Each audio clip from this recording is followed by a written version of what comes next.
Hello and welcome everyone to the 2023 U.S. College Blitz Championship. My name is Joe and I run the Collegiate Chess League. But today we're not covering Collegiate Chess League matches, although today is the last day of the regular season. Today we're going to be covering the USCF College Blitz Championship. So we've got a lot of exciting players playing. Round one has actually just begun, so let's dive into those games and check them out.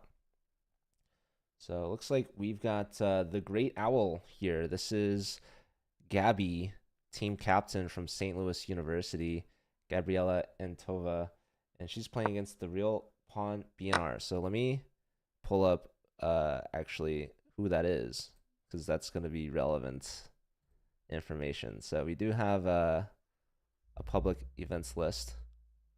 Let me check that out real quick.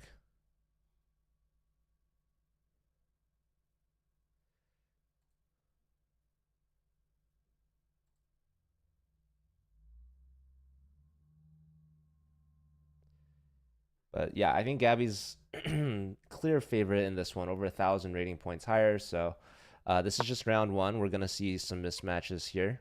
That's just how Swiss tournaments go. But as an update, this is a 12-round Swiss. So there's actually gonna be quite a long tournament today, as there's gonna be some breaks in between rounds, and it's a lot of rounds. But it is 3+2 time control, so it's gonna be relatively quick rounds. So this game already you see both players at about a minute and a half. The game's about halfway through. Move 17 here, and Gabby does have an advantage. She's got a lot of space on the queen side. Both sides have castled short. And we see b4 has been played. White was ready for it. Capturing this opens the a file. This also hits the knight. So we see a rook trade first. Black takes back. Knight hits the queen here, so you either move the queen or you take the knight, and the queen moves, putting more pressure onto the knight. So right now, black's starting to win a pawn, perhaps. Also, b2 is hanging, for the record. So pawn push, and now black has their choice. You could take on d5 or b2. Yeah, this pawn push may be trying to create an attack on the king side, but it's going to be too little too late. Computer doesn't love this move from Gabby, but that is a big pawn to take.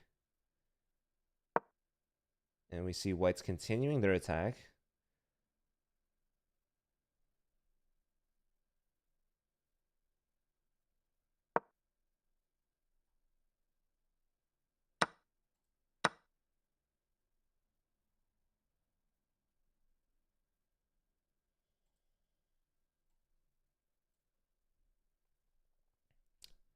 Maybe we look at some other games.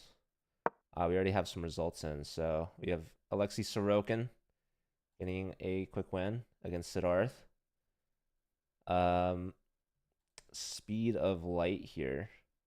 So a couple players at 2,900. Trying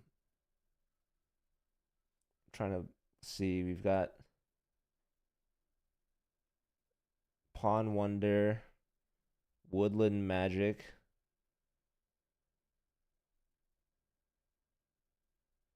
Anna is back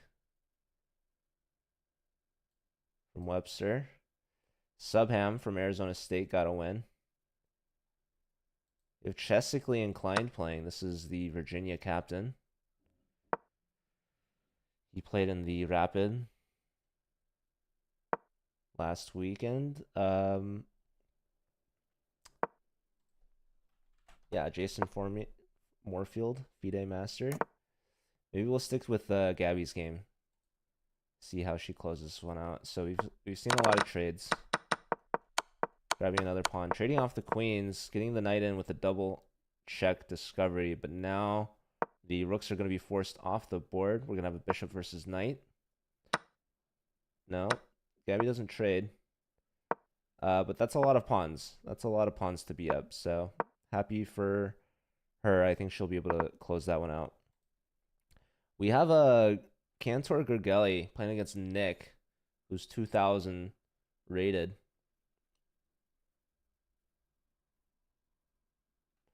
But Gergely's doing pretty well here. Pretty well.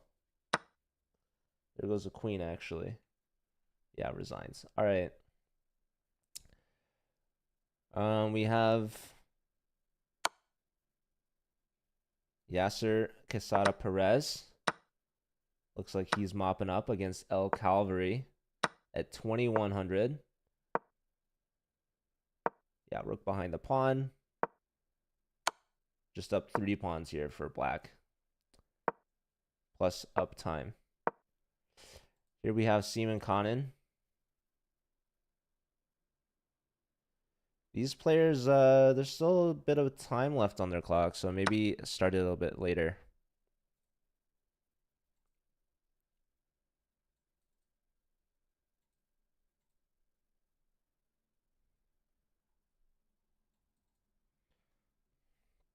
Shout out to Max in the chat.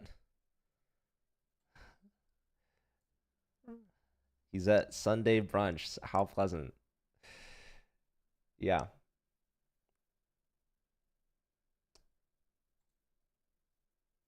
This is round 1 of the 2023 U.S.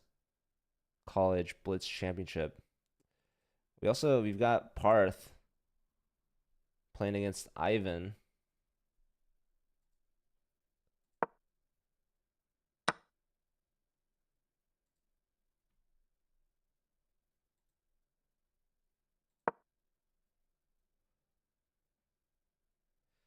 What up, Rock Solid?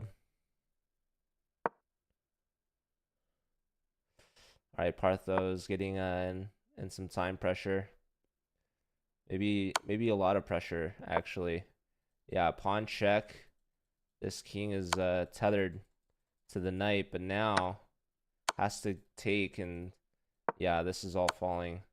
All with check too, by the way. So really nice technique here from Ivan from Texas. I would love to get brunch. I'm definitely a brunch kind of guy. All right, so we're getting some more results coming in here. Druska with the win. No major upsets so far to be expected. Or maybe I'm not looking enough. This game is still relatively close. I feel like Cotton might have been struggling in the Rapid last week.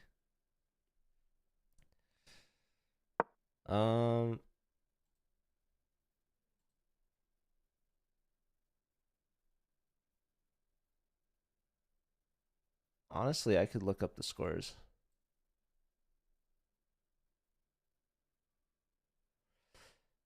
Conan finished 6 out of 9. Nice. From Texas Tech. Well, he does have a time advantage and a slight edge in this position. Although, frankly, he's behind in development. So B2 is a weak spot. Maybe Rook B1.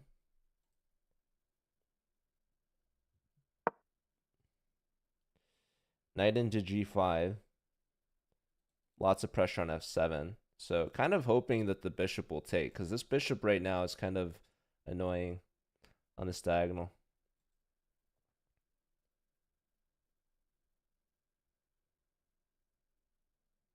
So I do like this move, right? How are you defending this threat?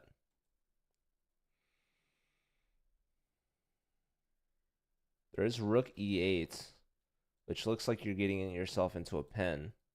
But if you were to take the rook can take your queen. So that is defended by the bishop. Very low time for the opponent. Finally takes. Didn't want to do it, but did it. Queen takes comes with check. And that happens. Bishop takes is going to be brutal. Hey, Jesse, how's it going? Yeah, rook f7, I guess, was needed here. Now takes. Queen takes. Rook e3 is actually way cleaner, way nicer. There's threatening checkmate immediately on the spot, H3, unstoppable. So nicely played there from Conan. Do we have any games remaining? Anna Maria from Webster. Ooh, this is a time scramble. Actually, Bandman, I think from UT Dallas. This might be the upset game here. This is a 900 rating point difference between these two players. And the position's showing it's even, although there's good chances that they'll both mess up. Hello to Daishin. I totally messed that up. The rook check. Wow, you needed to go to f6 so that you could protect your rook. Trying to hold on to both, and there's the blunder in the time scramble. That was a close game, but Anna Maria comes out on top. Shaky start there for sure, but getting the job done. All right, that looks like the end of round 1. So we'll keep an eye out for the start of round 2. But for anyone interested, I can share the spreadsheet in the chat. But good morning, everyone. How's everyone's Sunday going? This is round 1 of 12, so we've got 11 more rounds after this. I still feel like there's some players missing. Not gonna lie. So we'll see.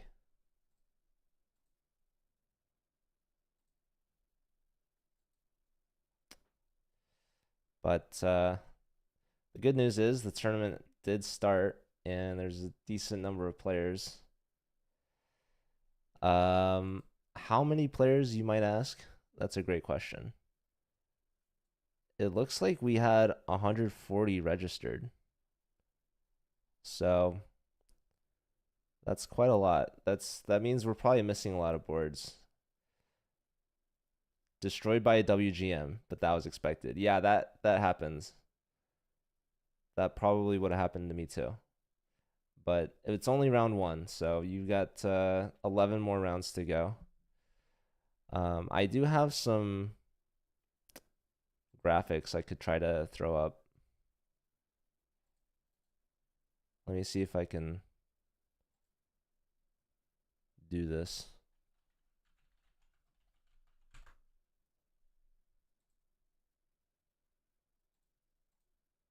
Let's see here. Anyways, I'm just waiting for the next round to start.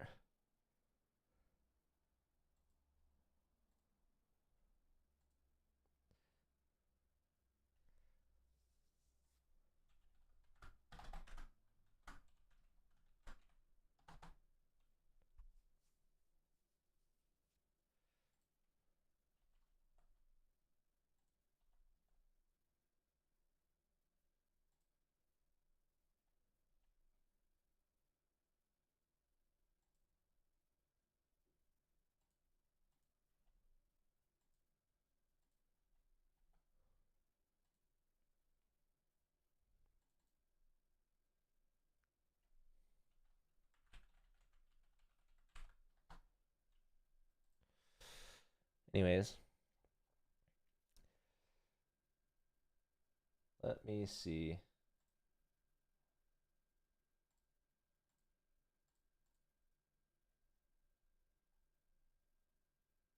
I could be going through the old games, but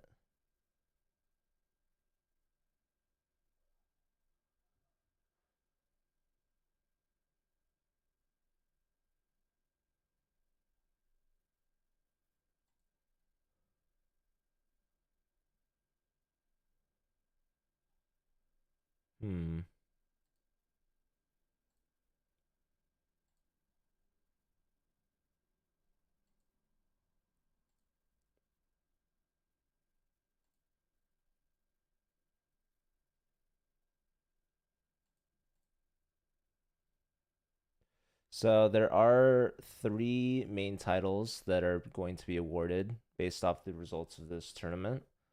The main one is the 2023 U.S. College Blitz Champion, which is just whoever wins this. And then we have the Women's Blitz Champion, as well as the Team Blitz Champion. So the team championship is awarded to the team with the top 4 scorers. And during the Rapid, I think we actually had a tie between UTRGV and Mizzou. So they will be co-champions for the Rapid. But now we're going to determine who the champions will be for Blitz. So the Rapid, I believe, was 10 plus 5 last weekend. And the Blitz is going to be 3 plus 2. So it's considerably faster. And yeah, I believe the arbiters right now are currently trying to settle any missed players as of right now. Because the thing with these tournaments is that it's completely free to join. So a lot of people, they join once it's announced because it's exciting and it's free and they just want to play chess. And then when it comes to the actual time of the event, a lot of people maybe have withdrawn or just simply forgot about it or had something come up and didn't tell organizers. So, and other people are simply possibly just late. So all this has to be taken into consideration. But yeah, we were set to start. And we do have a set schedule. So for the Blitz, actually round 2 is set to start at 9:30. So we actually have 9 minutes. Wow, for the Blitz, it's 30 minutes for every round. That's awesome. That's a lot of time. See, for the Rapid's only 45 minutes per round. But the Rapid time control is 10 plus 5. So this is like, I feel like the Blitz rounds maybe could have been like 20 minutes. Maybe. But that's okay. Yeah, I should have looked at the schedule. Shoulda, you know. All right, so let me share the schedule as well in the chat. And maybe, I don't know, what should I should pin the I'll pin the sheet so people can find that. Well, I can't pin it apparently.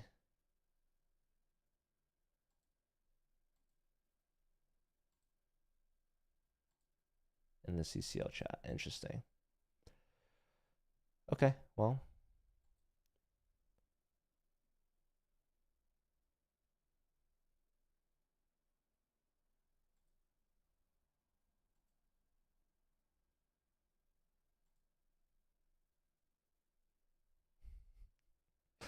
I should probably go on a break scene for like 5 minutes. That's okay. Anyone in chat that's playing? We are on a 20-second delay, by the way. So that's our anti-fair play measures for a Blitz tournament.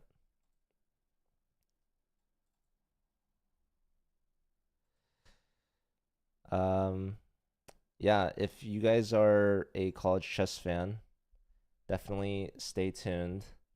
We will have a major announcement tomorrow for the Collegiate Chess League playoffs.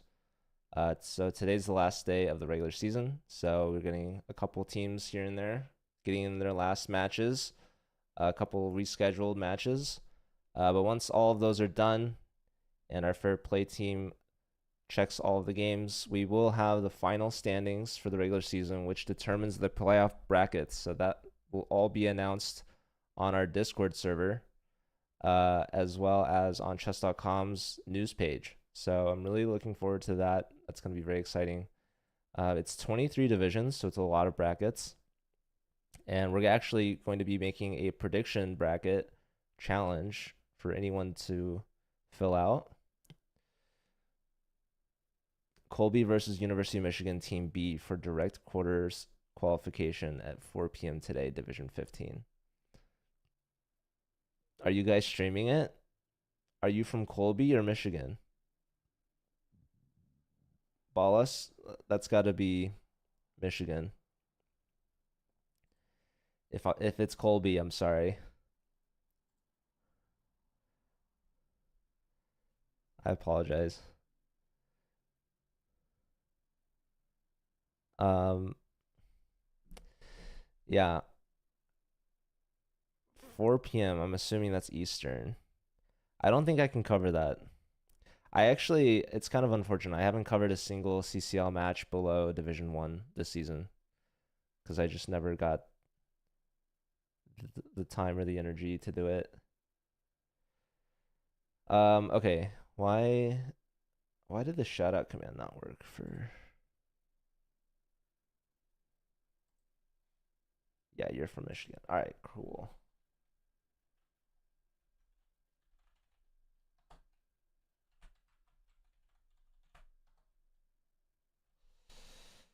You forgot about this tournament. Did you register for it?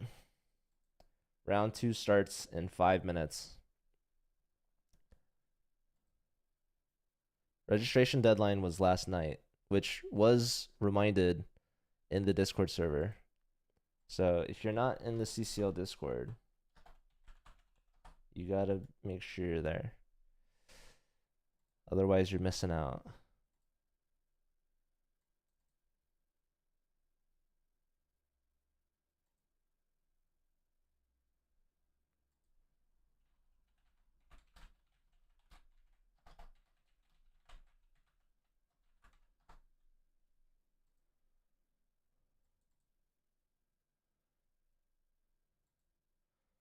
What are the college teams? They just receive a U.S. title championship.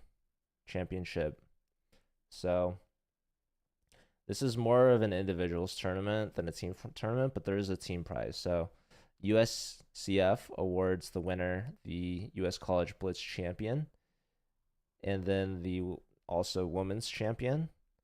But then they also give out the team award. So literally, the award is just the title itself. You get to be called a champion by USCF, which to some people means a lot, right? But yeah, USCF doesn't give out a lot of actual prizes like cash or anything like that for schools. So actually, let me show you guys right now. These are the 3 awards that this tournament gives out. So you see the top is 2023 US College Blitz Champion. Then there's the Women's College Blitz Champion. So those 2 are individual prizes. And then the 2023 US College Blitz Team Champion. So that's what's on the line. And then there's even prizes or these award titles for under sections. Let me check our info doc. There is second and third place individuals as well, plus the top in each tournament rated under 2200, under 2000, and under 1800 based on USCF ratings. So that's that.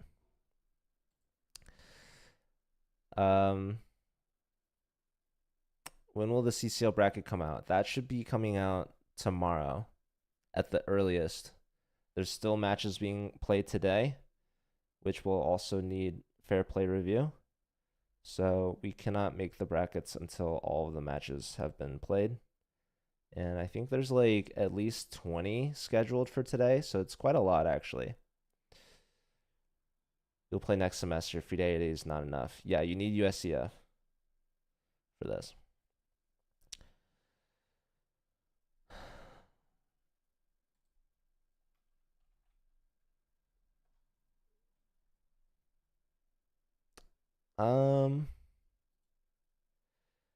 I could also, we do have the next round 2 should be starting in a minute.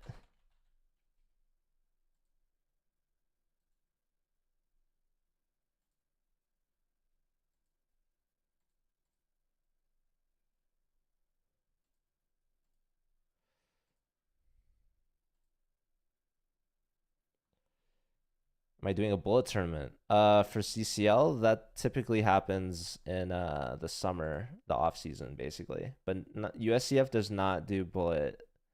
They don't do a bullet championship. Hey, Subham, we saw you play your game.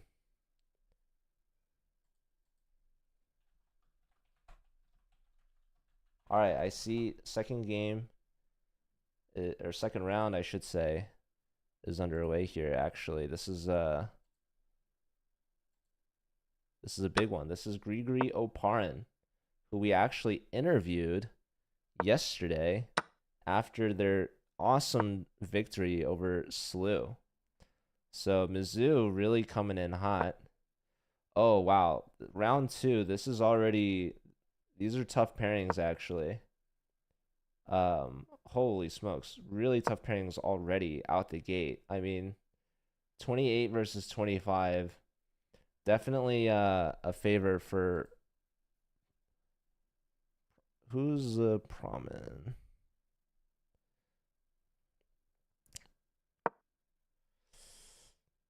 Who is this guy?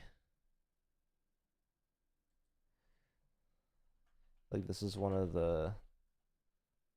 This is Webster guy. Benjamin Gladura up against Dishonor on Your Cow, which is Talia from SLU. So Webster versus SLU. These are St. Louis rivals.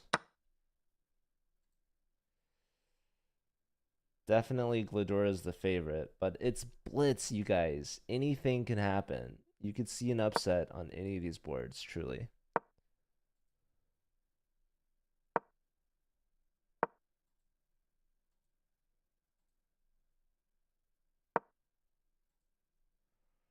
But I kind of want to keep an eye on Oparin. See him work his magic. He's down, actually. He's got the black pieces. He's playing against KC Knock, who we watched last week as well. This is International Master Saksham Rotella from UT Dallas.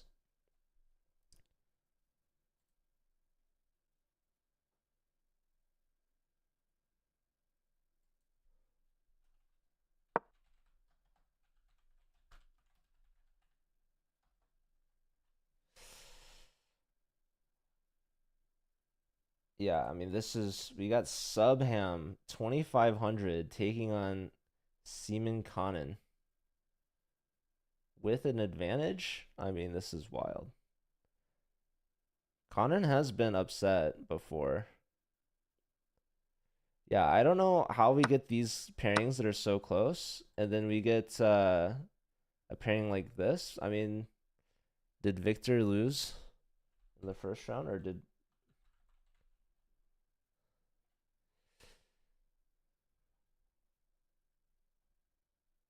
I'm not sure.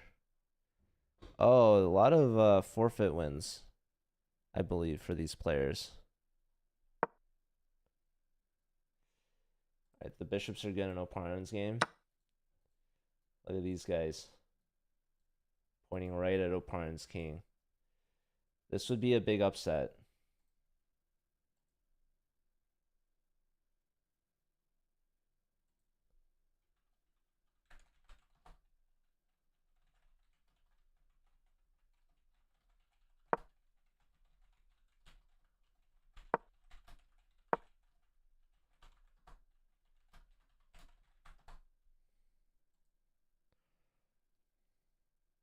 Why do I have my headphones on? I am listening to the game, but that's okay. If you guys hear any weird noises, you gotta let me know. Any weird noises besides me, besides the ones that I usually make. But I think we should be good. Oparin, he's gaining time on the clock, about 30 seconds. He's also maybe getting some space back. I mean, this bishop got kicked around and left the diagonal, so bishop here is a bit more passive. These two knights putting up a bit of defense around this king. These pawns look pretty annoying, but they're not very well supported. If we had the rooks behind them, they could maybe push better. Yeah, I'm thinking like if the queen wants to step up, pawn push here. We see one rook get behind this pawn, perhaps creating a passed pawn. But yeah, this pawn seems weak. This pawn also maybe a little weak, right? We have 3 attackers, only 2 defenders now, but here's one. So yeah, Oparin maybe trying to line up the queen and rook on the f-file. This is quite the fight here, but KC knock now, under a minute on the clock.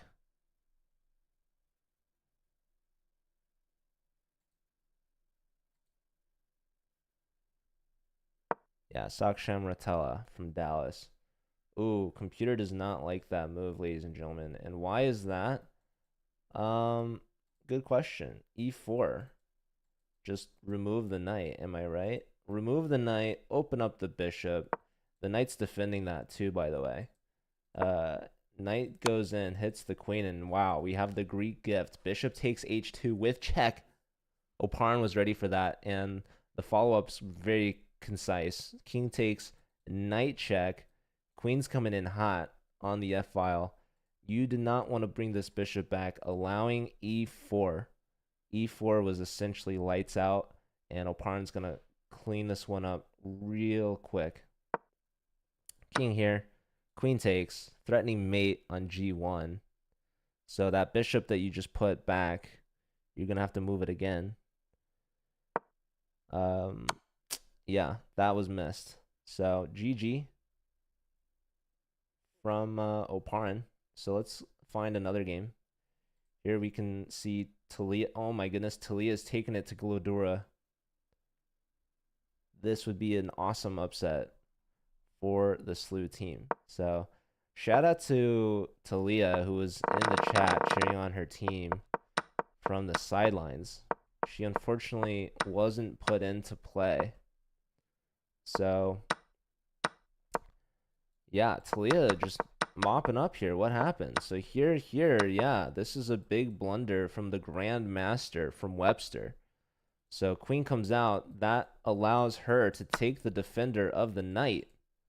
So he takes the pawn, saying your knight's going to be trapped, but Talia just putting more and more pressure on the opponent and saves the knight on a2. Now, to say the knight's saved on a2, well, it survives, right? It gets its way out. But looks like Talia maybe is misplaying a little bit. Maybe a little bit. What has happened here? Takes, rook up, discovery, by the way, for the record. She's at 5 seconds. She's got to move. Move the queen. Give up your knight. That's okay. Rook in. It's back to even. I mean, huge shout out, though, from Glodura to handle that.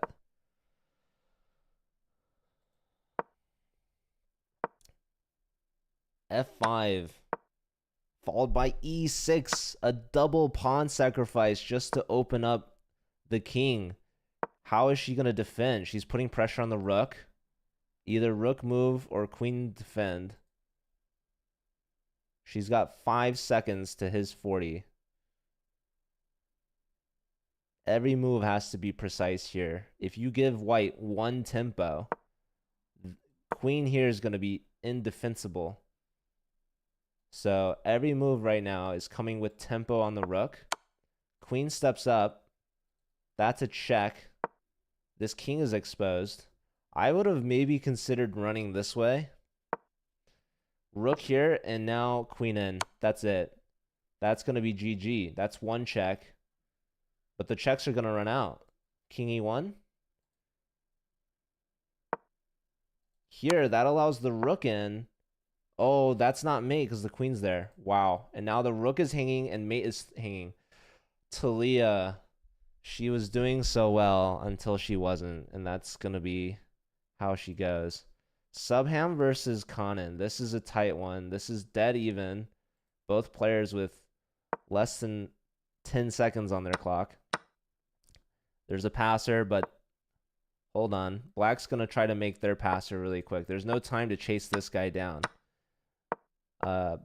Because if the king moves over, then this king would mop up these pawns. So try to make a passer first. force the king to take.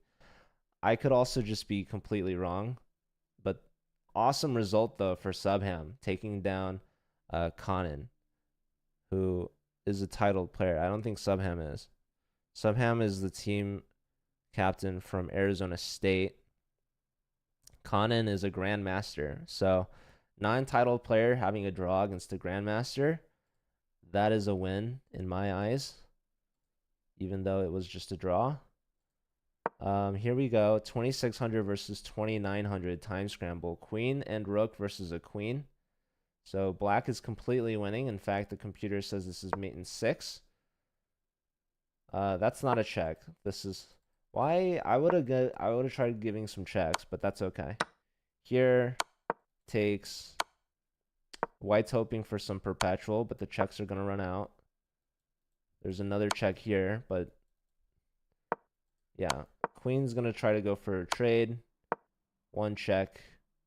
There's one last check. No, there's this one. But okay, no more checks.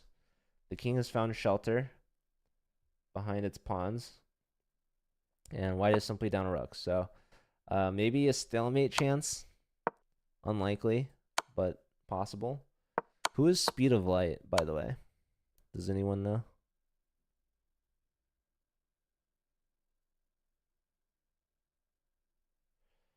Went on time.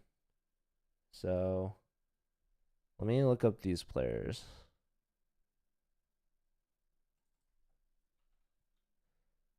Speed of Light is Grandmaster Andrew Hong from Brown.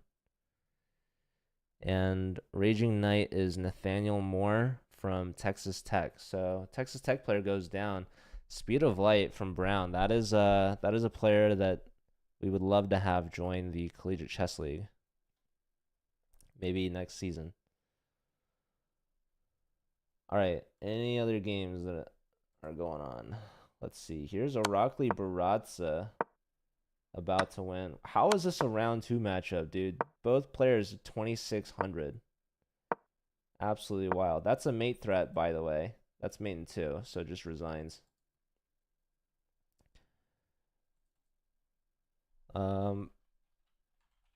Yeah, Baratza from UTRGV playing against Farewell to Kings. That's Isaac Spence from Roanoke. That's a strong player. All right. Any other games going on right now? Not that I see. So that could be the end of round 2.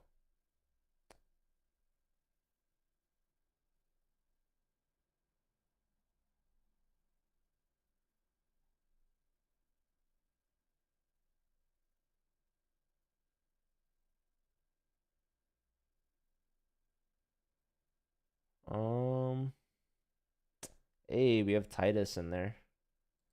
Titus from Georgia Tech, who missed out on the Rapid last week.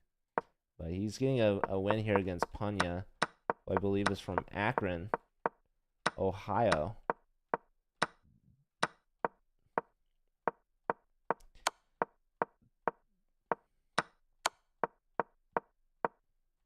So, Panya trying to defend, but unfortunately down too many pawns.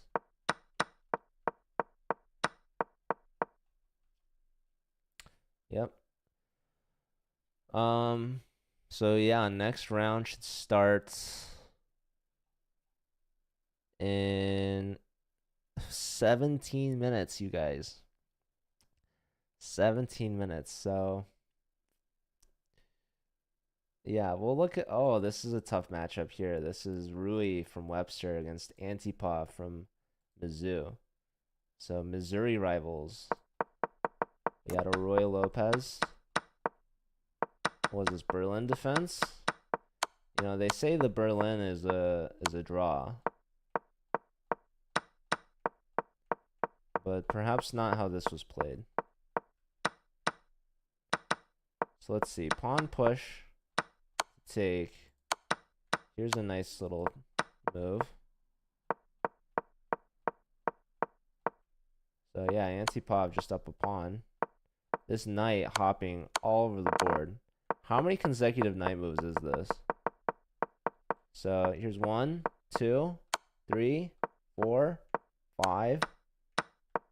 5 consecutive night moves. And yeah, white gets a pass pawn, but unfortunately, they can't queen. Yeah, so they give black a pass pawn for white's pass pawn, but black's pawn is faster. And that is why he is a grandmaster. He's faster. All right. Who else? Injal versus Miley. Miley from UTRGV, I believe. Injal. Is that from that's Aram Hakobian from Webster. So Webster player 3074, by the way. That's pretty good. Pretty good. Not bad. We just looked through these games. 4 pawns from Miley. So connect 4 in the center of the board. But some would say perhaps stretched a little too thin.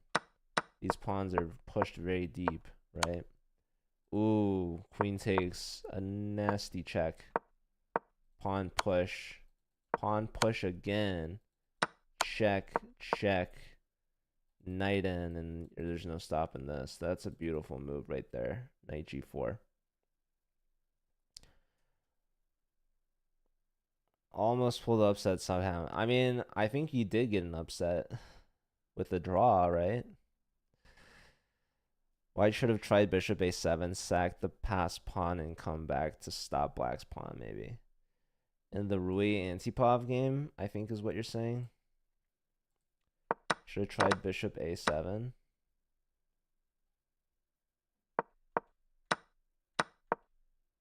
Right here. Let's see. The computer is saying that it's completely winning for black. Starting at this, I mean, it's like minus 2.5 still. Like, if takes here, just king c7 and we're trapped.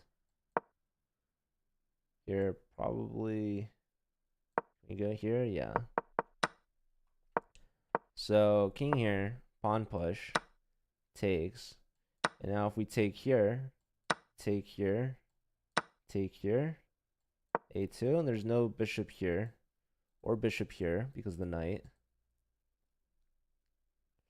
Yeah. So, really nice knight here. If you play king e2, knight d4 check, and we just lose this pawn. Yeah, it's a tough game. Oops, hold on.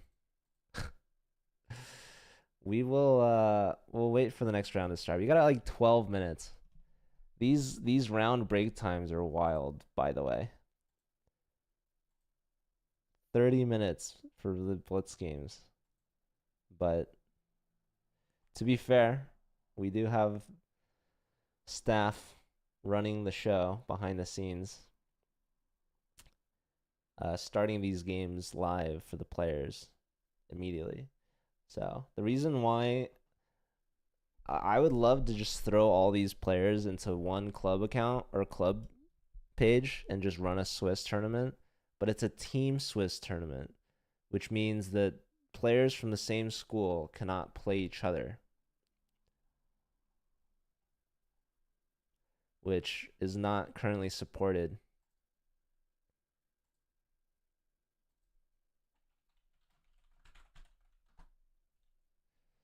So we got to work on that, I guess.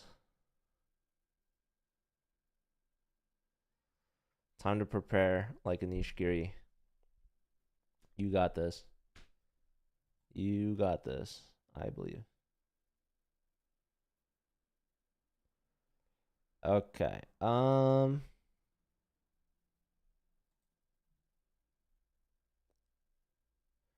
Yeah, 10 minutes.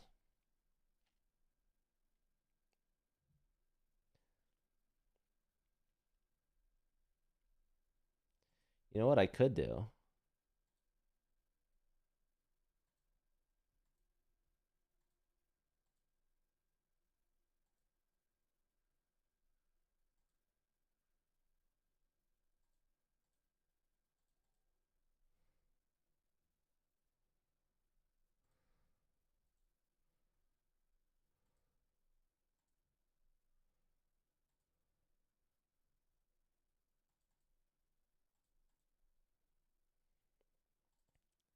I could show you guys the format. I check out this scene I just made. Boom. 2023 US College Blitz Championship. Blitz format is 12 round Swiss, 3+2 time control. Today, November 5th, started about 50 minutes ago. Yeah. So we just finished round 2 of 12. So we got 10 more rounds to go, which at 30 minutes a round, was that like 5 hours? Was this a 6-hour event? Plus, there's a 15-minute break. I don't understand. I think our.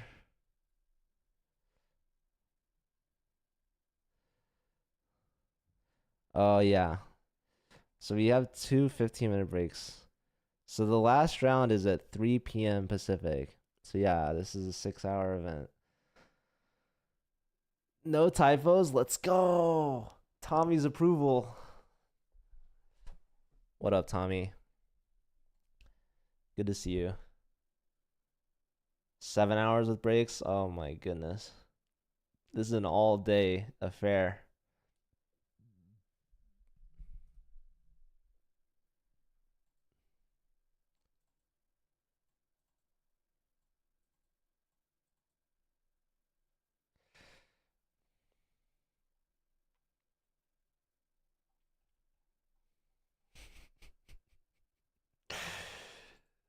I wonder if there might be more break time than chess time,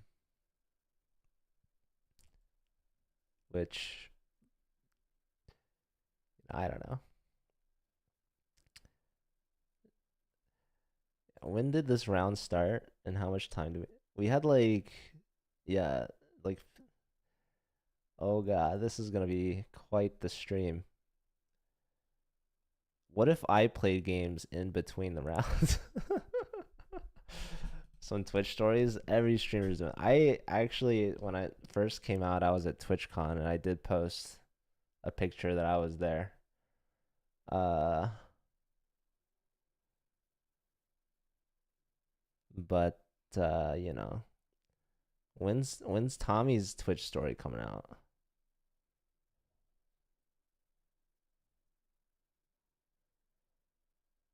Sorry, not the first round. I meant the last round. Started at 9:30, ended at like 9. Yeah, dude, this uh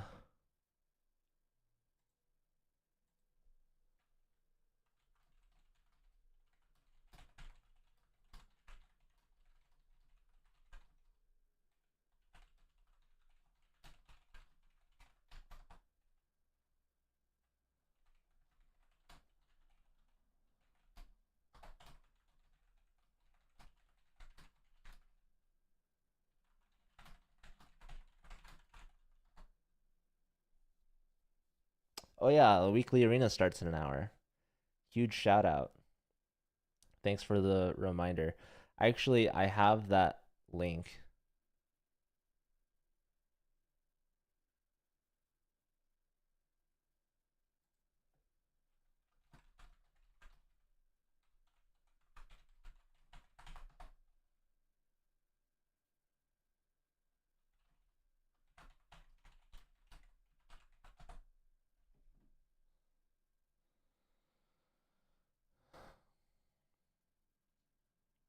Okay, hold on. Let me find this arena link.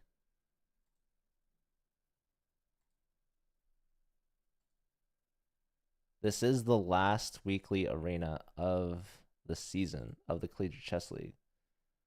So there's that link in the chat.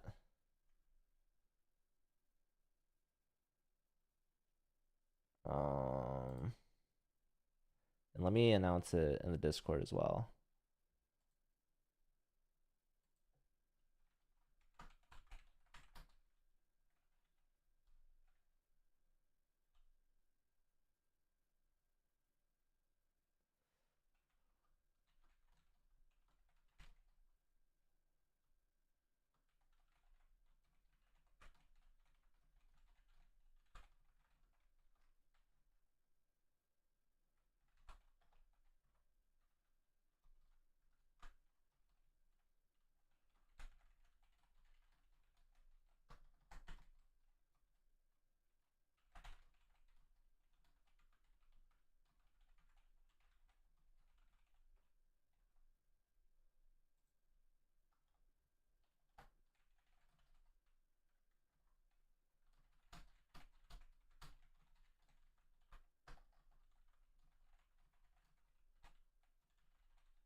Okay.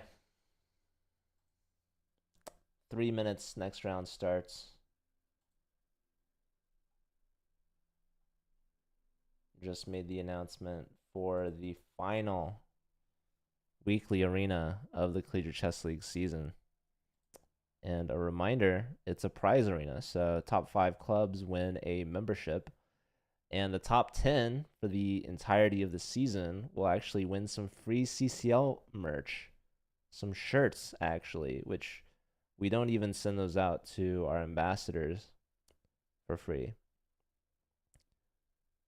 At least not to my knowledge. But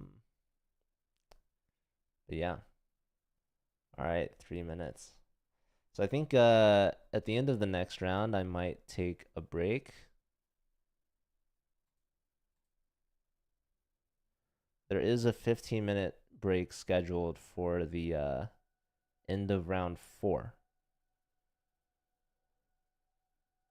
Do I have any titles? No. I'm titleless. I'm non-titled. I wish I was titled. I'm not good enough though.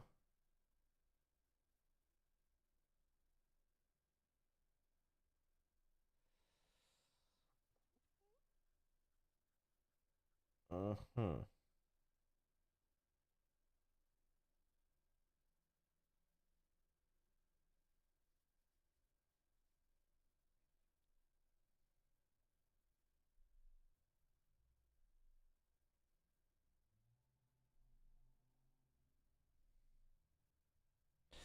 All right.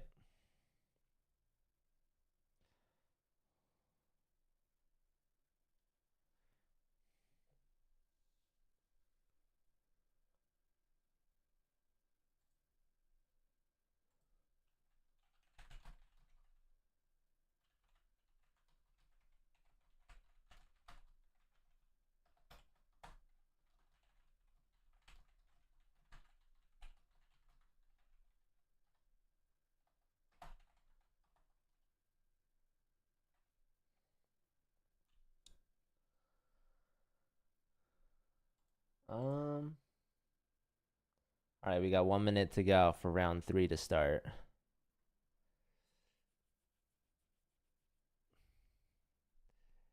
You guys excited? This will be the first quarter of the Blitz Championship.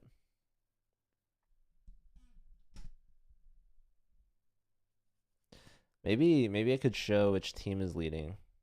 Team standings right now. We have Mizzou, Webster, Dallas, Texas, Rio Grande Valley, all tied with a perfect score of 8 so far from their top 4. So the top 4 schools, they all have 4 players with the perfect score. Texas Tech has 3 perfect players, and Subham, who drew against Conan, put them at half a point back from the top 4. SLU is representing with their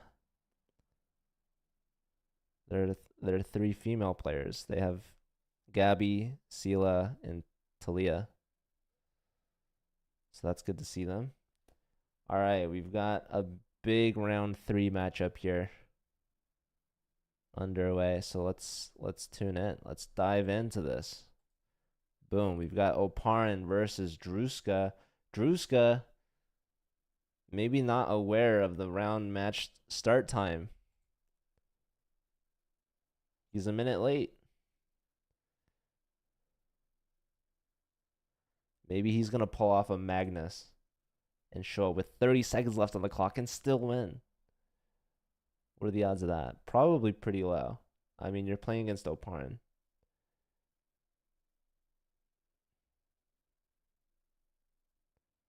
Oh no. Druska. Somebody tell him from UTRGV. He's got 2 minutes.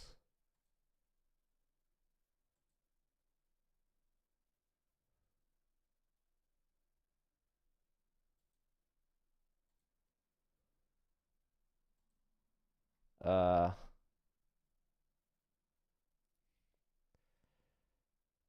the Grand Split. Isn't Hikaru gonna do well? Oh my goodness, A6. Druska's there, and Oparin not giving any time back, saying you're gonna play with the time odds for being late. A6, man. What's up, Mr. Good Cat Gaming? How are ya? If you're just tuning in, this is the 2023 U.S. College Online Blitz Championship, hosted by Chess.com and yours truly here at the Collegiate Chess League. But yeah, this is round 3 of 12. So we've got a long event today. Each round is set to take about 30 minutes, even though the time control is only 3 plus 2. All right, en passant. En passant. Oh my goodness, you guys. We're about to see en passant. What's taking them so long? It's the only move. It's the only legal move. Oh my god, there it was. It just happened. Also, I love the speed in which Druska's playing. It might have cost him, you know, some accuracy, but he's giving Oparin minute time odds. And position's not that bad. I mean, it's not great. This pawn on c5 is a menace. It's a menace on Druska's pawns in the center. That D pawn hasn't moved an inch since the start of the game. And Druska's finally slowing down now. Knight back. Maybe going to d5. This opens up the bishop. Black maybe plays b4. No, knight in. Knight d5, as expected. The knight on e5 is low-key kind of like on an outpost, because there's no f-pawn to kick it out, and this d-pawn is pretty backwards. There's pawn takes. Bishop now pins the knight.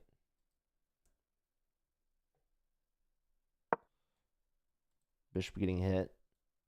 Probably just going to go back. Computer likes d2, but that's kind of random. So knight here, hitting the bishop and the g-pawn. Bishop f1 has been played. Queen gets out of that pin. But now, can we take this and this? Probably not. Rook here seems sensible. The queen from here can go here, but I don't know if you want to do that. Again, this pawn looks really weak. I wonder if black would ever go here, but you'd give up a strong bishop and weaken this pawn. So probably not. I feel like just rook c1 makes so much sense. Rook c1, rook c8. Nope. Bishop comes back. And now clock is about even. Oparin up a few seconds. So luckily Druska got back in time. That was definitely a close call. Druska, international master from UTRGV. All right, doubling the knights in the center.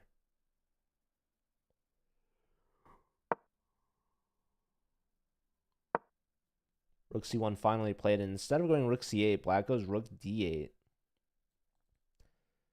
Now, if pawn ever pushes, I feel like c6 is really strong. But this is just putting more protection on the c pawn. So, all right, queen comes out. Pressure against the king. I don't know if there were any direct threats, to be honest.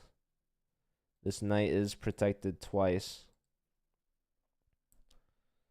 And kind of hard to kick these knights around, to be honest. Rook here seems annoying.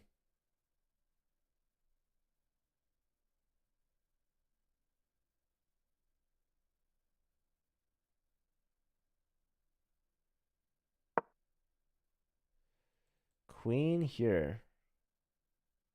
Computer really likes h5 or queen f8. Instead, we see rook c8. Yeah, queen here also putting a little bit of pressure on the rook. So now we see b4, solidifying the c pawn. Both players now under a minute. There's a lot of other games going on. Partho actually already lost. This is a big one. Antipov versus Makove. And we saw both these players play yesterday, actually, in the Collegiate Chess League. So these players, lots of college chess happening this weekend. And a lot more to continue for the next 2 weekends. The Collegiate Chess League playoffs are going to be underway. It's only 2 weekends for the playoffs because the rounds are going to be back-to-back on Saturday and Sunday. So jam-packed weekend these last basically whole month, right? Because last weekend was also CCL regular season plus the Rapid Championship. Is that a knight sacrifice? Oh my goodness. And why not take? Rook check, queen takes. I mean, I don't even know. What is this game, guys? What is this game? Somebody tell me. An exchange sack or just a not so good move? I don't know. Makove blundered mate in 1. If any of you missed that, I would recommend that you try to check that out. It was posted on the Collegiate Chess League Twitter. But yeah, Antipov should win this. He's sacking another exchange, but it's not going to be good enough. Simply not even accepting it. Take. Rook is hanging. Rook goes all the way back. Flushed out. Defensive. Oh, pawn won, by the way. So, let's see. Sorry for switching games, but they traded queens. And there's some piece trap. Is that right? Yeah, knight covers this. And if here, that's a fork. So, should at least be winning an exchange, I guess. Whoops, didn't mean to do that. Let's look at more games. So this is Gladura. Ooh, and a blunder. A blunder. White's winning this. Hold on. Rook F1, only move. Found it. What was this move, though? Can someone explain that to me? That's a wild move. Ah, if takes, then... But, I mean, what's the threat? I did not make that move. Come on. Check. Now bishop takes. Wait. White's just going to promote this guy. Why am I not on the... Here we go. What? White's about to promote. Yeah. Wow, Gladura goes down. That's a big one. Ivan Vanea drew with Injal. Here's a big one. Wow, round 3, and the matches are already hot.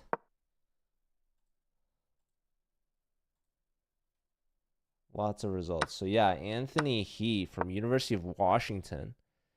Wow, he is a strong player. He tied for first in the Rapid Championship, I believe. Let me double check that. No, he came in 4th. Or tied for 2nd. But still, I mean, he's an incredible player in these faster time controls. Especially for not being in a scholarship school. Okay.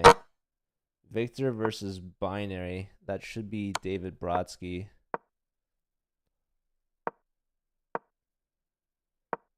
Yeah. From Dallas. Victor Garcia, International Master from UTRGV.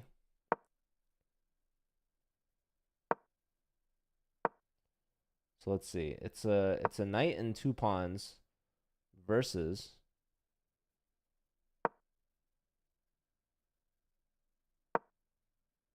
a rook. Apparently a draw. But time scramble for sure. 400 rating point difference. Uh-oh. Computer didn't like that move, but it was not played accurately. Oh, what? There's a queen. There's a queen on the board. Why would you ever take that pawn? What are you doing, Brodsky? What was that? Oh my goodness, ladies and gentlemen. A blunder from a grandmaster and a queen on the board. So, international master Victor taking down the Dallas player, or yeah, Victor Rodriguez Garcia. Okay. One last game in this round. Black completely winning. Take that, promote. Or even simpler. I mean, still push. Take. You're up a rook. So we got this player in shambles. Up a rook and a pawn against Yu Sin.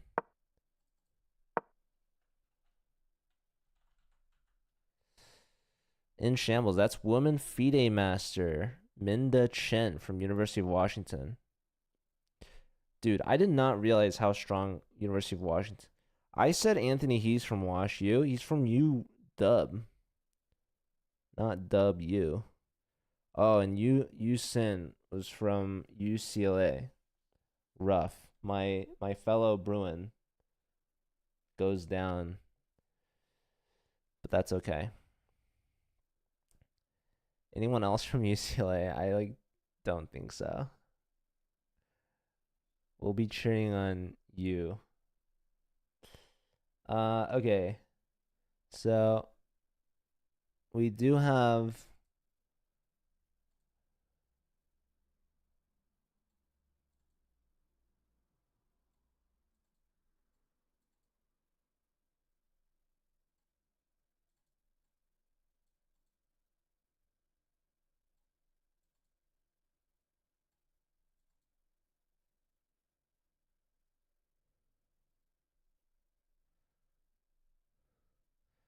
all right.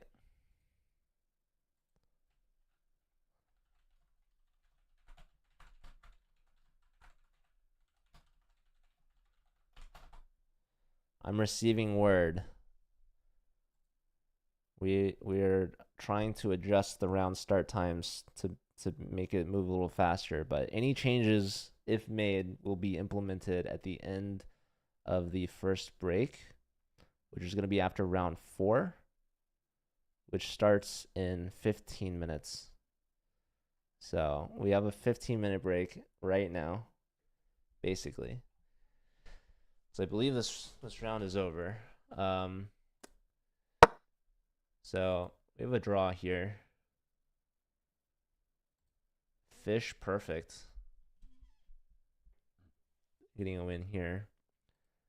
Nakachuk and Sorokin getting a draw. Farewell to Kings.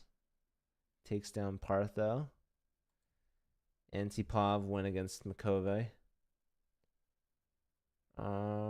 We have Blackhawk going down to Chess Sky. Wow, Begim and Yasser Perez with a draw. That's a big result. Anna Chessmate from Webster taking down Victor Matvishin. That's an upset win right there.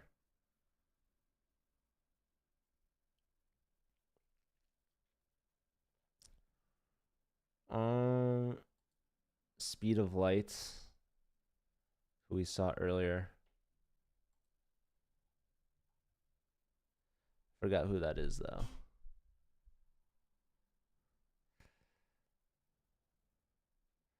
I don't think there's any way we can show the actual names instead of the chess.com usernames. Speed of Light is Grandmaster Andrew Hong from Brown. I gotta remember that. All right. So he's a non-scholarship guy. Let's see. Team standings still have to be updated. The Nakamura Ivanchuk fusion, kind of wild. Farzy. Yeah, that's Nakachuk. That is, I want to say that's like Raul from Dallas. Let me look that up. Yeah, Raul Srivachev. Srivachev. Yeah, draw against Alexei Sorokin. Okay, so yeah, I do not think so. I think that's a UTRGV guy. Yeah, it is. Tianqi Wang. So Andrew Hong. Yeah, I hope he joins CCL next season. I think Division 1 will be a much stronger division. I'm hoping that we can get like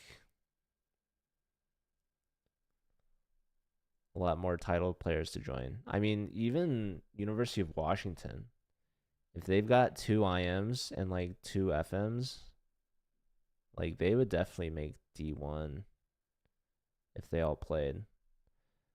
That's so cool though to have like random schools with just a lot of talent. So like Brown, I think could, University of Washington could. Cuz like right now this season we have I think every school has a grandmaster in Division 1 except for University of Virginia. They only have a FIDE master and a national master. But their FIDE master is very strong. It's Jason Moorfield, actually, who, let me check out his game. Let me see if I can find it. We did have Funo with the draw against Emil Risteski. We've got a win here from Cantor Gergely against Thomas from UTRGV. Wow, look at this. Yeah, this is Jason Moorfield's win. Let's actually look at this game. Shout out to Chesically Inclined.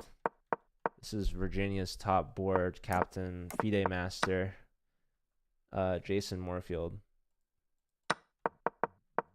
So we have a Sicilian.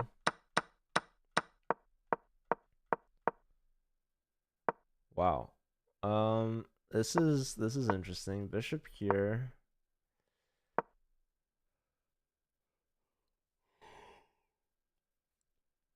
What's the point of all this? What happens if you take?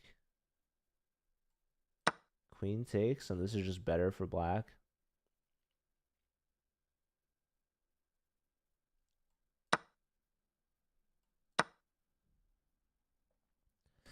That is kind of crazy. Must be some theory. I don't know. Here. Now it really likes taking on f8. I don't know. That's weird. But okay.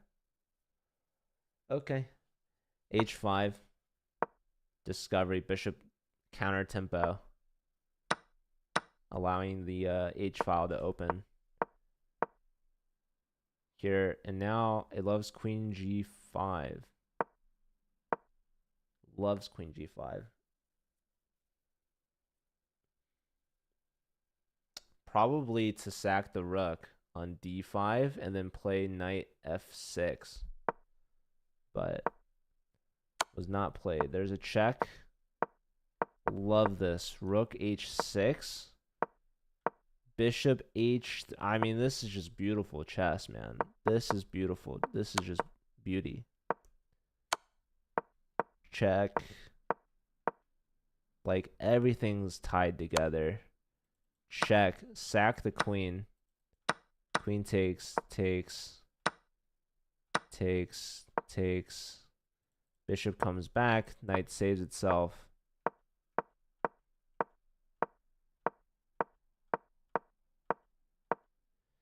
This guy's just tied.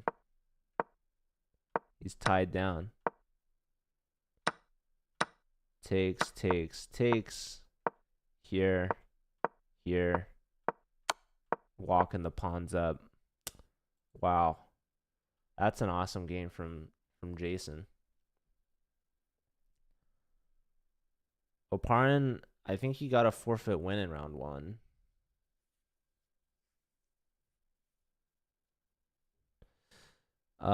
Okay. Bishop h6.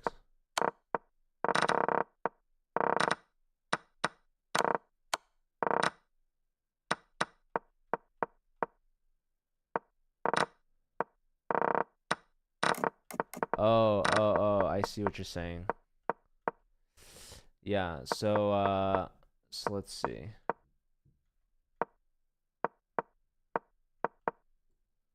Here, threatening this.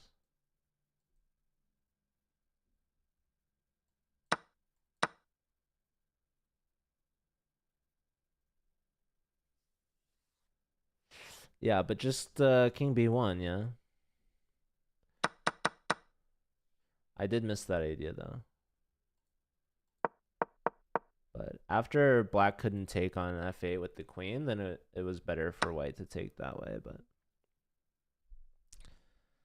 okay, we have 7 minutes. I think I'm just gonna take a break.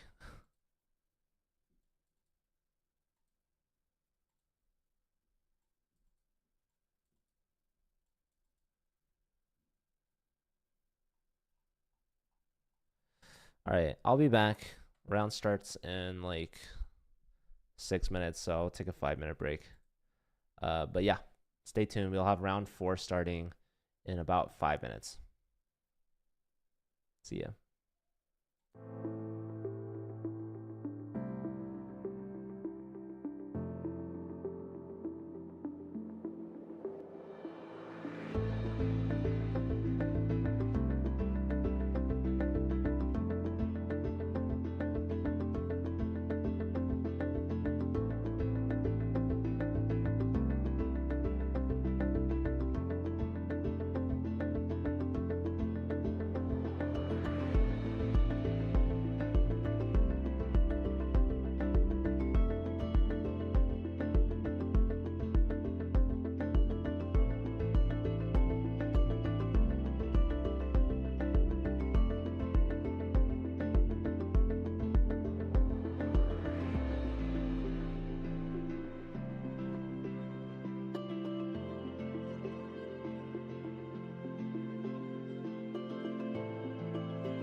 Hello, everyone, and welcome back to the 2023 U.S. College Blitz Championship, hosted by Chess.com and the Collegiate Chess League, and me, Joe.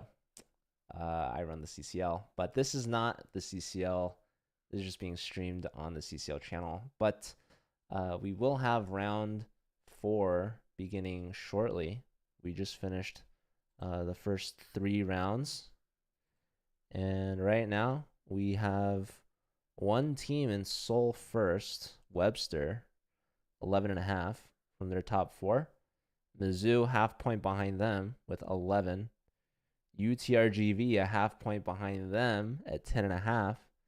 And UT Dallas, a half point behind them at 10. So it's a tight race for the top 4, each within a half point of each other. But yeah, round 4 is about to begin any minute. But actually, it's already started. So let's dive right in to see that. Here we go. Top board, Oparin playing against Brian Escalante. That is International Master from UT Dallas. And board 2, actually, we have Antipov versus Harsha from Webster. So top 2 players from Mizzou. Mizzou's got these strong players, man. They really beat down on SLU yesterday. That's got to feel good for them. Taking the top 2 spot in the top division for the Collegiate Chess League. But this is a whole different separate tournament. U.S. Blitz Championship. Moshrov, good to see you. Will there be any online CCL team event during spring 2024 semester?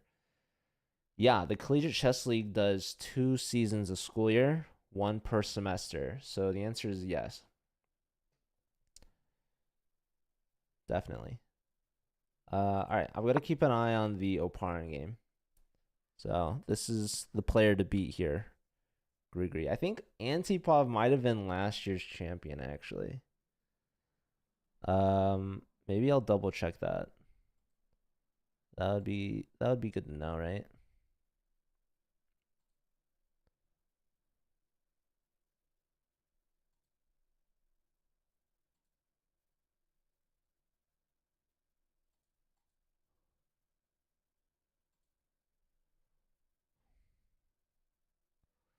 Yeah, Antipov is defending champion from the Blitz.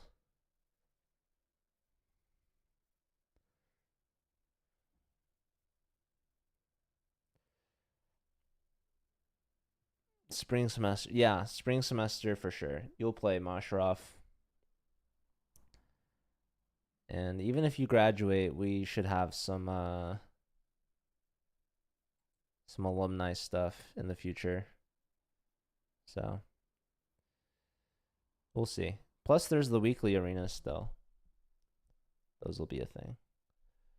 All right, so Brian Escalante down on time. About 30 seconds. Oparin with the black pieces. Both sides castle, king side. Queen b6, last move here from Oparin. Going for that b2 pawn.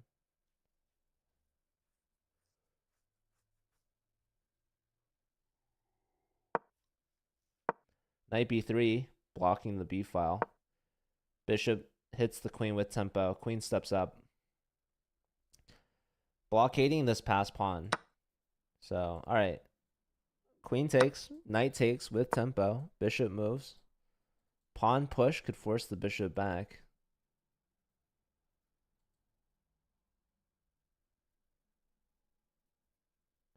Otherwise, it's not really doing anything here. Just maybe provoking b3.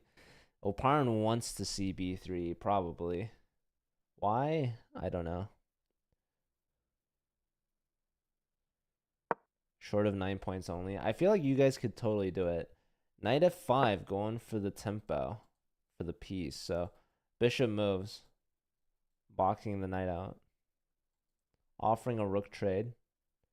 Knight here is going to be annoying. Lots of pressure on f2. So Parn's got the bishops working. He's also got the time, man. I mean, Brian's thinking consistently for every move. O'Parn's just busting the moves out real quick.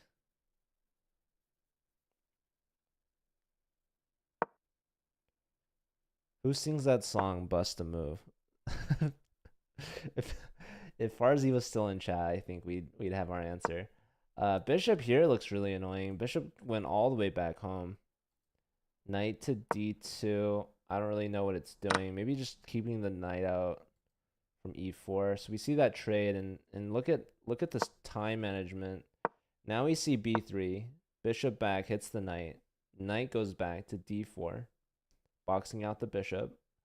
So no forward moves for the bishop. Instead, we see f5, not really threatening f4. Normally there's a rook on f8, but not this time. That's a bishop back there. So we see g5. So with queens off, black is comfortable pushing these pawns around. Rook opposite this knight. So bishop moves with tempo, inducing the pawn push. Bishop takes the long diagonal. Maybe bishop to g7. No. King here. Interesting choice. Why is that? I don't know. Knight steps back, wants to reroute, perhaps to go here. Bishop could take. Would give up the bishop pair. O'Parn's using some time, not much. Knight comes back with tempo, gets in, hits this guy. Another pawn has been pushed. Now you have to go back here? No. Goes here, attacks the rook, wants to come here. Nice little pivot square here for Brian. Escalante, we see a rook trade first. Knight gets hit. Now it's in a pin. We could go here. We step up instead. Want to defend ourselves with the bishop. So what does this mean? 18 seconds for Brian.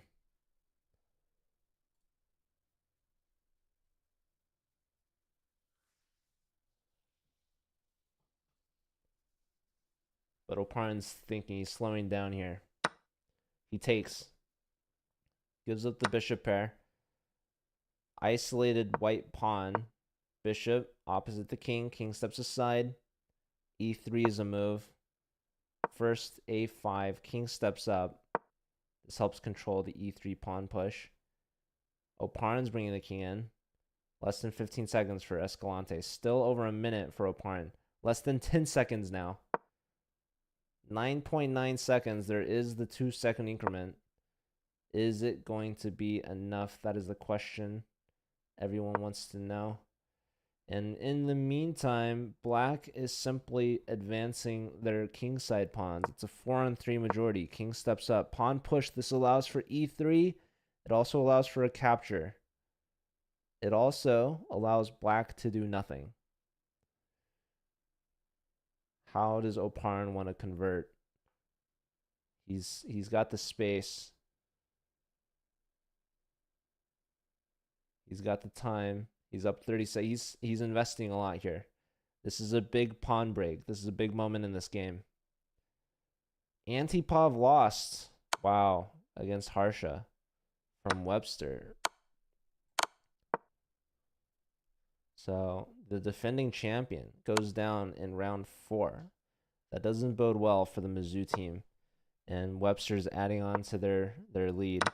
Pawn push, take, bishop up. Computer hates how O'Parn's played this, for the record. What did it like better? So let's see. Right here is the moment. What was the move? Rook h7. Rook h7, threatening this. Wow. But no, that was a miss. Now rook h7, but maybe too late. Both sides now, less than 15 seconds. This is a tight one. Bishop check, rook check. Does that give up the pawn? If king takes pawn, then white wins the f pawn, so that pawn's dropping either way. He decides not even to take the pawn. He just goes back. He hits the rook. And another check, a draw offer. No. No repetition. Trade of pawns. Some checks from black. This should just be a draw, though. Black's actually down a pawn, you guys. Brian could win this. Brian could push for more. Bishop steps back. Because if the bishop went here, there was check and take. I think. I don't know. So trade of rooks. Pawn push. Yeah, this is not what Mizzou wanted. They lost Antipov, and Oparin's fighting for a draw here. No chance to win. This might be a boring end. So we're going to check on Panda versus Speed of Light. Speed of Light, Grandmaster from Brown. He's got 5 seconds. The Panda's 10 seconds. Who's Panda again? Anthony He. These are the two non-scholarship players. And Anthony is International Master from Seattle. Speed of Light from Brown. Grandmaster takes him down. That's a weird pairing.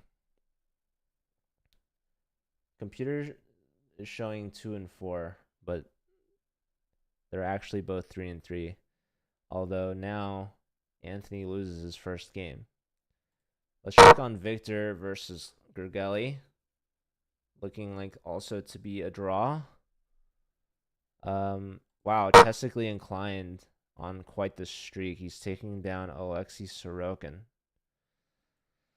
So that is pretty exciting.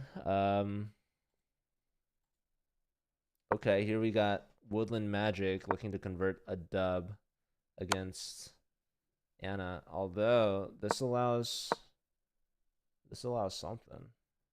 What's going on here? Yeah, this is a great move. Yeah. You simply just trade off the rook. You're going to win all the pawns. GG. So Anna goes down. Her first loss. These scores on the thing are not...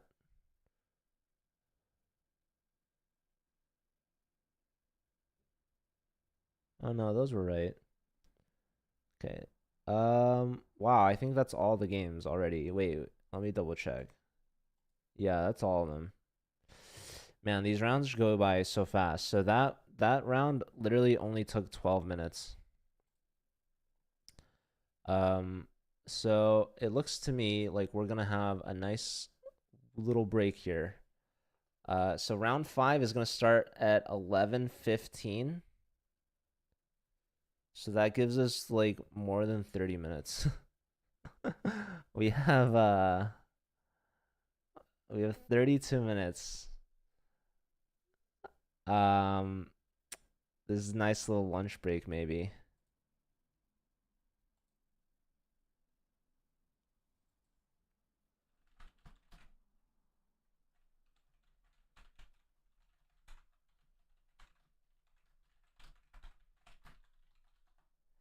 All right, everyone. Thanks for watching. I'll be back in 30 minutes, I guess. That's brutal. We can look through. Let's look through the games. Let's look through the team standings. But I do want to say when we get back from the break, this is basically a lunch break. This is going to be a lunch break for everyone.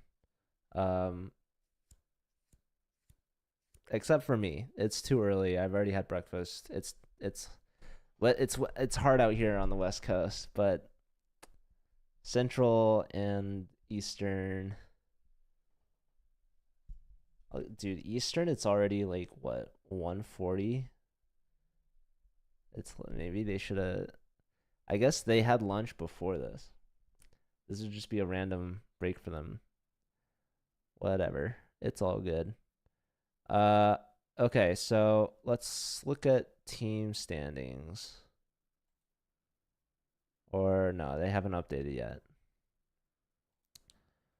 But round 4.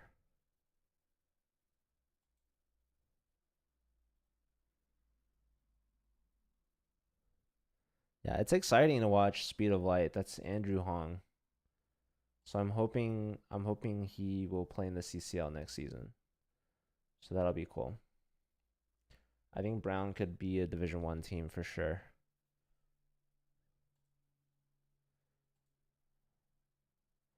I invited Stanford to this too, by the way. But Also, one quick reminder, we do have the last weekly prize arena of the Collegiate Chess League.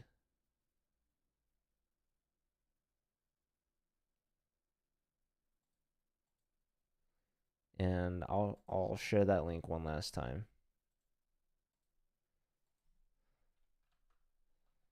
Actually, I could just watch that in 15 minutes. So it's a 30-minute break for this tournament, but I will say I'll be back in 15 minutes instead of 30, so we can watch the first 15 minutes of the weekly arena.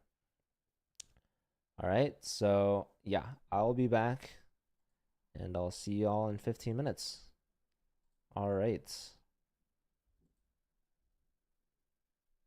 See ya.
Hello, everyone, and welcome back. We've got another 15 minutes before the next round starts for the 2023 U.S. Blitz Championship. So, in the meantime, for the next 15 minutes, I figured I'd watch the final weekly arena for the Collegiate Chess League. This is the Sunday prize arena that we've been doing every week for the last 7 weeks. And this determines the final standings for the CCL t-shirt merch prizes. So every week the top 5 schools get a free diamond membership. Actually, sorry, free chess.com membership. First place gets a diamond, 2 and 3 get a platinum, and 4 and 5 get gold. So that's been every week going on Sundays at 11 a.m. Pacific.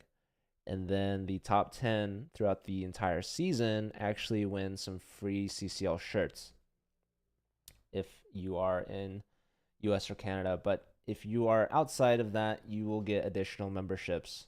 So right now, I think there's 2 schools from India that are leading. And they're going to probably win those memberships. But there's like 8 more schools that are competing for these shirts. What's up, Seattle? Good to see you. Are you gonna play? Your school's in there.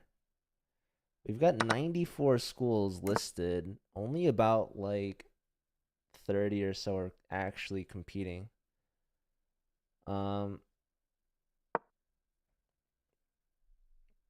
But yeah, this has just started. There's only 2 games that have been completed. There's about 60 players. There's actually exactly 60 players right now, but more to follow, I'm sure.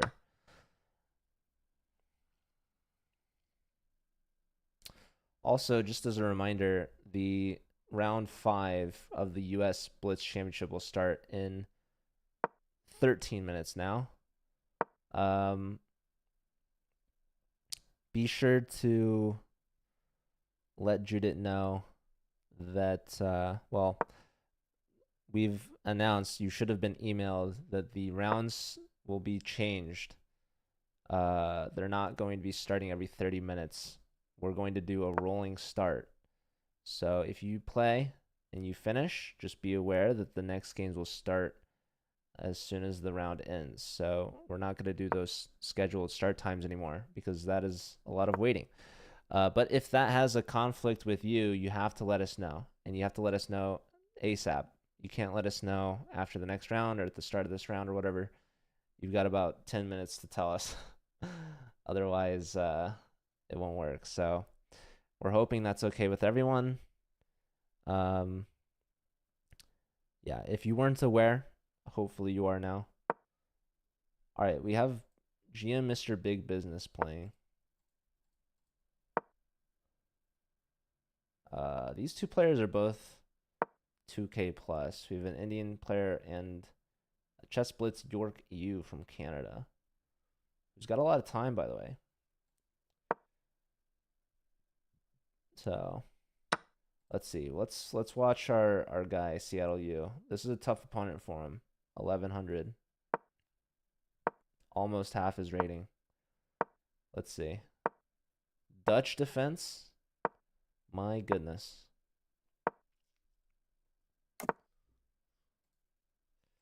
Sorry. Yeah, South Florida's in there. Carbondale, they're trying to get some shirts for sure. Wow, we got Brody. Oh, Brody's getting smoked. Brody, how are you gonna smoke me and then get smoked? You know how this makes me look?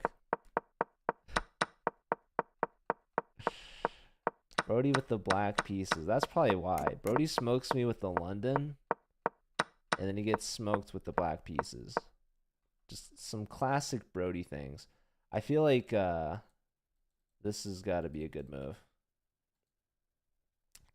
Anyways, maybe we keep an eye on our guy, GM Mr. Big Business. Reminder, 10 minutes for the Blitz Championship to resume. We're on a break right now.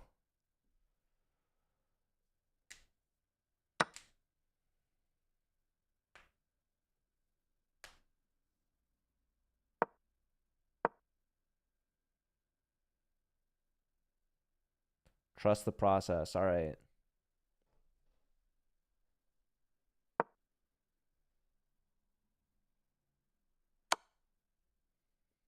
That's a rook check. Bishop block. I feel like queen here is pretty sensible. Preventing the castling of the white king. If castles, you're going to lose a piece. Let's check back in with Brody. Let's see how the process is going. It does not look like it's going well. But I was told to believe in the process. So, yeah. Queen c6 check, king moves.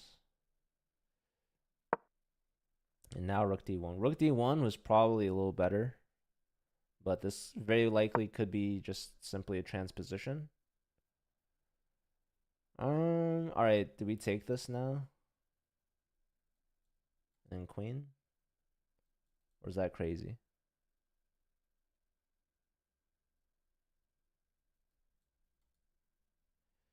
I don't know. Brody, you're down a pawn. And that pawn isn't just any pawn. It's a queening pawn.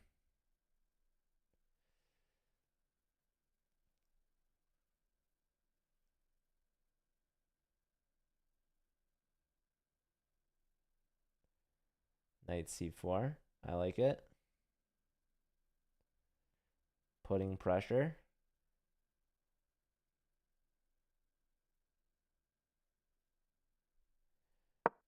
Bishop b8. Brody finds the move. Now the rooks are staring at each other. There's a check. There is a check.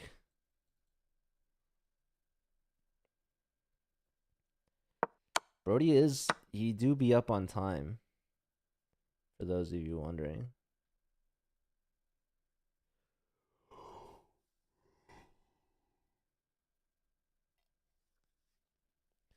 Let's see how Big Business is doing. Big Business.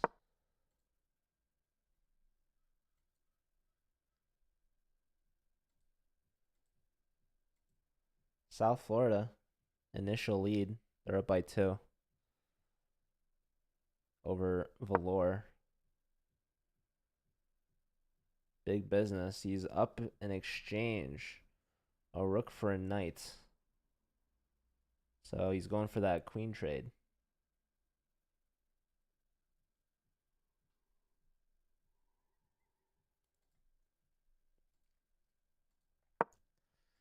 All right, we got to go back to Brody. We're just watching Brody and Big Business. Maybe we can look up Masharov.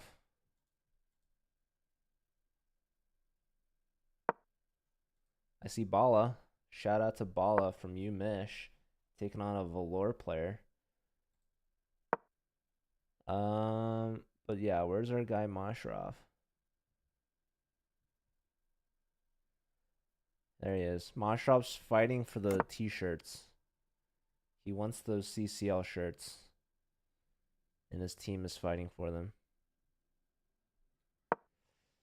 Need to see your first round game. Might be too late to see that. All right, knight g5. I see what's happening. Does Masharov see what's happening? Kicking the knight out, but oh wow. Knight e6 would be a crazy move. Wow, he's done it. Wow, that is a strong move. This guy is from Tarleton.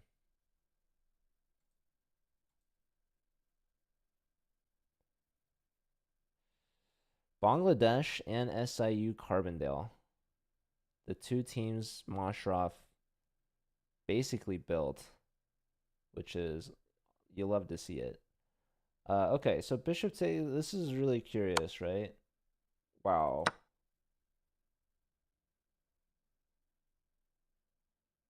Wow, this guy is playing so good.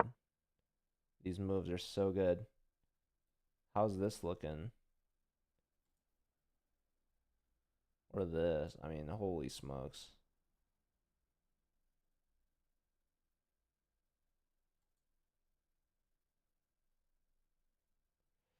I mean, this guy's playing one heck of a game.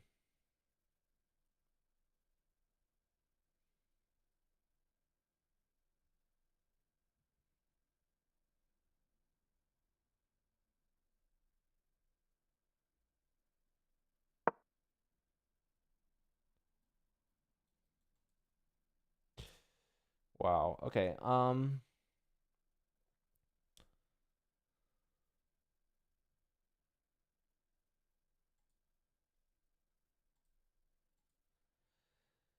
The Blitz round starts in 4 minutes. Just a heads up. What's up, Luke? Good to see you.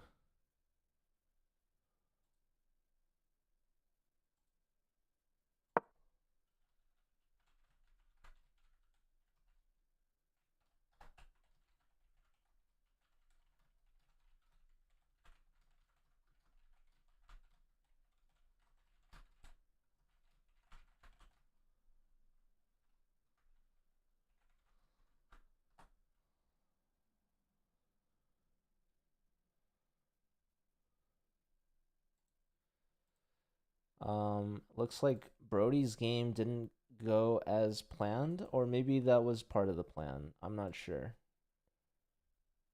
Big business, meanwhile, still working on that dub. Queen's traded off. Still up. He's up a whole rook at this point. But, plenty of time left on the clock. We're about to switch over back to the Blitz Championship. Just as a heads up. Resigns. All right, so Mr. Big Business getting the job done. Bala still playing. And Masharov still playing. Yeah, Masharov somehow is surviving and is up material. So, yeah, c6. Knight takes is a crazy move.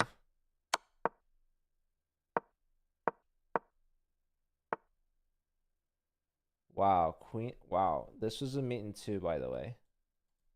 That was missed. Queen f7, bishop to e6 was mate in 2. So Masharov letting mate in 2 on the board, but Orpheus King missing it. Instead, bringing both rooks to the center, playing d5, which is a nice move to try to open things up. Masharov gets the knight in, though, with tempo. So Orpheus has to bring the queen back. Goes to e3, very sensible. But there's a nice little outpost here, interestingly. This game is not over. I mean, Masharov's up material and up on time. His king is so weak, though. But is there a knockout for white? That is the question. But I think we're not going to see the end of this game. We're going to switch back to the Blitz Championship. So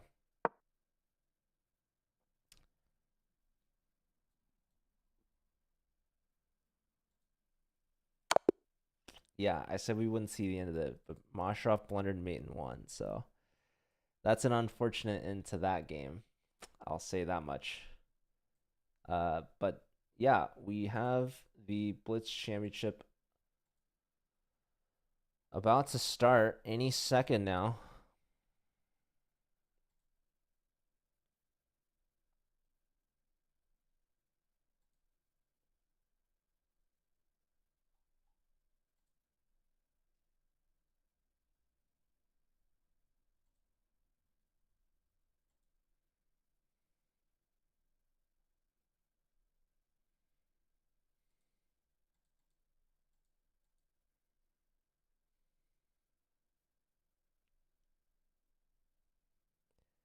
Any second now.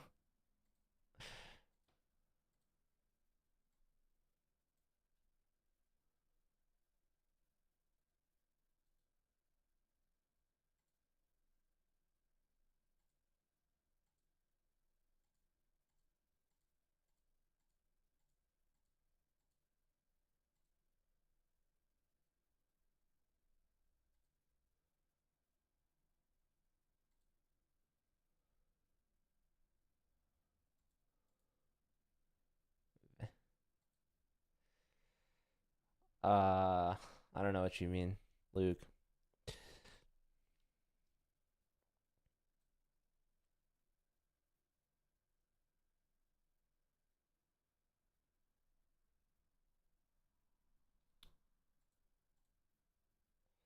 All right, am I wrong with the start time? No, 11:15. All right, that's okay. So, let's see. There's only 5 players with a perfect score so far. Jason Moorfield from Virginia.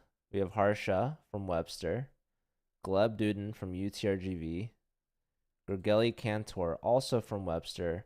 And Andrew Hong from Brown. What's up, Simster? I'm good. How are you? All right, here we go. Willen Magic. This is Gleb Duden from UT Rio Grande Valley. And Andrew Hong from Brown. So Hong is number 1 right now. He's the number 1 seed. Well, he's not the number 1 seed. I think that was Oparin. But Oparin had a draw, right? Yeah.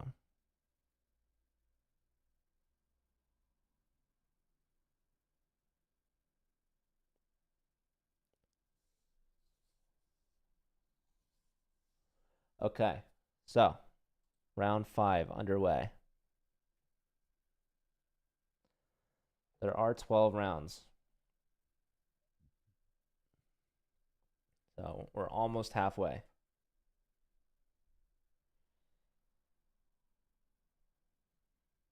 Yeah, Andrew Hong, I mean, he's a newer player from Brown, so really young, exciting player to keep an eye out for if you're a fan of college chess, which if you're watching, I would hope that you are.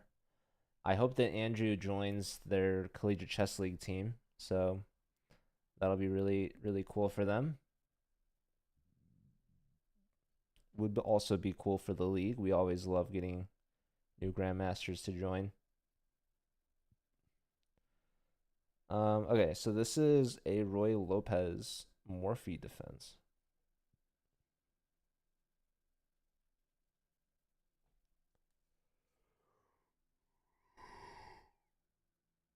Yeah, strong center for white. You got the pawn duo. Expecting knight c3 here. Pretty normal move.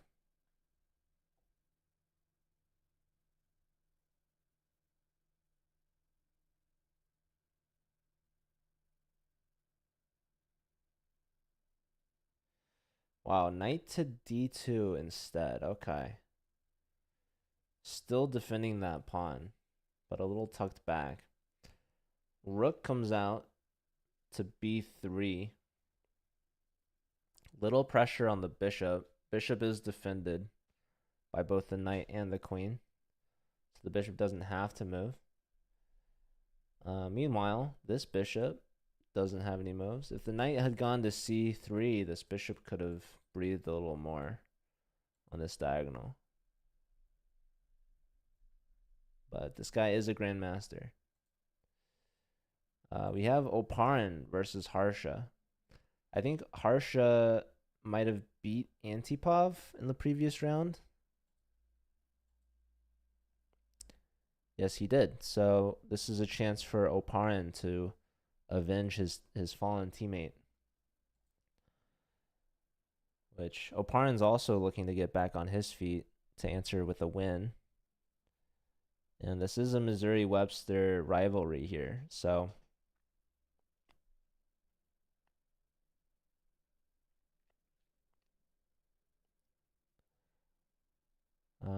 we have Cantor Gergely up against Jason Moorfield. Jason's one of the 5 players that are perfect right now with 4 points.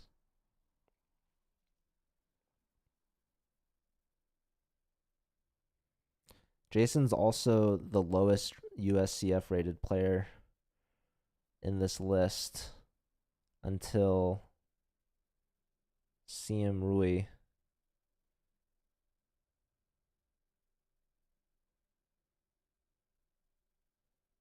Rui is also pretty underrated, to be honest.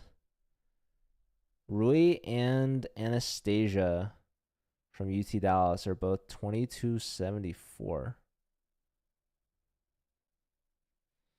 And there's another CM, Daniel Shubin from University of Washington, 2173.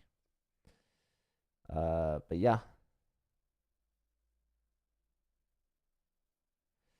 Anyways, Gergely's looking good here, though. So Jason's undefeated.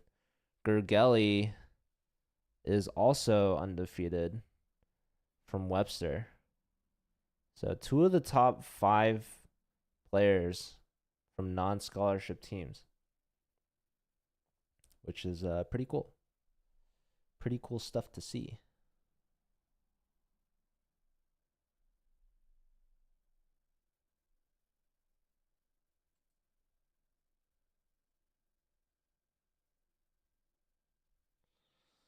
All right, what's going on with this rook over here? Jason's going to get an exchange. Yeah, this is interesting. So white, it really likes white here with knight c to e4. I mean, that is such a natural move. So natural. Or knight g to e4 even. However, after this move, knight takes, bishop in. This guy's cooked. So knight comes back, maybe hoping to play knight e2. So Jason winning the exchange there before white could block it.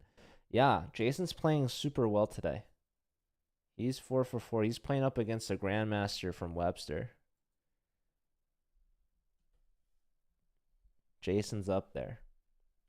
Jason's playing c5, trying to break down this pawn center that Gergely has. Knight goes to f5.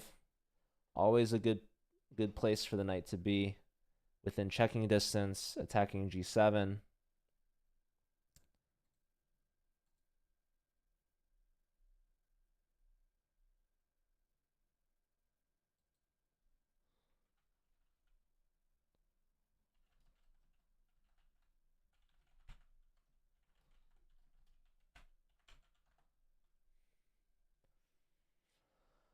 Okay, rook to the d file, and now h4. The threat of h5. So we see a capture. This opens up the c file for Jason's queen. Jason's trying to use his knight to block this bishop. Wow, we see a piece sacrifice here. It's going to be a rook versus 2 minor pieces. This might have been a bit much from Jason, I'm not going to lie. Computer prefers the move f6, for the record. So what is the point here? Oh, that's a good question. I think he just wants the 2 pawns for his knight. Wow. And instead of taking back, losing that extra pawn, white goes queen to g3. Hey, Die Win. Thanks for the raid. Thank you so much. How was your stream? I am on a bit of a delay. I'm about 20 seconds delay. This is the 2023 U.S. College Blitz Championship, round 5 of 12. So we're watching some pretty strong players. Right now we're watching Gergely Cantor from Webster playing against FIDE Master Jason Moorfield from University of Virginia. Thank you. I hope you had a great stream too. Okay, h5 on the board, looking to play h6, trying to create some weaknesses. So, yeah, Jason was doing well, won an exchange, but then he sacked a piece. So it's a rook versus 2 minor pieces, which in theory should favor the side with the 2 minor pieces, which is white, which is the grandmaster from Webster, Gergely Cantor. However, Gergely is low on time. He's only got 15 seconds. Jason's got twice as much time. This is Blitz, and there is increment. It's 3 plus 2. Anything can happen right now. Jason's doubled up his rooks on the f-file. That knight is well protected, though, by both bishop and rook. King gets off the g-file, feeling a little nervous. That king's palms were getting a little sweaty. So he sidesteps the pressure along the file. Queen steps up. King steps over. Now the king is opposite of Jason's queen. So if that e-pawn ever finds space and time, you can push. Wow. G6 from Jason, trying to open up the G file, and does so. But is that good for him or good for his opponent? We're going to have to find out. Because the rook is active. Rook's doubled on the 6th rank. Normally you want to double on the G file, but going this way instead. And now, as soon as this knight moves, that bishop's going to be a beast. Wow, the computer loved knight e7. That was an opportunity missed. But, I mean, now knight e7, but it's too late. What's the move? There's queen h3? No, rook here, there's mate in 2. Whoa, bishop takes. I mean, you just had rook takes. That was mate in 2 from Grandmaster. He misses it, and now Jason's going to find a draw. Oh, my word. What a weird move order from both these players. Knight e7 played a move too late. Just digesting this really quick. Right here, knight e7 is a knockout blow, threatening all sorts of crazy things. But after this knight e7, there's queen takes h3, instant draw. However, after this move, just simply queen h7, rook h7's mate in 2. Missed from both players, and instead bishop takes. This is a mate in 8 for black. Starting with the move rook g2. Rook g2, king h1. Rook g1, king h2, queen d2. I think you have to take... I mean, this is just, yeah, that was crazy. All right, there's so many games going on though. So, Andrew Hong continues his winning with a nice little checkmate there. Oparin and Harsha are still playing. Wow, it's a queen and a pawn versus a rook and 3 pawns. This pawn's about to promote. There's a check. Wait, this is not clear. Very low time. But Harsha's got the queen. He just grabbed it's a rook and 3 pawns versus a queen. And there's a lot of checks being thrown around right now. Queen h7, there's rook h6. King takes the pawn. So white's trying to hold on to a fortress here. Do you believe in fortresses? This is a game that might push the round. No, they're getting a quick draw there. All right. Okay. So Oparin has back-to-back draws. He takes away Harsha's undefeated streak. He takes away his winning streak. Cantor, Grigeli, chessically inclined. I mean, that could have been either way. Begim gets a win from Mizzou, so that's good. Injal wins against Brian Escalante. Farewell to King, taking down Emil Rateski.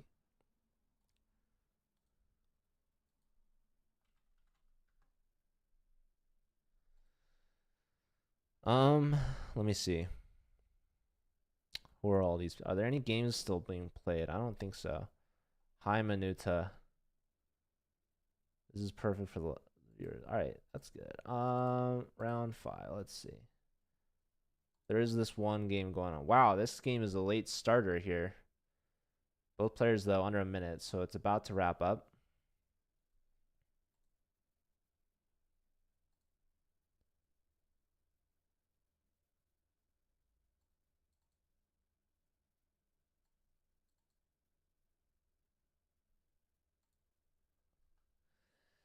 This was a blunder from black. And we're about to see why. Bishop takes, I would have played. I think that was the knockout. So it likes black, but this is a blunder with knight h7. Or this, and bishop g6 only move. Bishop g6, but that was missed. That was definitely a miss. Trading off queens, not a great idea, in my opinion. So now we go into an endgame. 6 seconds for Calliope, whoever that is. This is a FIDE master, Belaslava from Mizzou, playing against UT Dallas's player Luis Alexander Emmanuel Calvary. So this would be a big upset if Calvary can get some points here. And was completely winning too. Bishop g6. I mean, that was definitely the move there.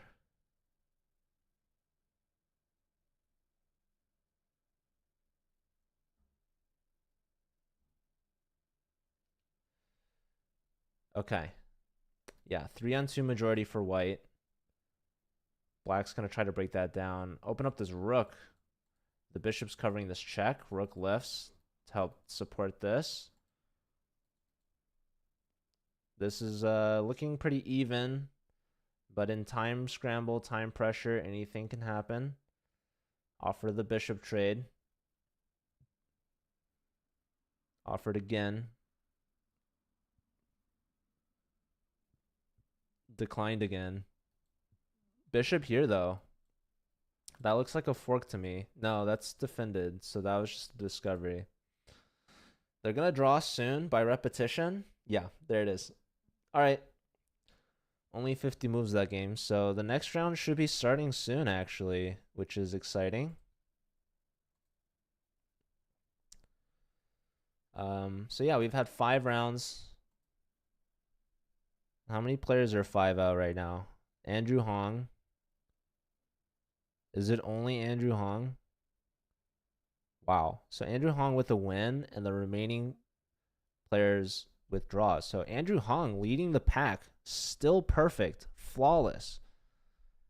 Not even at a scholarship team. You took down Masharov, Brody. The disrespect, dude. The SIUE captain taking down the SIUC captain. That's crazy.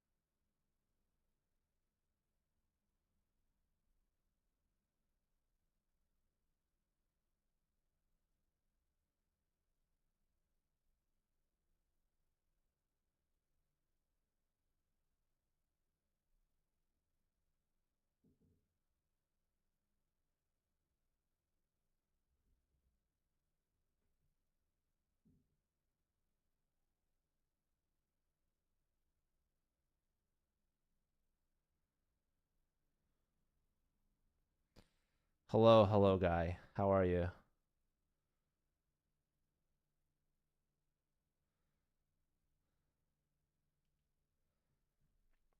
We're waiting for the next round to start. I'm not sure if we're already adjusting to the updated round times or if we are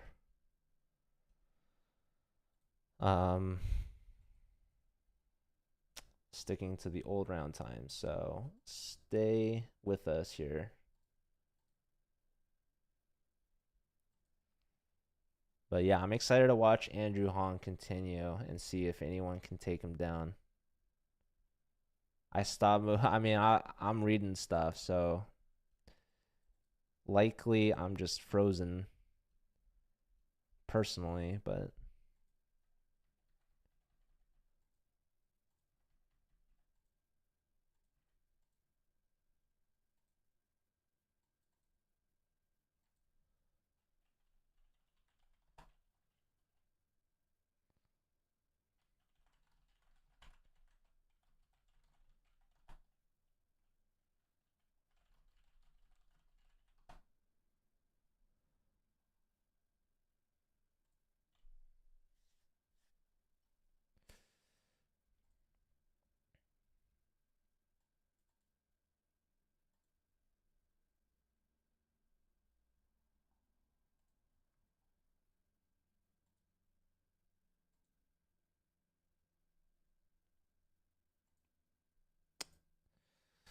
Um,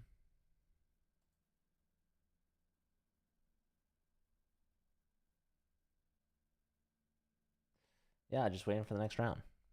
How's it going? We're almost at the halfway point when round 6 starts. So round 6 at the latest will start in 8 minutes. So we'll see. We'll stay tuned. You know what we could do? We could watch we could watch a couple minutes of the weekly prize arena. The standings right now, Valor in first. We have South Florida chasing them in second. York University in third. Bits from India is in 30. They're in fourth place, and Bangladesh in fifth place. Carbondale, they're trying to get some points. It's about the top 10 that matters, right? So, top 10 cumulative from the past weeks. So, lots on the line for that. Drew a 22.58 after 100 moves. Wow, that's awesome. That's a long game. That's what happens with increment. So,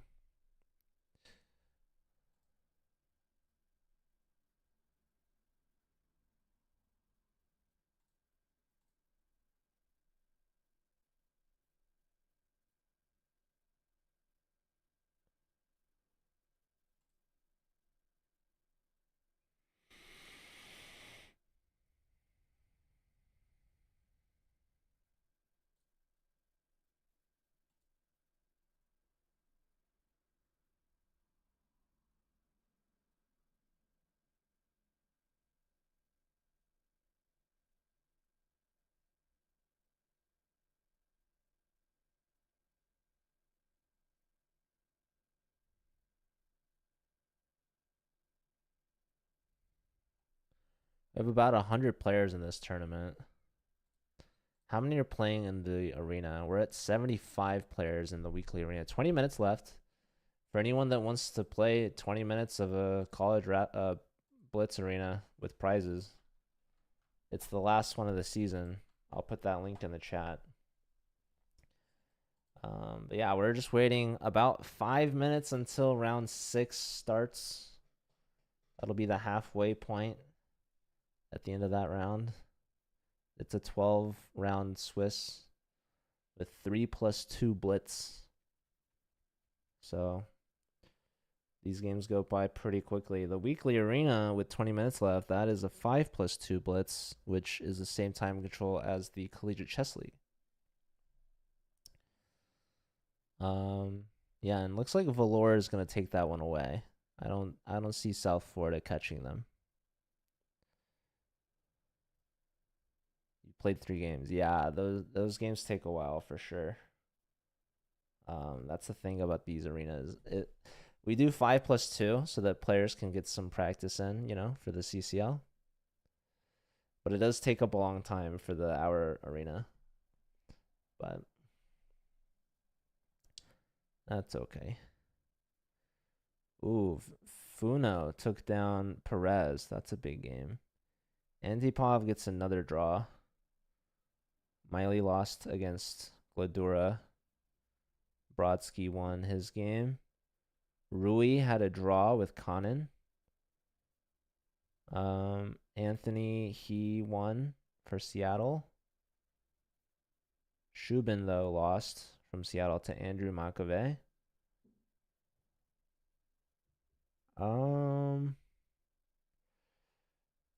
Nick lost to Pawn Wonder, who I should remember who that is.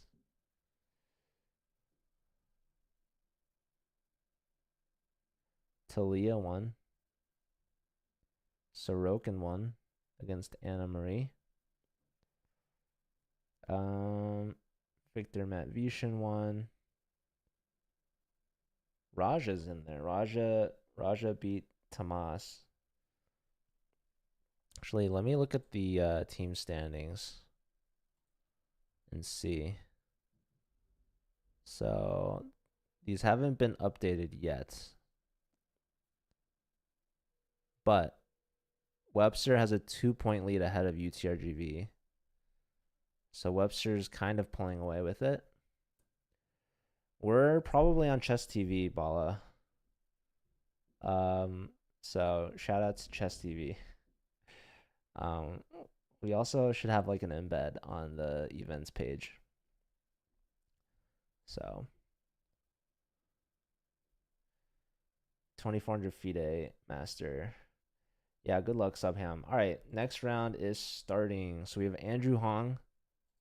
This is round 6. So we started a couple minutes before, which is exciting. So we might be on the rolling schedule now. All right.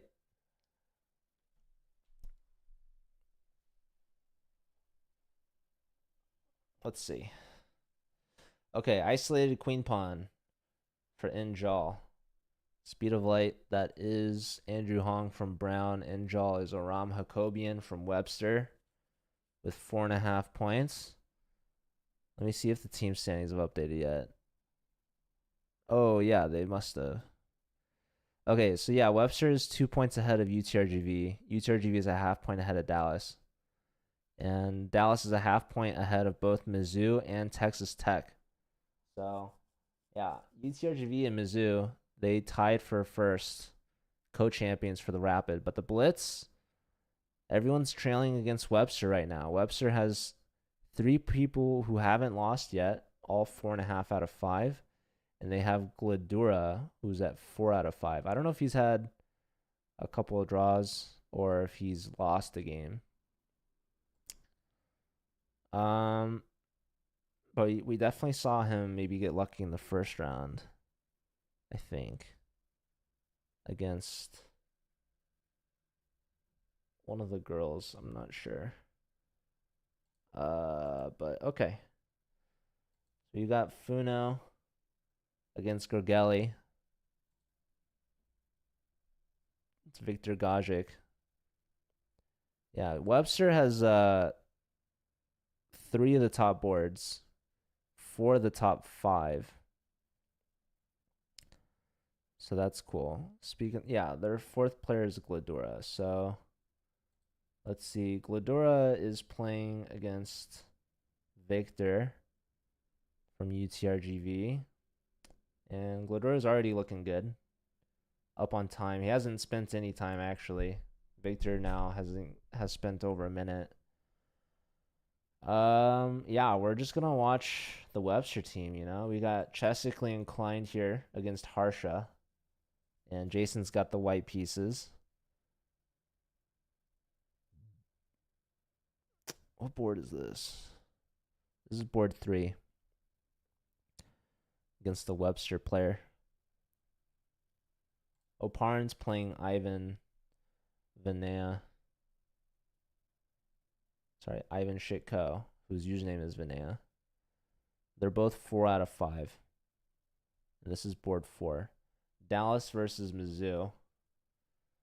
We saw Dallas actually beat Mizzou in the Collegiate Chess League regular season. And Dallas is first place, Mizzou is second place. So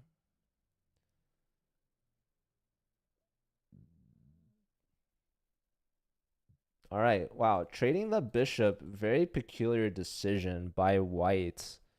This gives double isolated pawns and something for black to try to fight against. Black opting not to castle in this position. Ivan getting that last minor piece out. Grigory does the same. So rooks are connected. White can't castle, by the way, as tempting as that might look. The king has already moved. So white too will have to put their king up in the center. Or pick a side. Anyways, knight in. Black also has double isolated pawns, but they're less obvious. Because they're separated, both on the B file. Pawn push, saving it from the knight. Rook up, kind of x-raying the pawn that was just pushed to e5. Although that pawn is defendable by knight f3. Also not clear where the knight wants to go for black. Maybe to e4. Yeah, knight to e4, you can't really stop that either. So the king's going to have to move, I'd imagine. So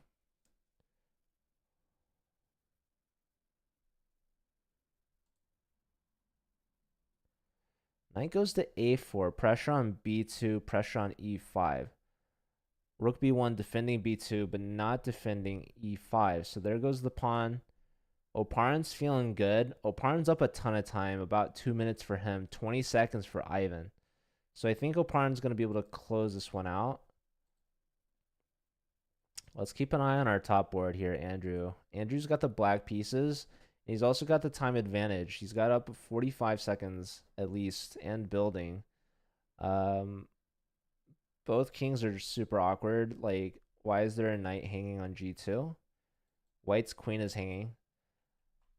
All right, let's look at what happened here. So knight here. First and foremost, there was a knight sacrifice. Bishop takes, winning the exchange. Knight takes on g2. Pawn push. Queen back, and wow, rook e6. What a wild move here. And does it even work? Computer's saying there's this. How wild. This followed by that. I mean, this is a wild chess game, folks. Both players under a minute, too, to figure all this out. This is awesome. Knight h4 played. Rook takes. King goes back. Apparently, rook f8's the move. Rook f8 played. Queen takes. Queen takes on d7. Oh, my God. So after all of that, Aram Hakobian's up. This is such a wild chess game. Oh my goodness. Knight takes f7. So you sack the knight for 2 pawns plus the exchange. You lose a pawn. You sack the exchange back. They don't even take it, by the way. You get the bishop for it. And another exchange sack from Andrew Hong. But the computer hates it because there's only one move, and it's to take the rook. Why would Andrew do that? Somebody explain this to me. He wants to give a checkmate, but it's just not there. There's knight f3, but this was a horrible move. Black was winning. Oh my god, maybe he meant rook c4. Was that a mouse slip? An unfortunate one for the tournament leader. I mean, I assume it's a mouse slip. If you lose this, that's very unfortunate, and I apologize to Andrew Hong for that, because now these pawns are just beasts. This pawn is fully supported and is on path to victory. This is borderline resignable for our poor grandmaster from Brown. There's a check, rook lift, attacking this guy, by the way. All right, kind of a heartbreaker there. So Viktor Gajic takes down Gergely Cantor. So that's a loss for Webster. Chessically inclined. Can he close this out against Harsha? Let's see it. Let's see it. So Jason Moorfield up a pawn. However, rook takes f3 maybe was the thing, but then the rook would have come in for back rank mate. So that's why the rook went all the way back and is now defending all this stuff going on. So how is Jason going to break through? Oh my god, Jason had 2 seconds left on the clock there. We're seeing a time scramble before our very own eyes. Knight f6 is a threat. The rook moves. Rook c6. I love this move. Why? Because if rook takes, pawn takes with tempo on the knight, that was a trapped knight, actually. The knight would have been trapped by just the pawns alone. Okay, so now the b pawn is in motion. The knight goes back, hits the rook. Ooh, there's not quite the skewer yet. Knight b7 block was there. 2 seconds for Harsha. Activating the rook. Both players playing with less than 5 seconds on the clock. Pawn push. King has to move back. King goes here. There's rook a7, king back, rook there, attacking the knight. Knight's got to move. And when the knight moves, the pawn pushes. Check, and there's going to be a queen. That's winning the knight. Wow. Whoa, giving up the g-pawn. And the e-pawn? No, that's with check. I mean, you're up a knight. How are you gonna win this? Attacking the g-pawn twice. Gonna win it now. Yeah, they've built up a ton of time too. So Aram Hakobian, man, he takes down the leader, Andrew Hong. I could have sworn this was a mouse slip. The exchange sack just came out of nowhere.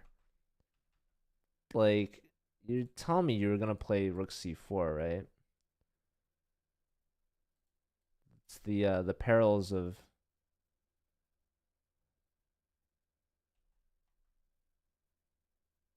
even like, yeah, queen here. Like, does that not work? Does that not work? Oh, there was queen check and fork. That's brutal, man. That's brutal. All right. So Chessically Inclined takes down the Grandmaster from Webster with the extra knight. Very well played from him. So shout out to Jason, who's been playing great chess. We have another phenomenal result from Subham. Subham's hanging with the top of him. He takes down Emil Ratajski with a draw. I mean, takes him down. I mean, they're holding draws. Okay. Andrew Makove won. Talia lost to Anthony from Seattle. Tomas and Calvary drew. That's a really good result from the Dallas player. Antipov gets a win, so back on the right track. Perez and Escalante have a rook and pawn draw. Here we go. Here's the game still happening. Let's see this conversion technique from Conan from Texas Tech. So it's a queen versus a rook. How to defend this? It's very difficult because there's a queen on the board. And when there's a queen on the board, there's forks to come. So, and there's also time pressure, which makes a fool of us all. But can white hold a draw here? Seems difficult, if not impossible. So that's why we want to see this technique. Nakacha. This is the last game of the round, from what I can tell. So queen is corralling this king into the corner. The rook is hit now. So where does the rook has to move? Only move for white is to move the rook. But where exactly to go, it's not clear. Computer's reading, it was reading minus 153. Hoping for a stalemate, by the way. Kind of white's plan. Rook all the way back. There's one check. Two checks. Uh-oh. Uh-oh. Let's see. 3 checks. Block. Lining up discoveries with the king. King moves. Check. So now the king is all the way to the back rank. This rook is trying to cut the king off. No, hits the queen. There's 1 check. 2 checks. Watch out for stalemates. Rook f7. Rook f7. Rook e7. We get the draw. We get the draw. The queen went to g6. And there you have it, folks. There's your draw. Wow. Conan could not clutch. Conan could not clutch. Ooh, and this forces that. Wow. Awesome, awesome stuff there from Nakachuk. Not going down without a fight. Queen versus Rook endgame, man. That is tough. Where's the conversion here, folks? So the computer's reading forced mate. Here we need a queen move. Let's go back and show. Right here, it's a mate in 10. Queen e7. Here it's mate in 2. Or sorry, mate in 8. With 2 moves. Queen e2 or queen to e5. Queen e5 doesn't make that much sense, but queen e2 hitting the rook. There's a lot of mate in 7s here, a lot of squares for the rook, but let's go. Computer saying rook a8, queen h2, king g7, queen g2 is a fork.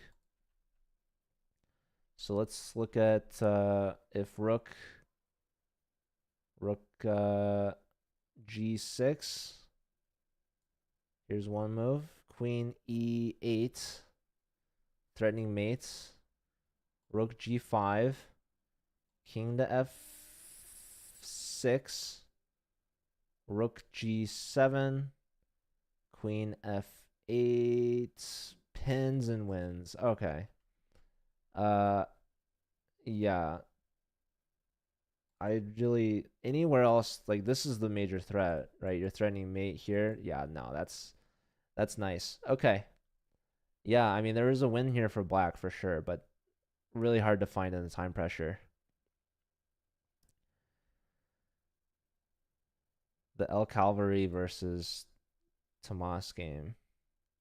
Yeah, didn't I say that was a draw? Draw by agreement. Was there a mess up? So Caro Khan advanced. Trade off the queens.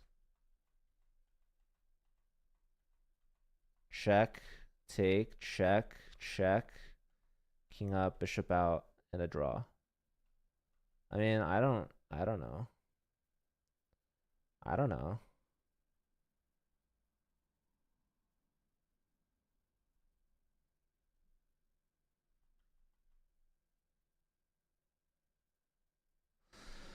Yeah, I don't know.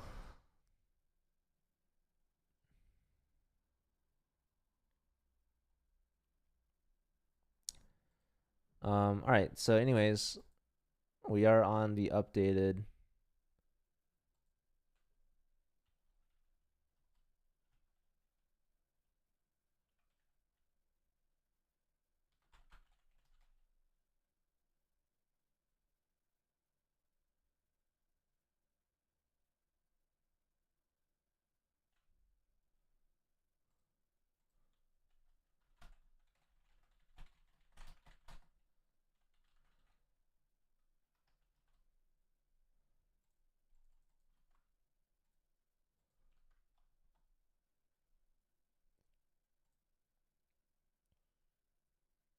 six out of six. Nice.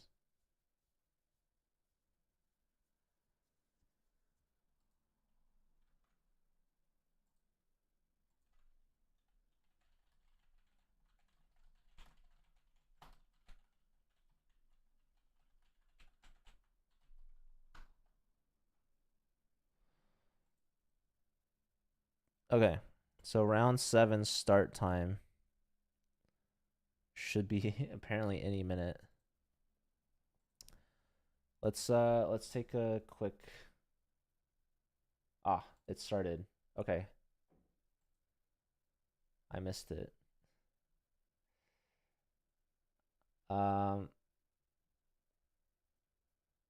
What colleges are these? Great question. Chesically inclined. This is FIDE Master Jason Moorfield from University of Virginia.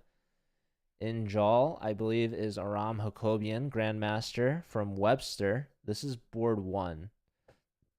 No one's perfect. These players are both 5.5 out of 6. So we are officially at the halfway point of this tournament. It's a 12-round tournament. This is round 7.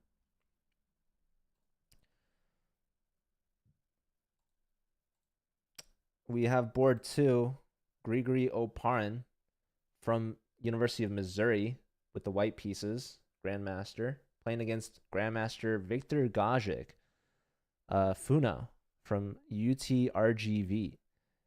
And this is actually a rematch. Oparin lost to Gajic in their match in the Collegiate Chess League. So this is a slightly faster time control than CCL. This is 3+2 Blitz.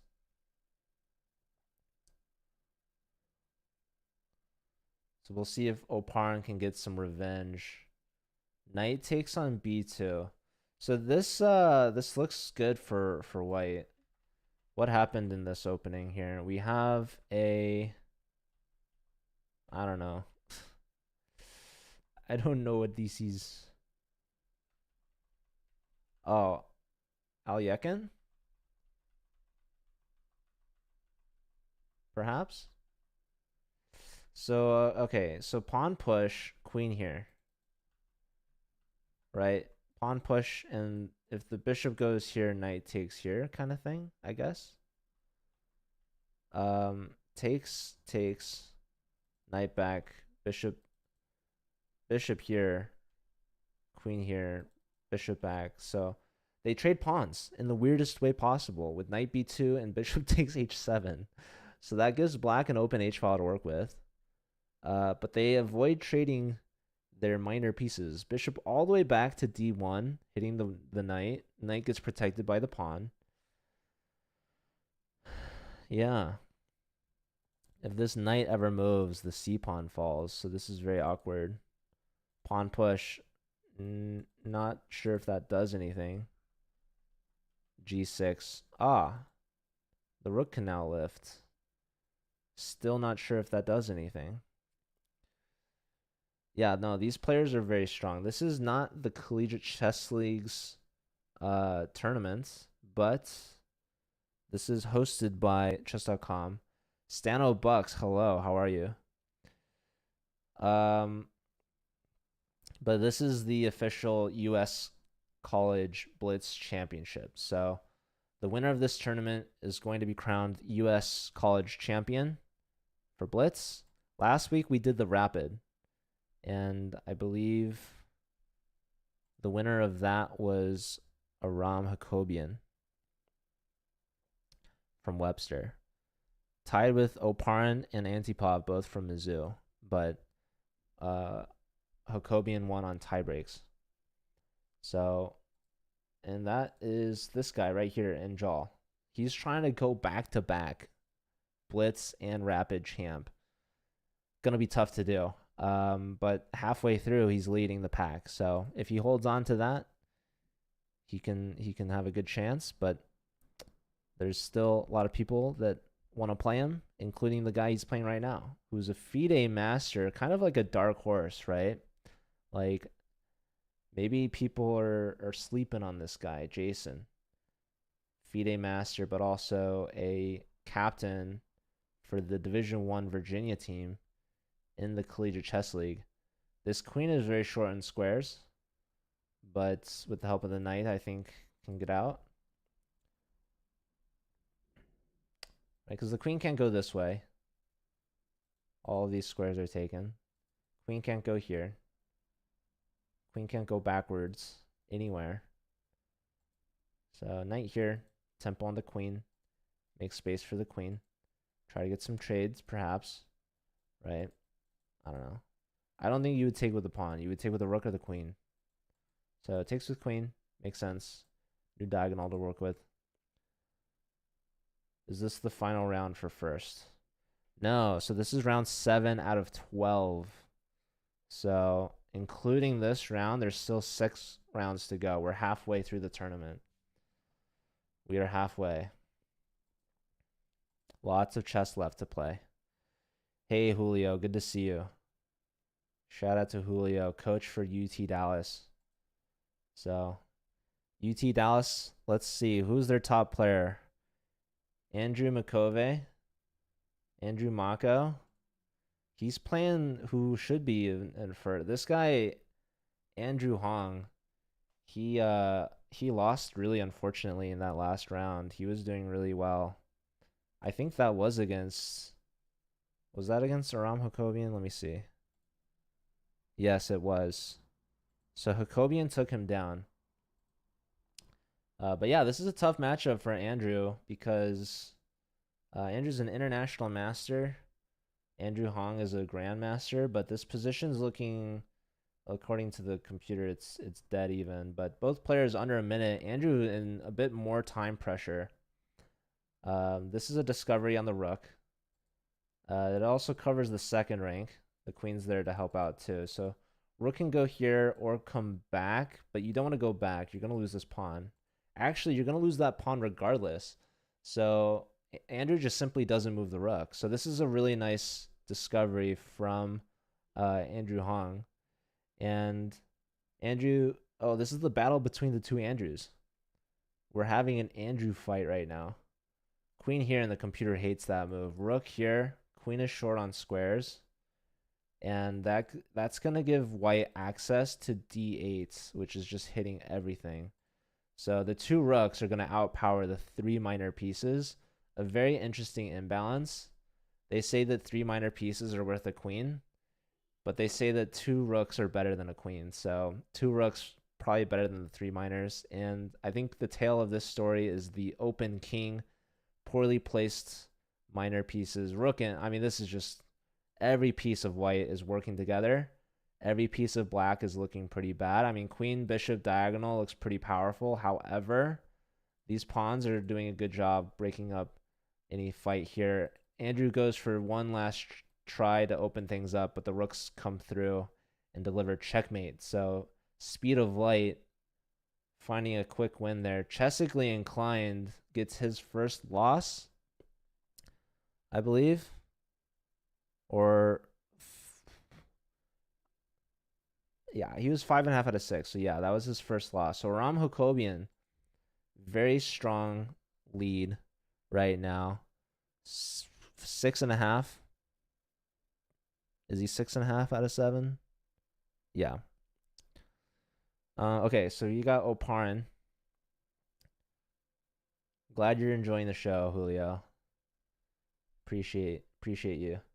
Okay, so pawn takes. That helps open up the defense. 5 seconds for Funo now. 8 seconds. White is crushing here with what move?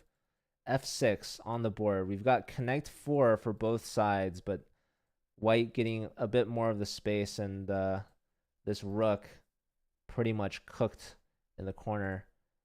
Bishop barely, it's just shuffling back between two squares, but look at how Oparin's bringing all the pieces in, and he's going to win this rook. We have a Desperado sacrifice, but it's not going to lead to anything. This is over for Viktor Gajic. So Oparin gets his revenge from the CCL loss a couple matches ago. Here we have Subham versus Castle SC. Actually, this is going to be a draw. Here we've got Sorokin from Texas Tech taking on Panda from Wash U. No, not Wash U. UW, University of Washington in Seattle. So white's up 3 pawns. So that should be conclusive. This is going to force a queen trade. That's just about going to do it. Knight here, saying get rid of this knight, but the 2 pawns are going to be good enough. This is resignable at this point. Maybe hoping for a stalemate. We've got Harsha versus Victor Matvishin. And black is going to pick up this last pawn. And we have resigns. So that's a point for Matvishin, taking down the Webster Grandmaster.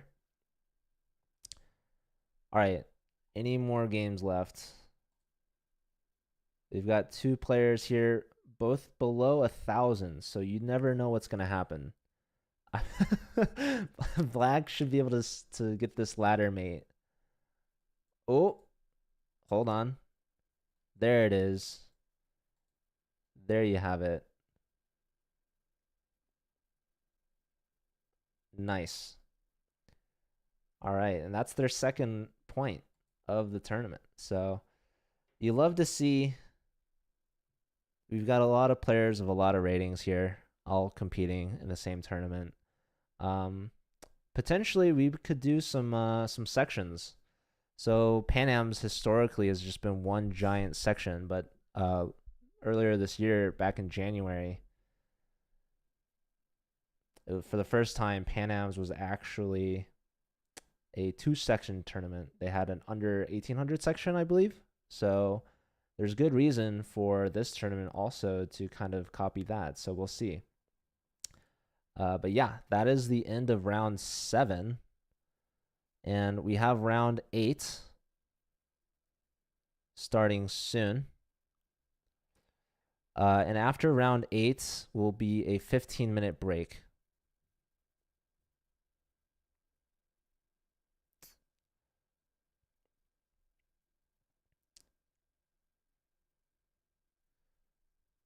But yeah, team standings. Let me take a quick gander at that. So it looks like it's not quite updated yet, I want to say. But before this round started, I think it was Webster still in the lead, 1 point ahead of UTRGV.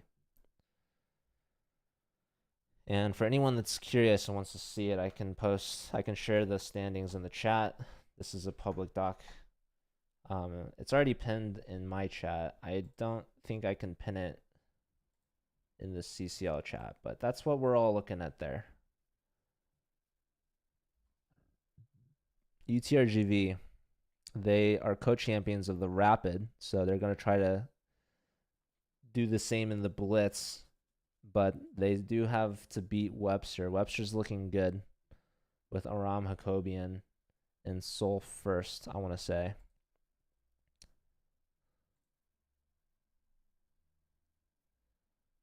Yeah, he took down Jason Moorfield. And Victor Gajic also lost. So, yeah, that puts Aram Hakobian Seoul first, 6.5 out of 7. Only having drawn one person so far. That was Ivan from UT Dallas.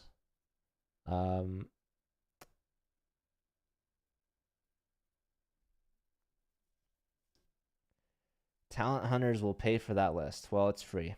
That is a public list.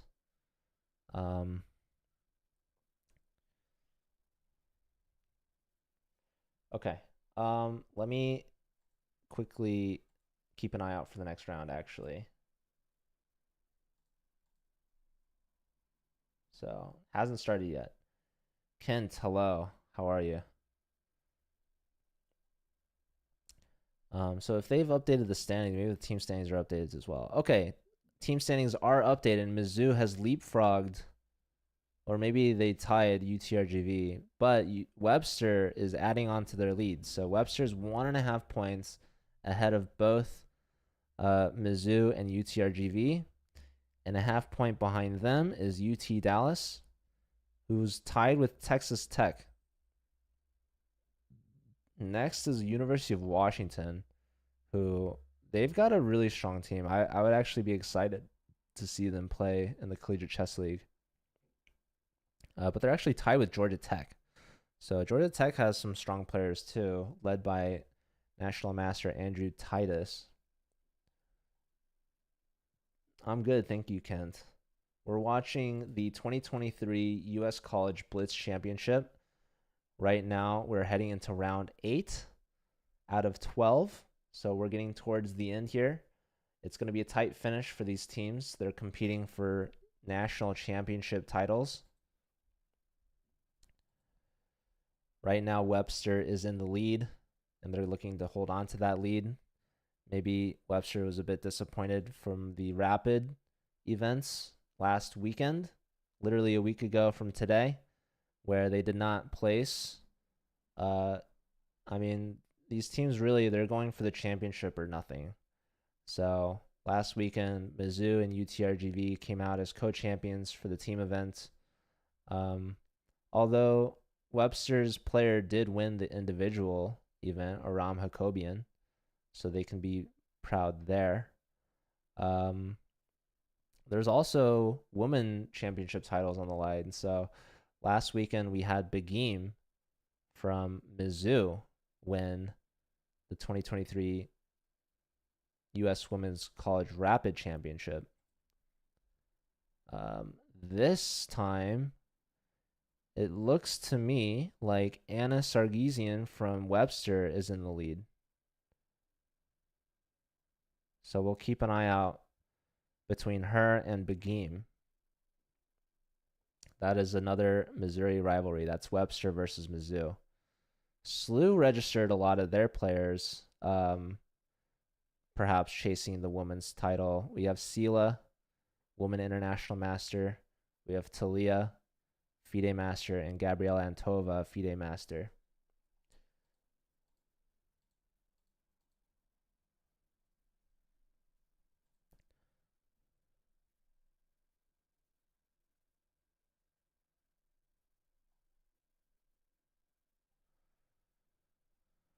Okay, so I'm still waiting for the next round to start here. Any minute.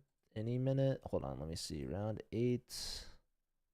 Okay, so it should start next minute. The pairings are out though, so we're gonna have on board 1 Mizzou Oparin versus Webster's Jacobian. So that's gonna be a big one. We're gonna see if Oparin can stop Webster's player who hasn't lost yet. Board 2, we have Benjamin Gladora from Webster taking on Andrew Hong from Brown. Board 3, we have Victor Gajic from UTRGV taking on Texas rival Alexei Sorokin from Texas Tech. And then his teammate, Victor Matvishin from Texas Tech taking on Antipov from Mizzou. And then we have Dallas's top board, Brodsky, taking on Virginia's Jason Moorfield. So we have the rounds starting. This game has been lightning fast. We have an Italian, 2 knights, no fried liver. Instead, just D3. And yeah. All right, pressure on E5, F6. A controversial move to some. Aram Jacobian playing it pretty quickly there, just solidifying the pawn. The issue is the knight on C6 is not a reliable defender. So while the rook pins the pawn, we see the move D4. Castle's getting out of both the rook pawn pin and the bishop pin. Now, do we see a lot of trades off? When you take here, this helps open up the rook, so that justifies the F pawn push. So we don't see this capture. Instead, we see white gives up the bishop pair, which double isolates the C pawns for black and maintains this tension in the board. H3, creating a flight square, but also getting control over G4 from this bishop developing. I like how both players are playing this so far. I mean, black may be a worse structure, but white kind of behind in development, if I'm being honest with you all. So bishop comes out, knight comes out.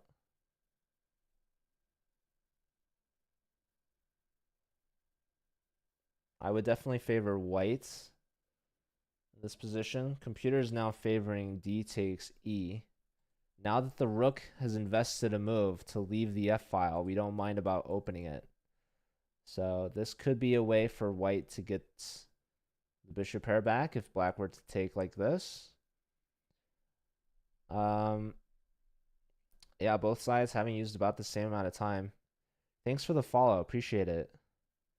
Thanks, Kent. That means a lot. Yeah, normally I'm just streaming random stuff. But I'm covering some college chess today, so I have multiple channels live right now. If you want to check out the Collegiate Chess League channel, is I call it my work channel basically. This is what I do. But yeah, this is college chess, man. That's what I do.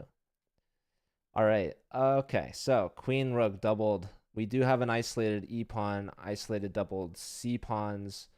This is looking pretty comfortable for white. Black, really all they have going for them is the bishop pair, but not being put to great use. C4. Knight comes back. Potential forks, but queen and bishop both there. But leaving none of that to chance. The knight wasn't doing great on b6 anyways. Maybe he had a chance to go to d5, but not anymore after c4. So b3, connecting the pawn chain. Bishop now has a new diagonal to work with. The long diagonal, the main diagonal. And there's a lot of pressure on e5. We see black has invested 4 of their pieces just to defend this pawn. Right now, only pressured by the knight, x-rayed by both queen and rook. This knight could move with tempo at any moment, and white's getting ready to add another attacker. So, is it going to be enough? Is this knight going to have to attack the pawn too? Knight could only do that from d3, which is covered by the bishop, by the way. So, okay, going here. Allowing for this capture. And now, I mean, I want to play this. Computer likes bishop e3. It also says we can take on e5 now. That would have been definitely grabbing a pawn. That was the top move. I guess that was a free pawn, but didn't want it.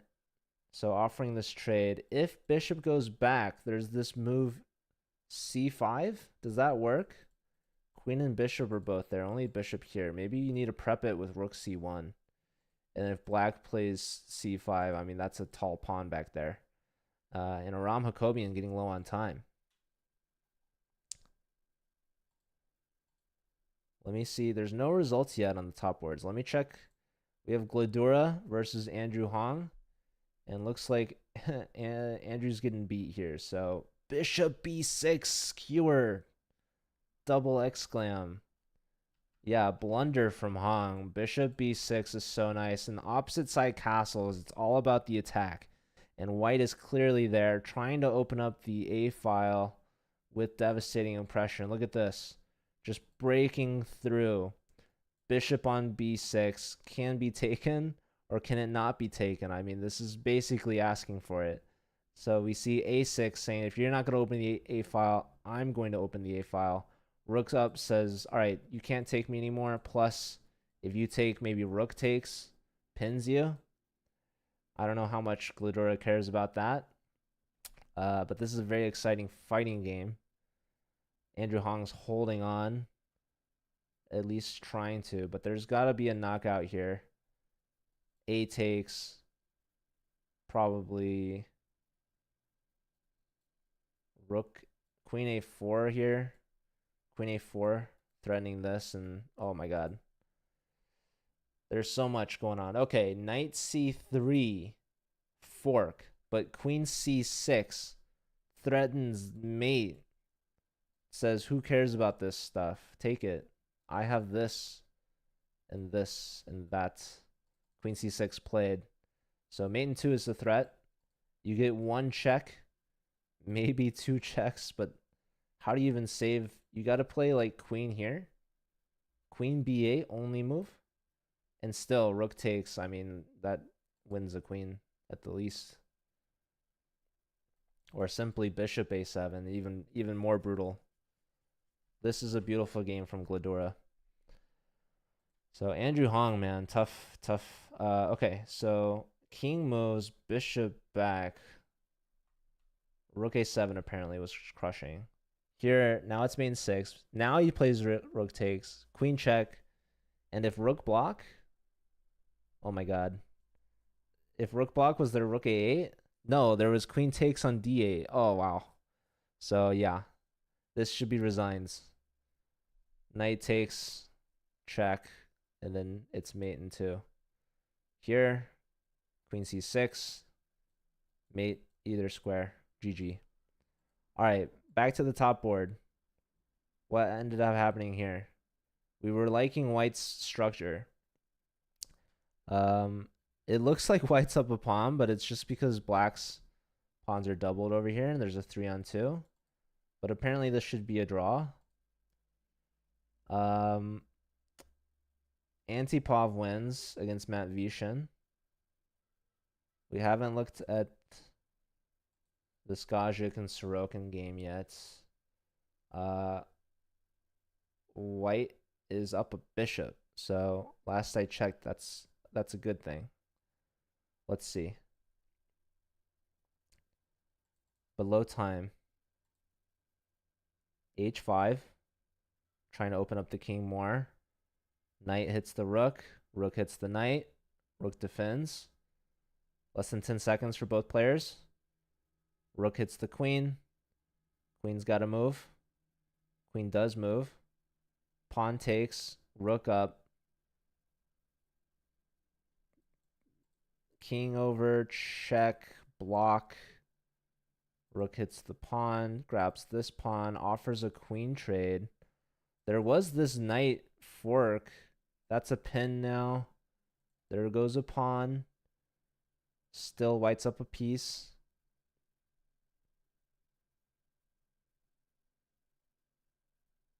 Offers rook trade.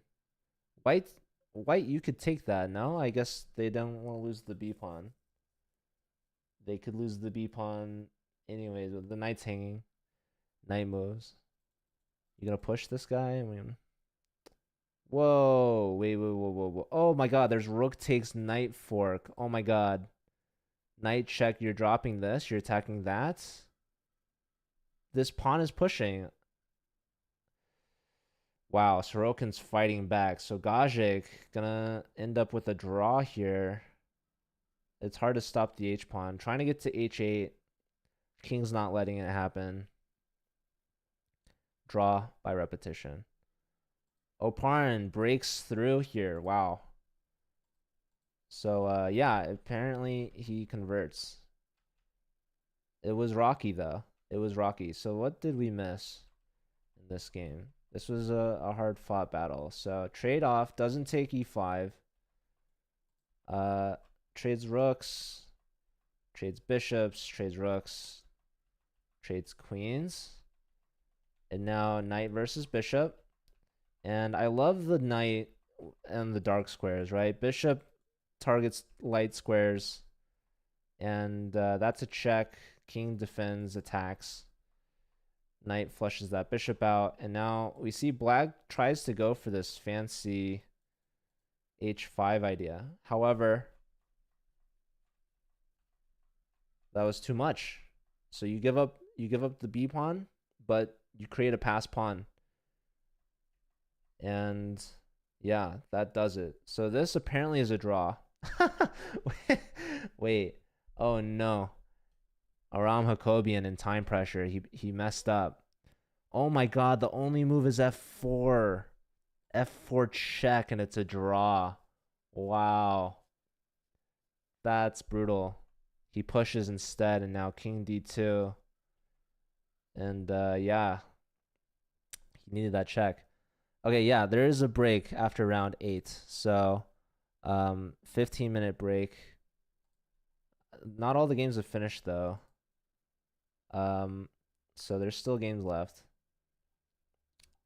When the next one starts will be probably 15 minutes after the last game.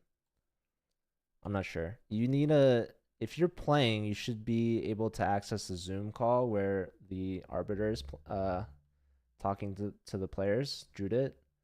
You should talk to Judith. Okay, so Jason is up a pawn. So he's gonna push for the win, but it's definitely a draw. This is David Brodsky. You voted to not take the break? Yeah, okay, don't listen to me, you guys. I don't know what's happening. Judith's the decider. You gotta listen to her. Jason's pushing. He's making progress. He's got 2 seconds. 1 second. He gives a check. This could be a draw. No. He's going for the win. What does white do? White's thinking. 4 seconds. 3, 2. Moves the rook back. Computer does not like that. Check. King has to move. King's getting in now. Jason's advancing. The F pawn is hanging. King moves. Pawn push. Just like pawn push back. I mean, This has to be good for black. This has to be good. The e-pawn is hanging. The e-pawn's being pushed. The rook gets behind the pawn. Oh, boy. 1 second. King checked. Check again. What is this? 1 second. He's going to flag. 2.3 seconds. Pawn's pushing. No, black's winning this. Black is getting the dub here. Jason's too good. He picks up that second pawn. Look at that. He's hoping for a stalemate. Jason's not falling for it. There it is. Big win from Jason Moorfield, taking down David Brodsky. Nice. And I think that was the last game of round 8. Round 9 will start.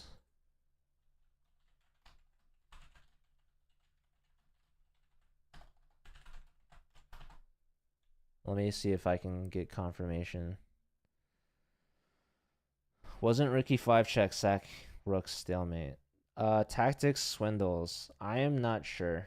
I'm not sure which game you're talking about. In this game, I don't know. I don't know what else we're looking at. Let me look at the standings. So Jacobian goes down, right, to Oparin. So now Oparin and Gladura look like they're both tied with 7. But Oparin has tie breaks. So, yeah, that was a really big win from Oparin to pass Jacobian, putting him back in first. Jacobian now is in third, tied with Jason Moorfield and Oparin's teammate Antipov. Andrew Hong is in 6th with 6 out of 8. Oparin hasn't lost yet, by the way. He's had 2 draws. One against Harsha and the other against Brian Escalante. Meanwhile, Gladura has 6 wins and 1 loss. Sorry, 7 wins and 1 loss. Coming to Anthony He from University of Washington.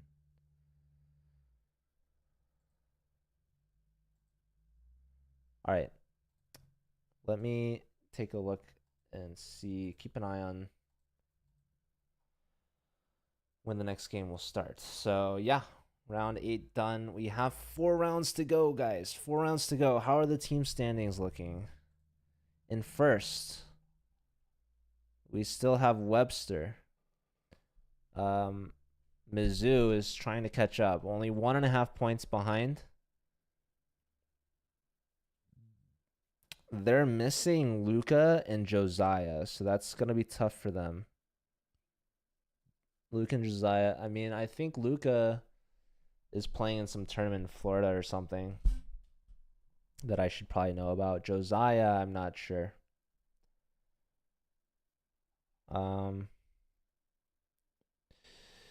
But yeah, Webster's full strength, it seems. They're coming full force. And Anna Sargsian is looking good with 6 points. Begim only at 4.5. Dallas, they're now ahead of UTRGV in 3rd place. They're at 22 points, tied with Texas Tech. So that was not a good round for UTRGV, it seems. Who is now in 5th place for the team standings. They have one player with 6 points, Victor Gajic, who's actually their only grandmaster. They've got a ton of IMs. And their top female players, Miley Jade, who is tied with Begim with 4.5 points. But yeah, Anna Sargsian from Webster is looking good. What shirt is that? This is a chess.com shirt. This is a shirt that they gave me. It just says chess.com. Shout out to chess.com, who's hosting this tournament and also paying me full time. I'm not getting paid for this though. This is out of the pureness of my college chess heart. USCF they're doing their own thing. Same with Pan Am's, which we're hoping to stream this year, or I guess technically next year, January. It's weird to say like this year, last year for Pan Am's because it happens in January. Uh, but anyways, yeah. My full-time job is to run the Collegiate Chess League. So this is not Pan Am's and USCF is not really involved with the Collegiate Chess League. So, okay.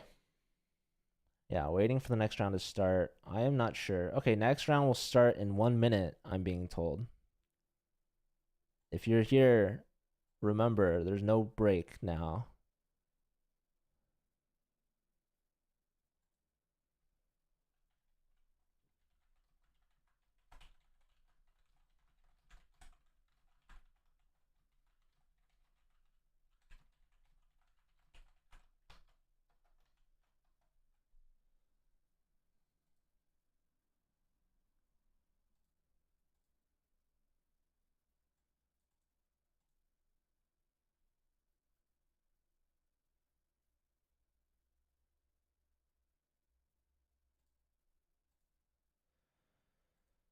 Thanks guys for the follows, by the way. Thanks for being here. I know that we're trying to get through these rounds rapidly, or maybe I should say blitzly, or just quickly. But like before, they were doing the rounds like every 30 minutes, which is kind of a lot to wait for blitz for 3+2. So we're putting the rounds on a rolling basis. We have an Italian game here, which is fun. This is Crazy Girl. That's Begim from Mizzou.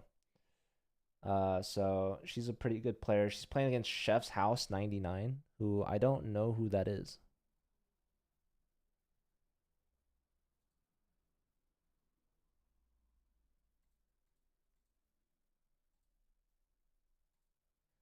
But this is round 9, so let's see.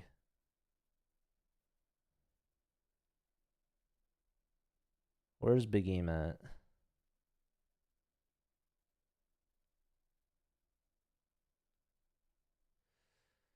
Anastasia from UT Dallas also has 6 points. Okay, Crazy Girl, she's playing against Barrett Winchell, also from Dallas. Non-title player. And she's already winning. She's already winning. Wait, that was too fast. Begim, what did you do to this guy? F4. Wait, she's got the black pieces though. Takes, and that she just wins the bishop. Takes, and yeah, Queen F3 takes, resign. Maybe prepared for the bullet championship. Okay, so let's see. This is board 1. We've got Oparn versus Gladura, both players with 7 out of 8. I do have the family-friendly tag, it's true. The shirt's not on the store. This shirt was given out at the 2021 meetup in Punta Cana, but I wasn't there. They just gave me this shirt. So, yeah. I don't think we're selling it. Okay. Think Tank for Oparn with the black pieces. Gladura from Webster. This is a Missouri rivalry match here. G5 and H4 for white. Trying to take space on the king side. Pawn pushes in the center, hitting the knight. So Oparn firing back.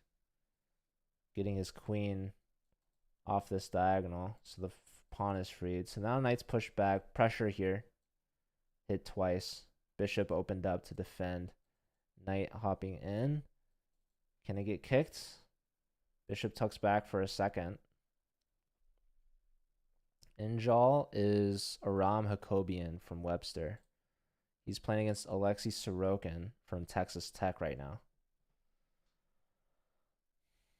So neither side has castled yet. Doubled pawns on the c file for black. Bishop pair for black. Castles. Computer hates that move. What? Knight in. Threatening queen h5. How do you stop queen h5? You don't. Castling. Big blunder from Sorokin. So Aram Hakobian forced to give up the knight and forced to open up the h-file. All good things for white. Queen comes in, says, go ahead, be my guest. Please take this if you wish. Queen takes. Yeah, this game's going to wrap up soon. Blitz is tough, dude. Blitz is tough. It's fast. There's a lot of rounds. These players may be starting to get tired. We got rid of the breaks. I mean, I think the players though, they're on board with no breaks. I think they just want to play. Seriously though, with 30-minute rounds with 3+2, there was more wait time than chess time. Which I don't know. So I'm glad we changed it, right? I don't know. We're on pace to end this a lot sooner. But yeah, I mean, come on, it's Blitz. Okay, so queen h5, bishop to a6. What is going on?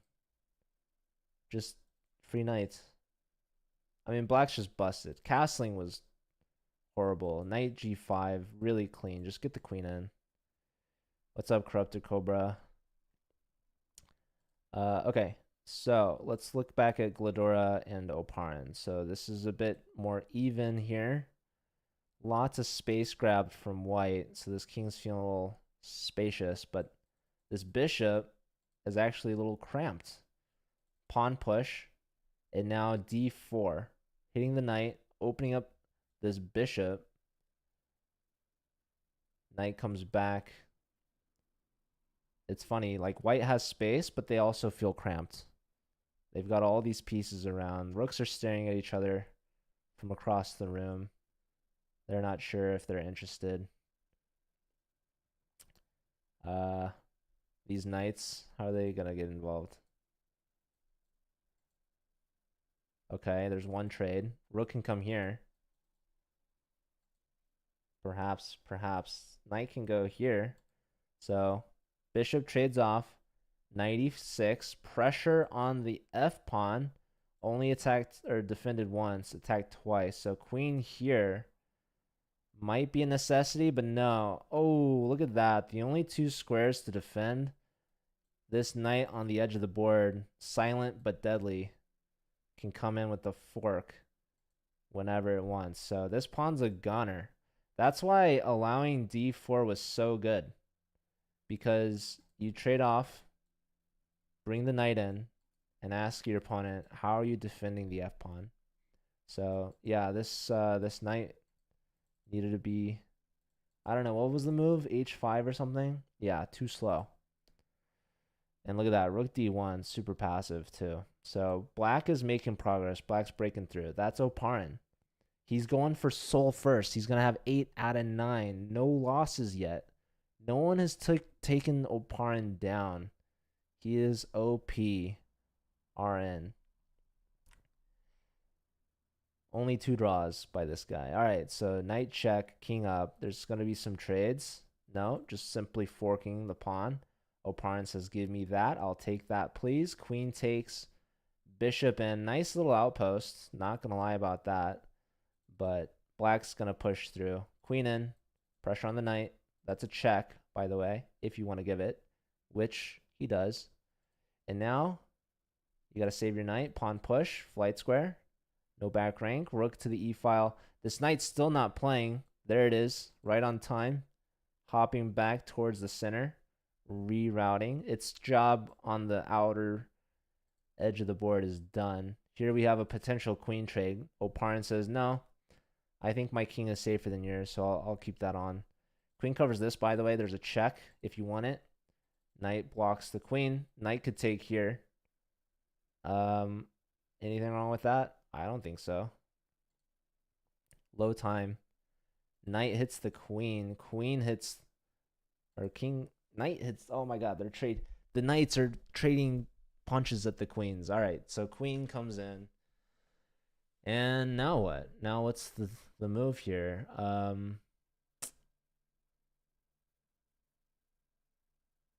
Computer just hated this move from Oparin. Glidora couldn't punish it. Can I see real quick what was the move? Here in knight g6 check. I thought queen takes, h takes. Okay. Oh, because was the H file opened? Was that why that was so bad? Wow. Wow, wow, wow, wow, wow.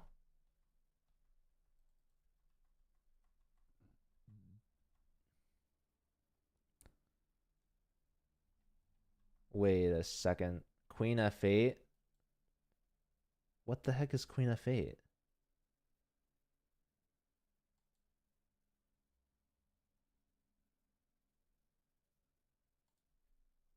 Why would it recommend the move? Oh, white to play queen f8? Oh. That's a huge fork, by the way. All right. I'm so confused by these chess games sometimes.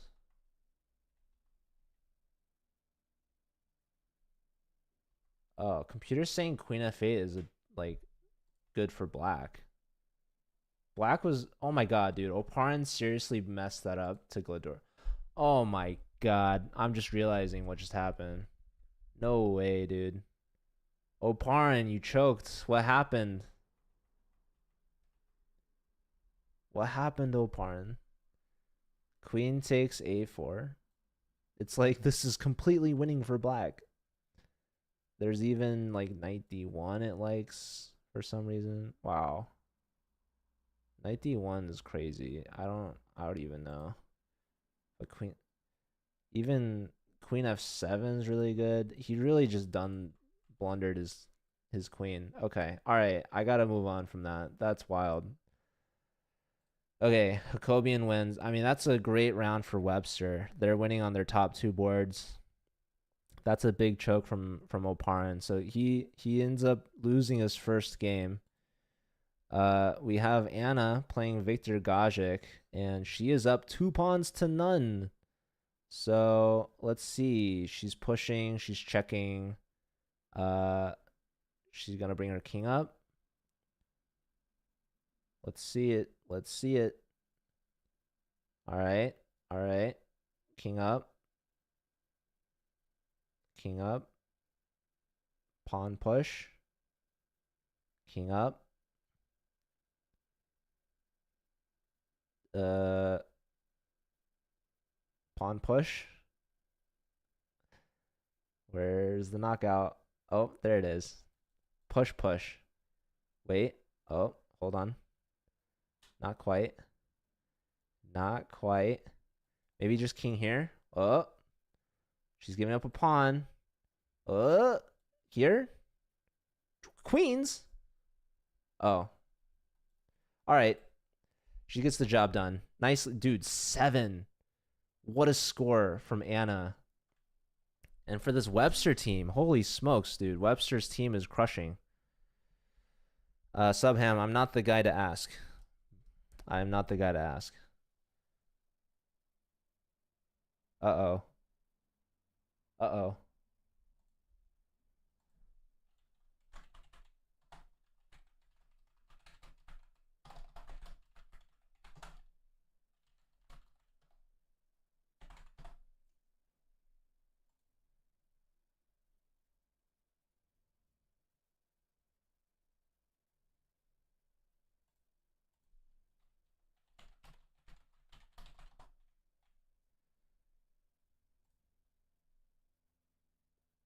All right. We're getting the pairings in, or the scoring.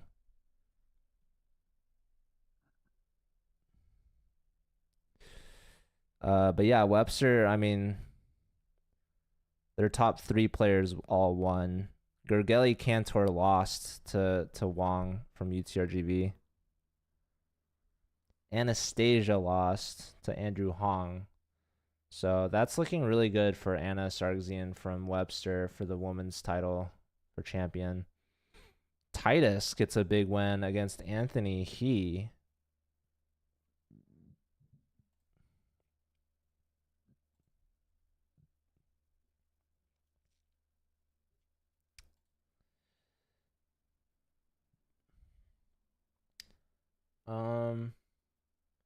Antipov and Jason Moorfield had a draw. Let's see what happened here. So Antipov with white.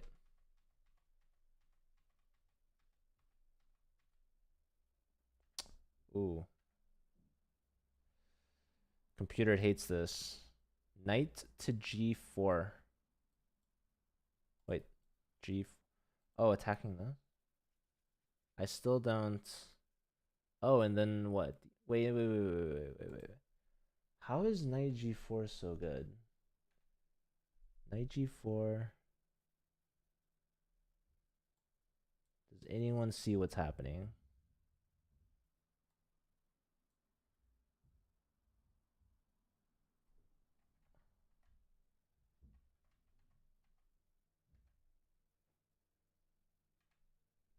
You're simply removing e3 as a flight square for this queen. That's it. That's all this move does. Because you're threatening bishop to d8 and the queen's cooked. Wow. This knight and the pawn taking away all these squares from the queen.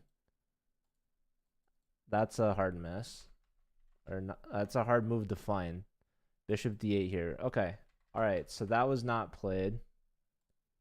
Instead, we have knight d7. The queen gets that one flight square on e3.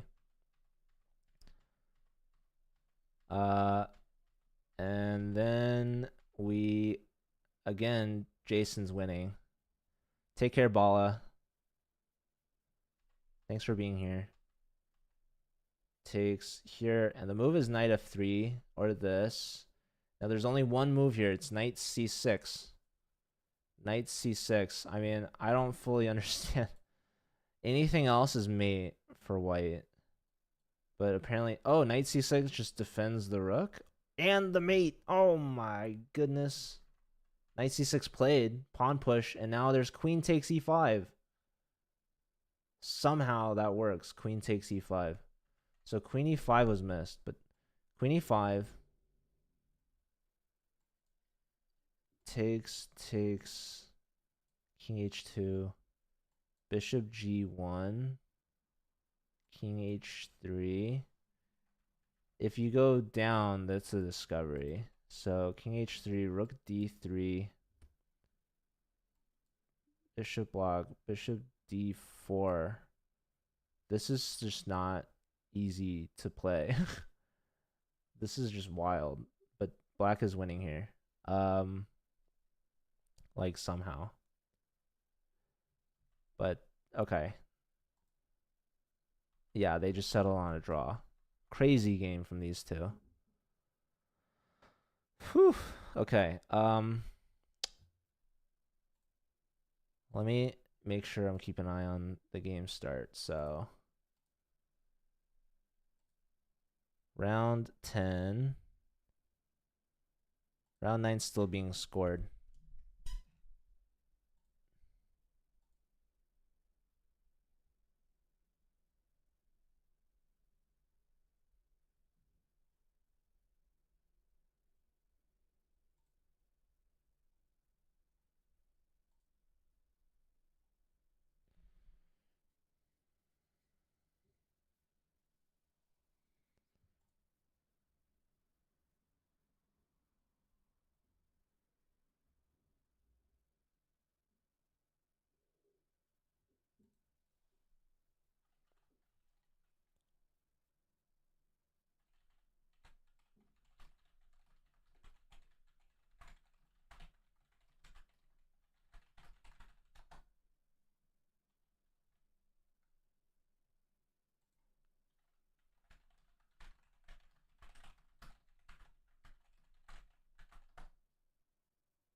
Okay.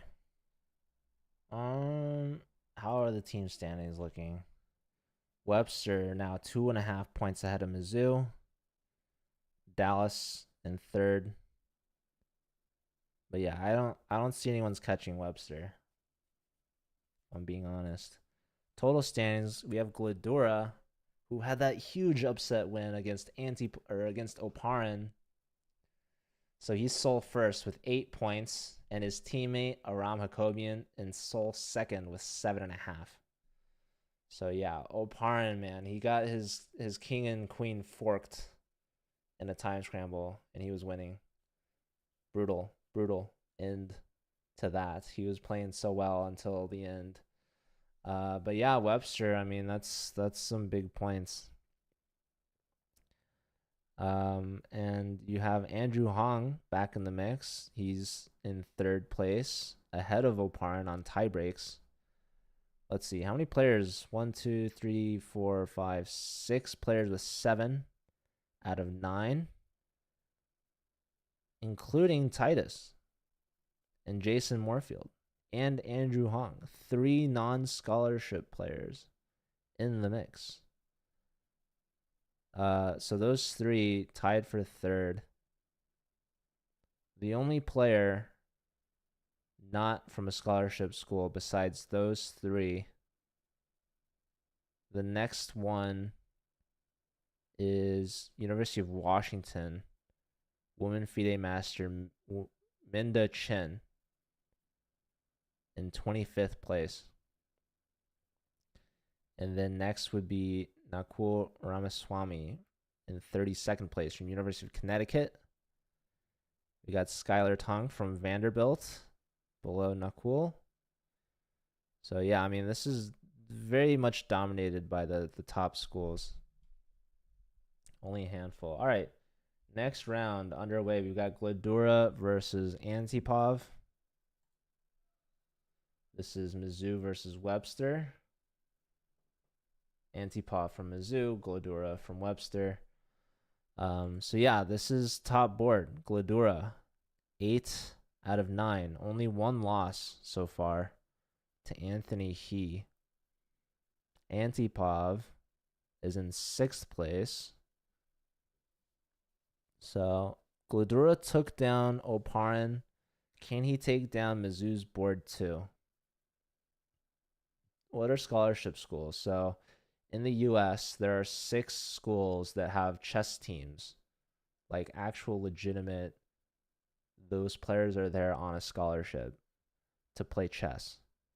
And those 6 schools are Webster, Mizzou, and SLU, each in Missouri, and UT Dallas, UT Rio Grande Valley, and Texas Tech in Texas. So 3 schools from Missouri, 3 schools from Texas. And St. Louis University, they did not actually register a lot of players for this. They only registered their 3 women players that I at least know about. Sela, who's a women international master, and their 2 FIDE masters, Gabriela Antova and Talia Cervantes, they're all 3 competing in the Collegiate Chess League. In fact, we've watched all 3 of them play, I believe. But I'm not sure if they're still playing right now. They might have withdrawn, actually.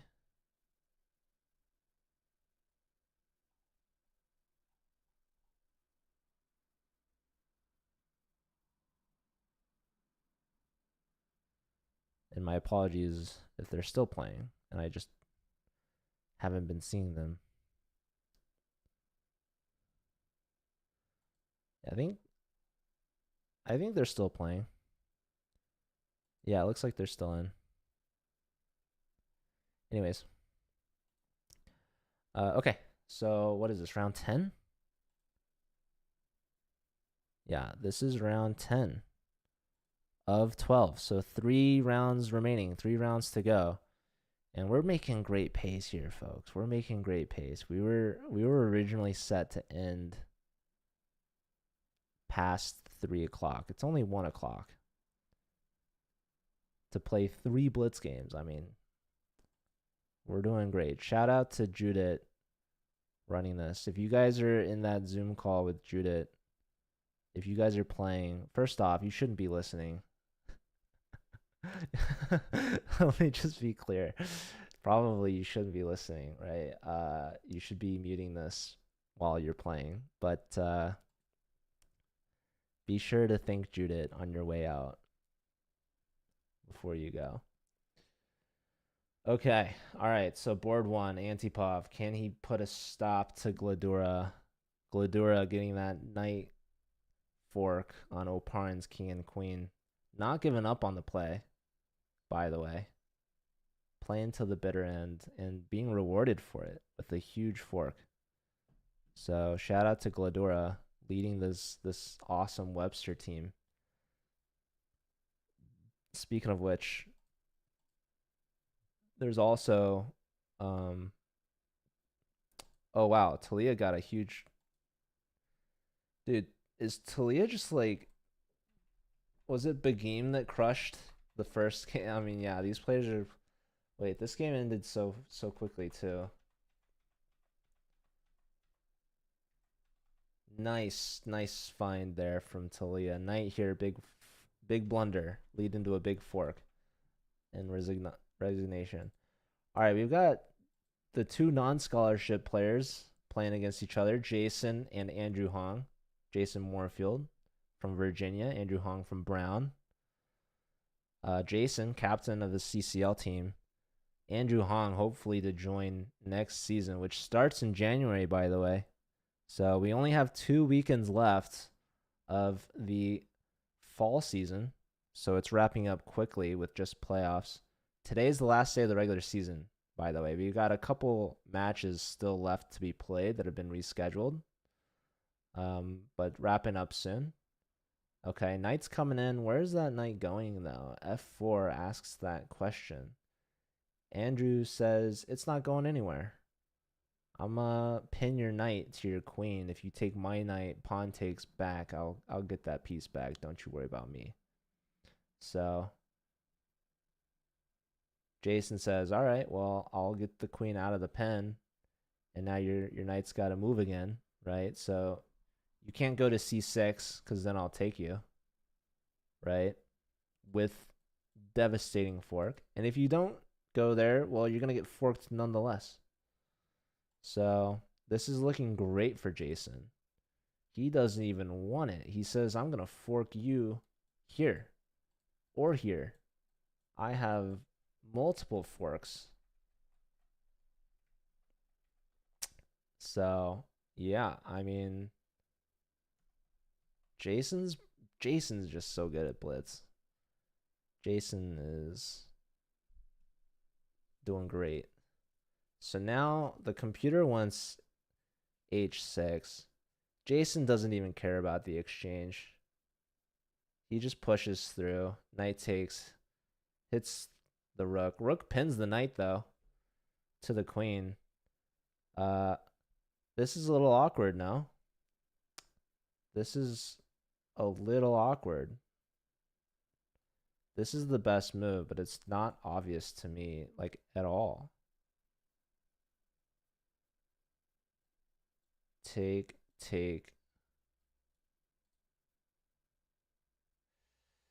You're gonna have to give up these two guys for that. Jason flew a little too close to the sun. He finds it. I mean, look at this guy. This is just wild stuff, right? Right? How are you expected to play like this? This is a move?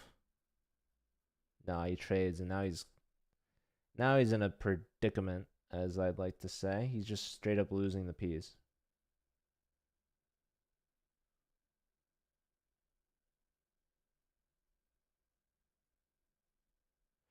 I don't know. Was knight c6 just not a good move? I don't know.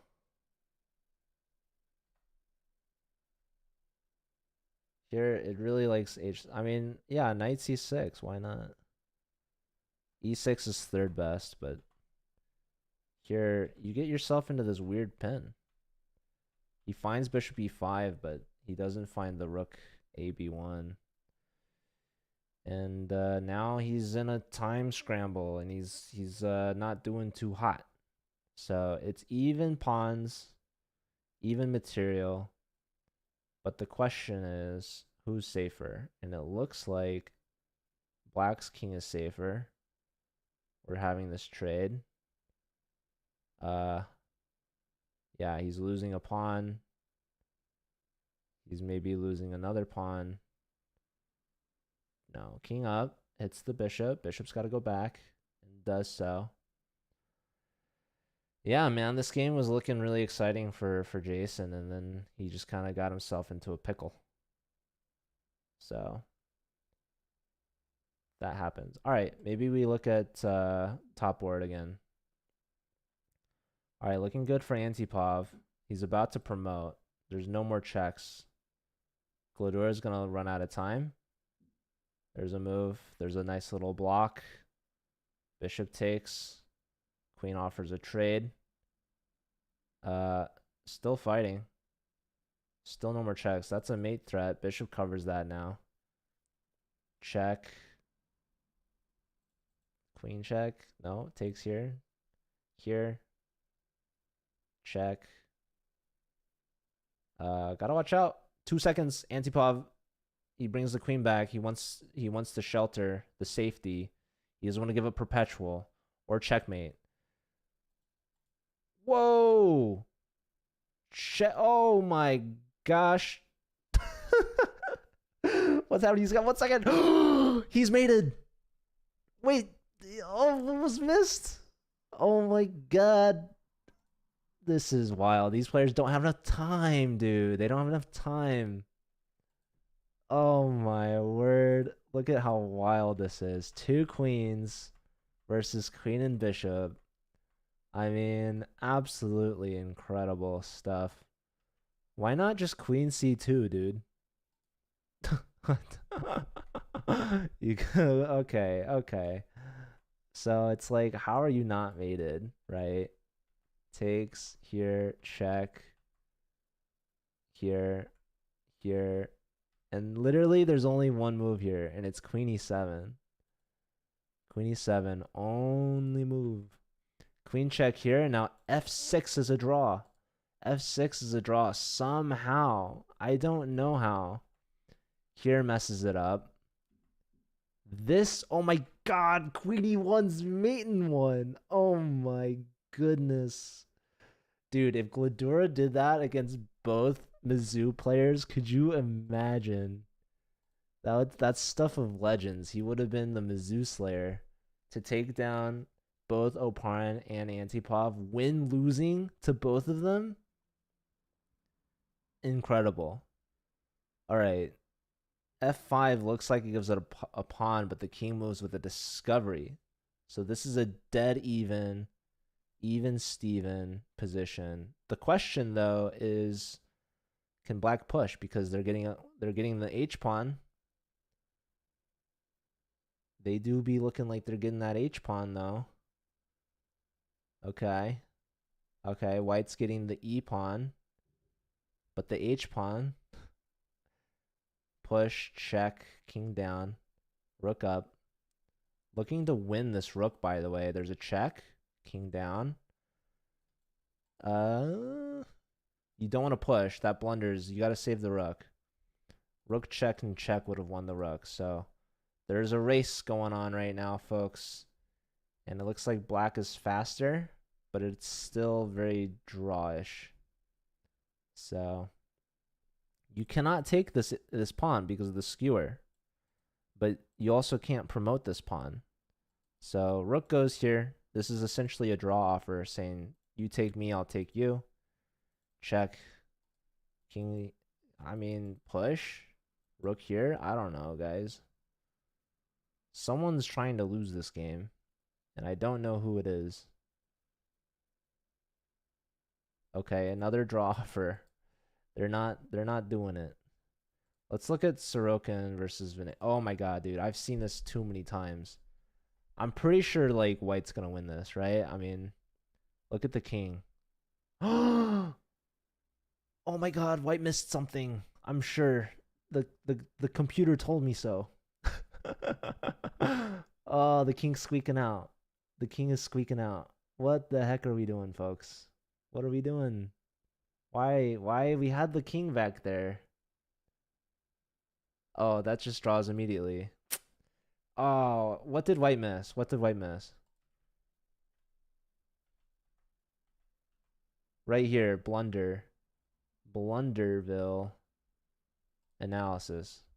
King C2 apparently is the only, it's mate in 13, King C2.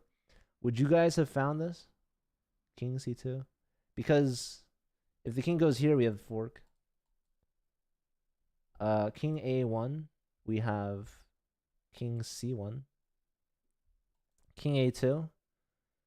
Rook C2. And if king here, knight B3 is mate. So we force the king into the fork. Wow. So the second the king moves here, the rook moves here, we've got these fork ideas. So we just gotta do this. And if this guy moves knight to B5. Now if this guy moves again, rook to B8. We gotta move again. That's just okay. So if we go here, knight C3, and either way it's gonna be mate. Nice. Well, that was missed. So they end on a draw there. But yeah, Antipov takes down Glidura, so that's pretty big. Titus and Aram Hakobian have a draw. That's a huge result for Titus. Let's see this game. This is wild. So Titus is a national master, all right, from Georgia Tech. He's a CCL captain. He's a player. I mean, it used to be. I don't know what happened, but all right, we have opposite color bishops. Trading everything down.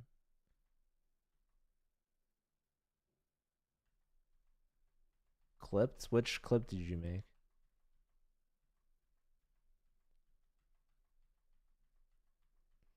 But yeah, shout out to Titus holding a GM to a draw.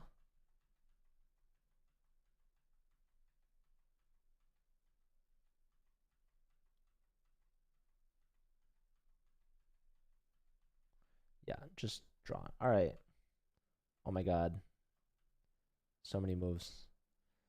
Okay, when's the next round gonna start? I just realized I don't even have my lights on in this room. Hold on. One sec. How did I go this whole time without the lights on? Okay. When's the next round gonna start? The Mist Maiden 1. Queenie 1.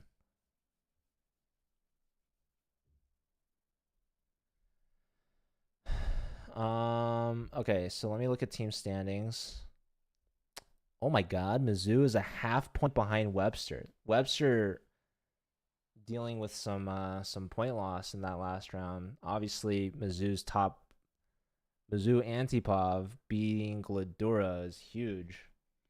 So don't go away just yet, folks. We only have 2 rounds remaining, and it's a fight for this team championship title as well as the individuals title. We have a 4-way tie for first between Andrew Hong from Brown, Aram Hakobian and Glidura, both from Webster, and Antipov from Mizzou. And we have 4 players a half point behind them trying to get in as well, including 2 players from Mizzou, Oparin and Raja, Andrew Titus from Georgia Tech, and Anna Sargsyan from Webster. Oh my goodness. With 2 rounds remaining, it's really anyone's title up for grabs, plus the team title. I mean, we've got 3 Mizzou players and 3 Webster players all within the top 8. And the only other 2 are not even scholarship schools, Andrew Hong and Andrew Titus from Brown and Georgia Tech, respectively. So there's a lot on the line here in the final 2 rounds. it's up for grabs. I mean, these players, they're ready to fight for it. They're just waiting for the next round. So this is very exciting. 2 rounds to spare. The next round's starting in about a minute. A minute to win it, folks. So we have the pairings already up. We have Raja against Gladura.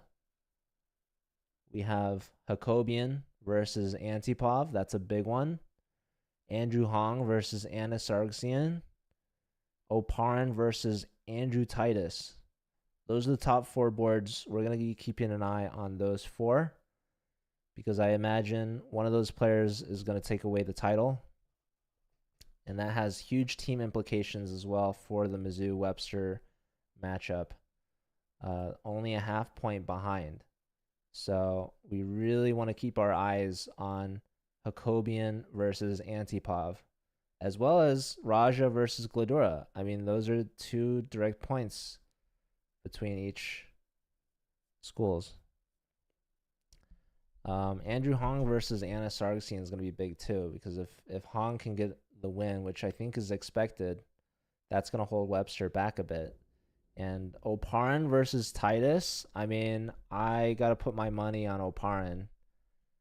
Sorry to Titus, but shout out to Titus. He held someone to a draw last round. Was it Hakobian? Yeah, if he can hold Hakobian to a draw, I mean. All right, guys. Next round has started. This is big. This is huge. What do we have here? Carl? No, Alyekin's defense. Alyekin. Whatever you want to call it. It's on the board. Raja. Raja is a late player getting to the top here. I mean, we've been keeping our eyes on Antipov and Oparin, Gladura, Hakobian. But now Raja's up here. He's pulling his weight for this Mizzou team. And Mizzou is missing Josiah and Luca. So it's very, very tough for them to fight like this, missing 2 key players. So Raja's pulling his weight for sure. And especially if he can get a win here against Gladura, that's going to be huge for this Mizzou team against Webster.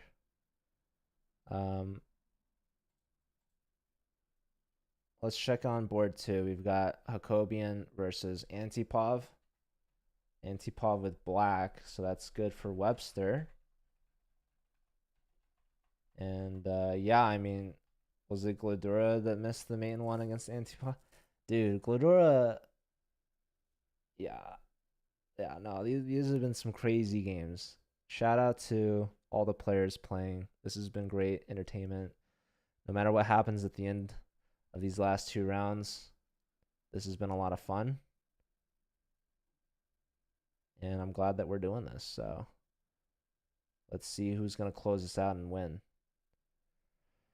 All right, pawn takes. If knight takes, we get bishop takes, right? And we're trying to push the knight around. I don't know if we're exactly going for this, or we just want to take and open up the rook.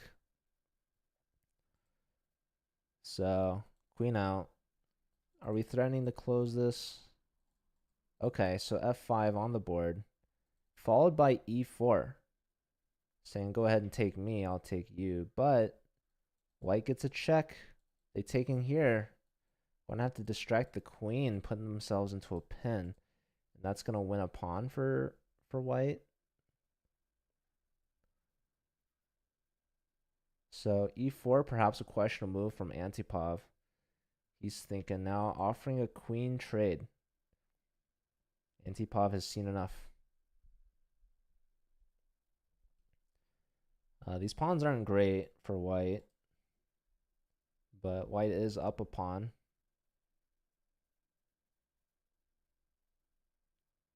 e4 pushed. Opens up the bishop. Where can it go? It can come here with tempo, perhaps. Knight takes. Here, what's happening? Is black winning this pawn? Pawn push. That's attacked 3 times. Defended twice. Antipov gets the material back. Was there something in mind for Hakopian here?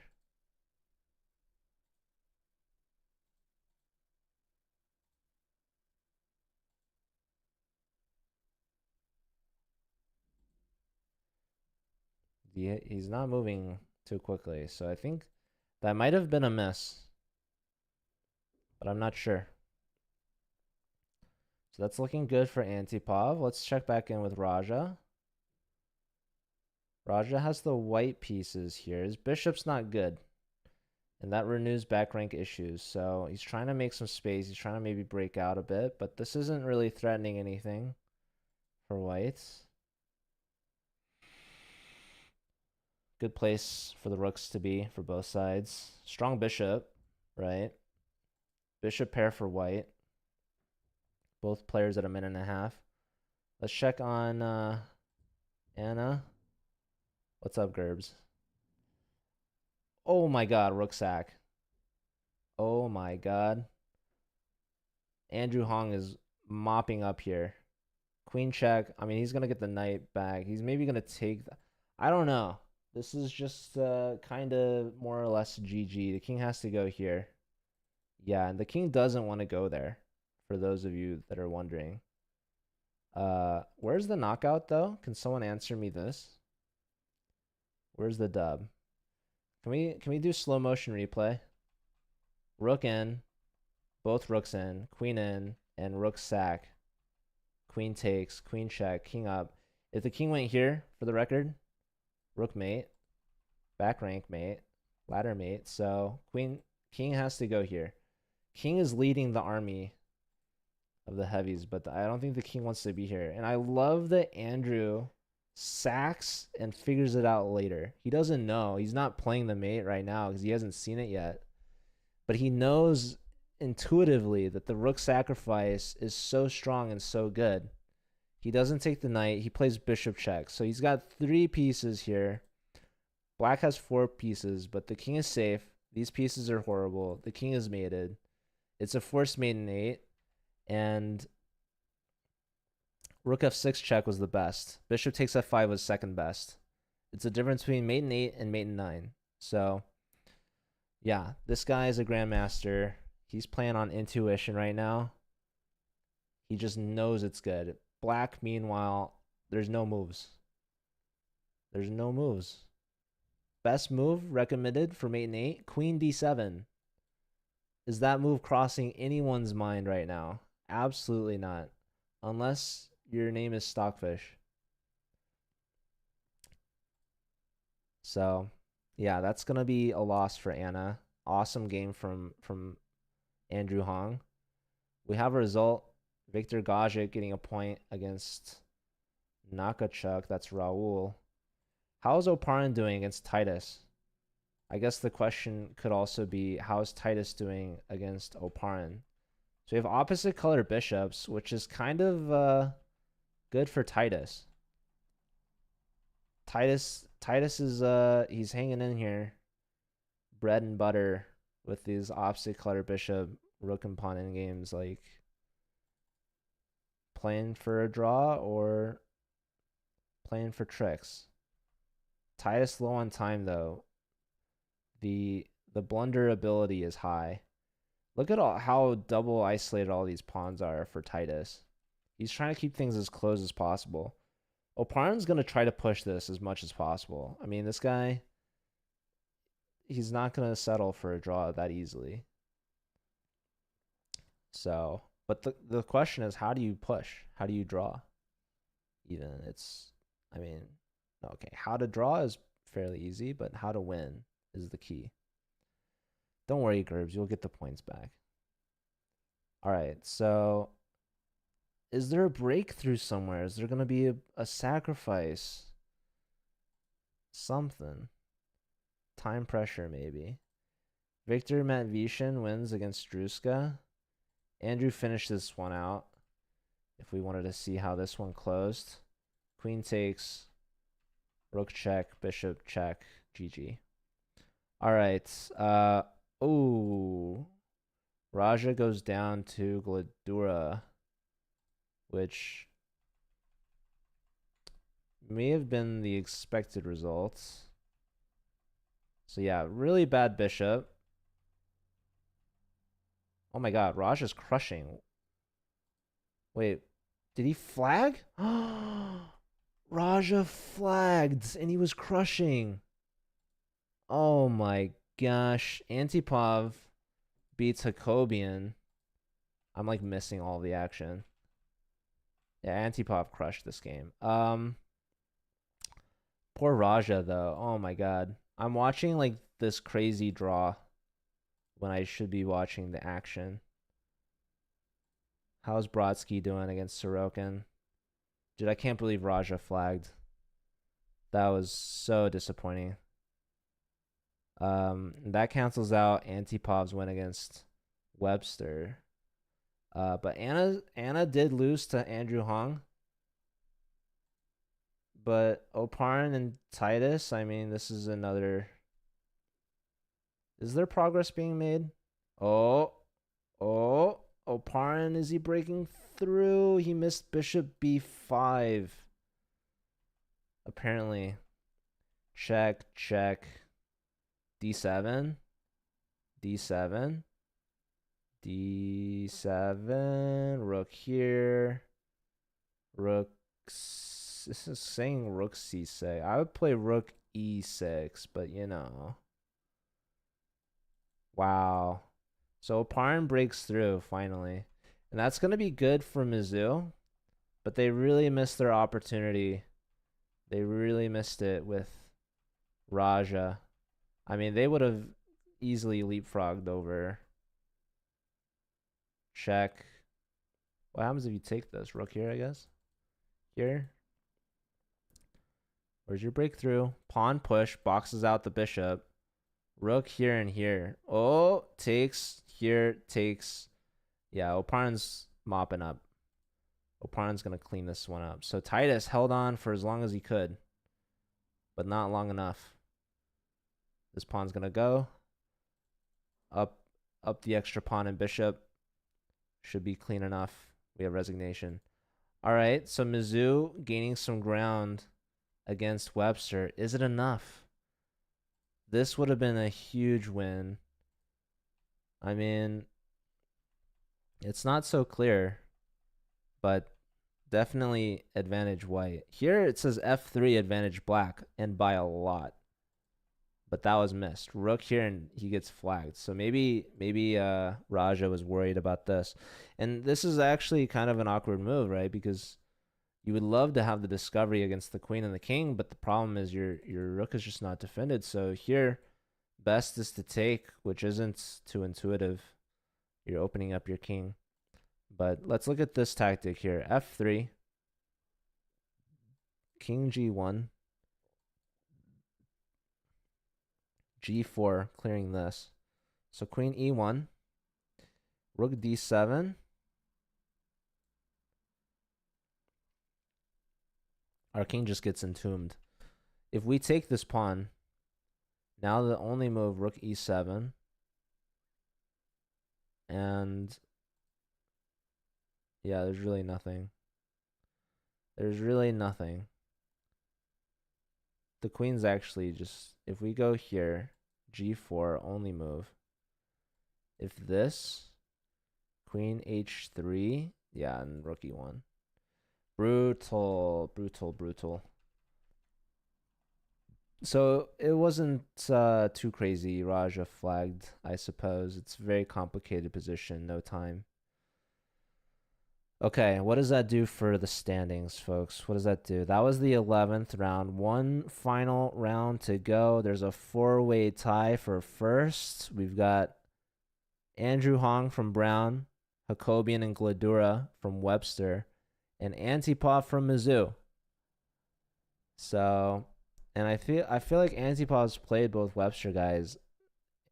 Has he played Andrew Hong? Yeah, I don't even know. All right. Let me make sure I'm not missing the next round. That would be a shame. The final round. Still being set up for the pairings to be determined, but let me look at the team standings, also still being calculated. But if I look at the full standings, so Andrew Hong, he's lost to both top Webster players, which is kind of funny that he's tied with them. He hasn't played Antipov yet, though. I think Antipov is about to play Andrew Hong. So that's got to be top board, right?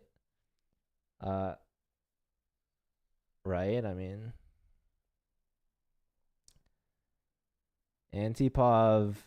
Oh, Antipov hasn't played Hakobian yet? Wait, no, round 11 hasn't been updated yet. Sorry. I'm jumping the gun, you guys. So, okay, let me try to do some mental math myself.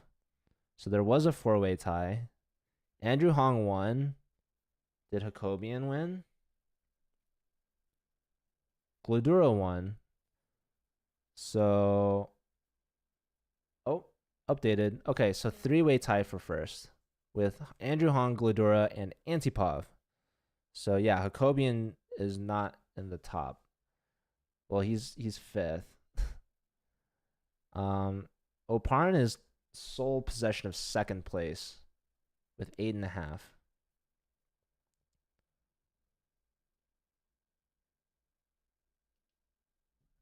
Hello, Wikipedia.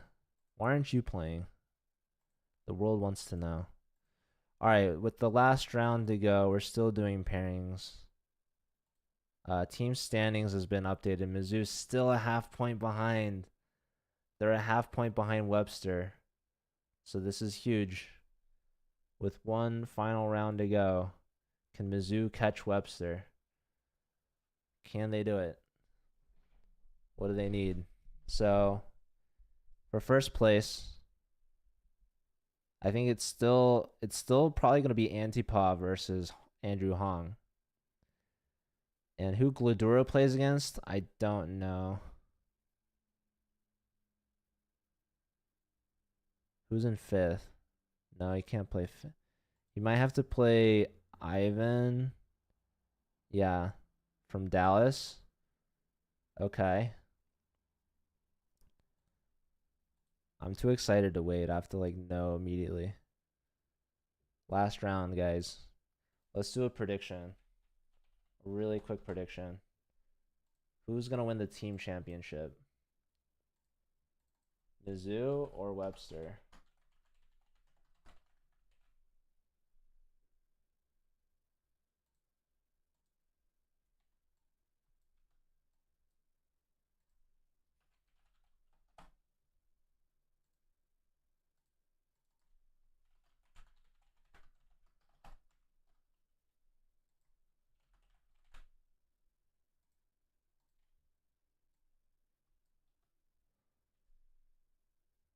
What do you guys think? Get your predictions in now. Final round about to begin.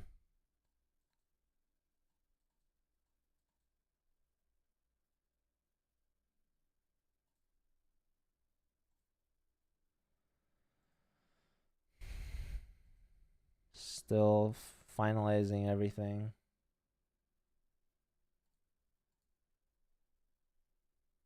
Any predictors in chat? Also, if you're listening and you've been muting while you're playing, I wanted to let everyone know to thank Judith on your way out before you leave the Zoom call.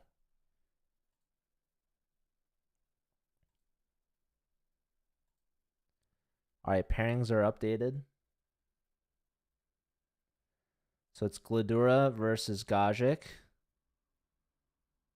on board 1. Antipov versus Andrew Hong on board 2.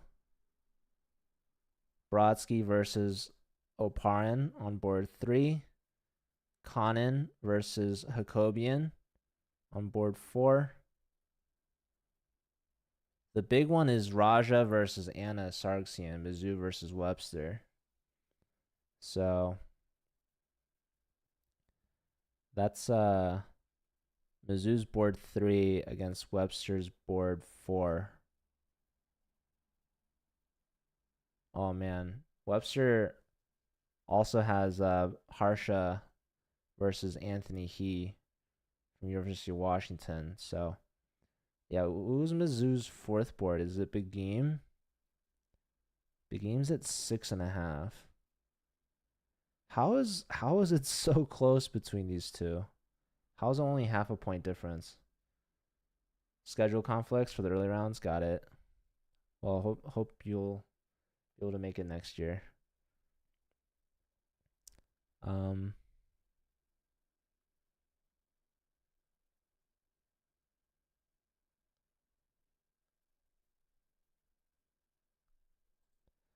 Who's Big Game playing?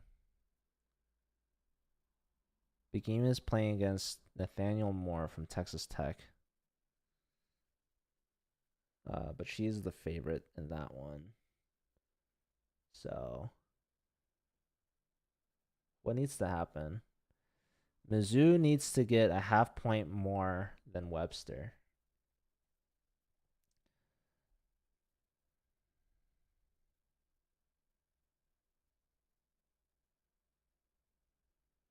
But yeah, Webster has like their fifth player and fourth player are tied at 7.5, which is kind of crazy.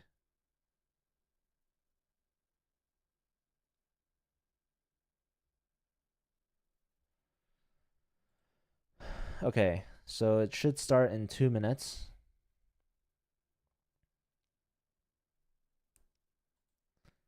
For the individuals, I think Anna Sargsyan needs a half point to win. Oh, but there's also Anastasia from Dallas. Who's actually ahead of Anna right now in tie breaks. So we'll have to keep an eye on them.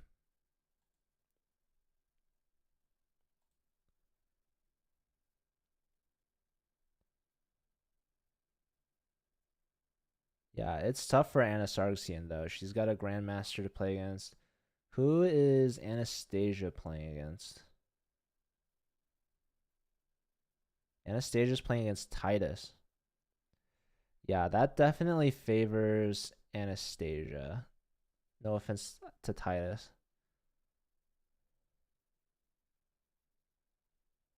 But if I had to choose between playing Raja and Titus, I would choose Titus.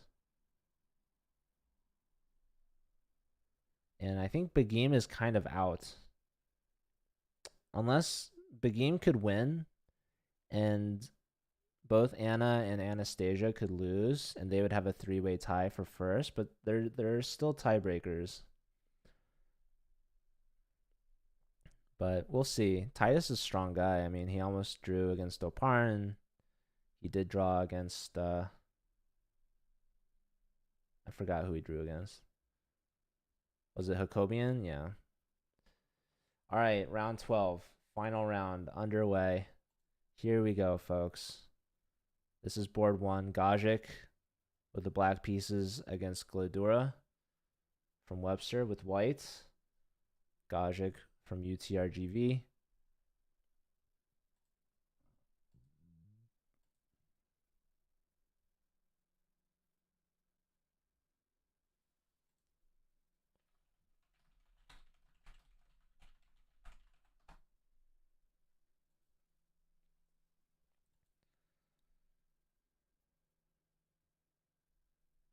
Let me make sure I pull up all the important games here. They're all important, but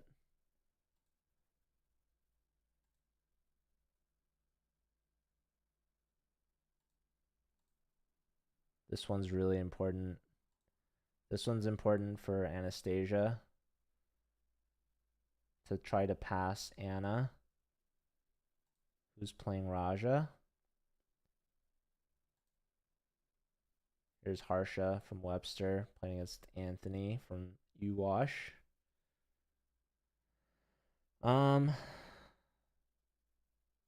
Okay. This seems like all the important ones to me for now. We could pull up a few more, but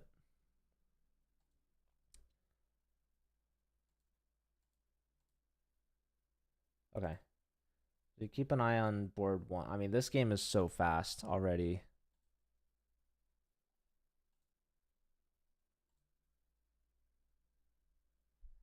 All right, what's at stake here, guys? What's on the line? So, Proman, that's Benjamin Glodora. He's got 9 points. He's tied for first with 2 other people. These two, Antipov versus Andrew Hong. So, one of these if these players draw and Glodora wins, Glodora gets Sol first. Right? All these players with 9 points, they just want to win. Because a draw might not be good enough. You might lose if you get a draw. There's really no one else going for first. Oparin has 8.5. Sol person with second. This game is already so fast. They're like trading everything. If he wins and all the people with 9 either lose or draw, then he actually will tie for first. But the odds of that are low. But he's still going to take those chances. He has the black pieces. He's putting Brodsky in check right now. Brodsky is the top board for Dallas. Does anyone know what colleges are they representing? So binary is UT Dallas. This is David Brodsky, top board. Oparin is from Mizzou. Antipov with white is also from Mizzou. So those are the top 2 players from Mizzou. This is the final round. You're coming right at the end here. Speed of Light, this is Andrew Hong, Grandmaster from Brown. This is also top board because Glodora from Webster has 9 points, playing against Funo, who's Victor Gajic from UT Rio Grande Valley. In fact, if you want all of this listed, I have the link right here for you. So I'll put that in the chat. You can look at it yourself. It's pinned in my chat as well. Oh, man. Okay, so Gajic is looking good here, actually. He's going to catch this pawn. Is it defendable? The answer is no. It's gone. So Glodora could go down, and the winner will be between these two or Oparin if he can win and tie with Antipov and Andrew Hong. So this is getting kind of crazy, and don't count Glodora out yet. Glodora's been a tricky guy. He's beaten Oparin in time pressure despite being losing, and he could have almost beat Antipov despite being losing, down 2 queens. A queen, actually, but a queen to a bishop. Glodora had a mate and 1 missed. So this is an absolutely wild tournament. And for Victor Gajic to come in and swoop a win against Glodora would be incredible. And that would help out Mizzou in their quest of getting first in the team championship prize.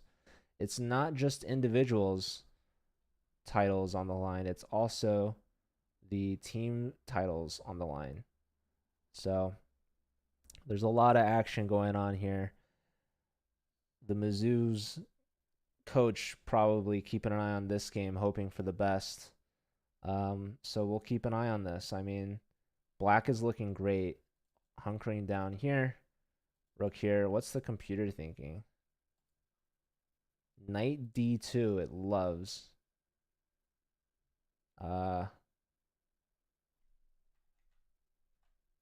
What did I like so much about this? Knight D2. If rook takes, rook B. Oh, rook B1 skewer.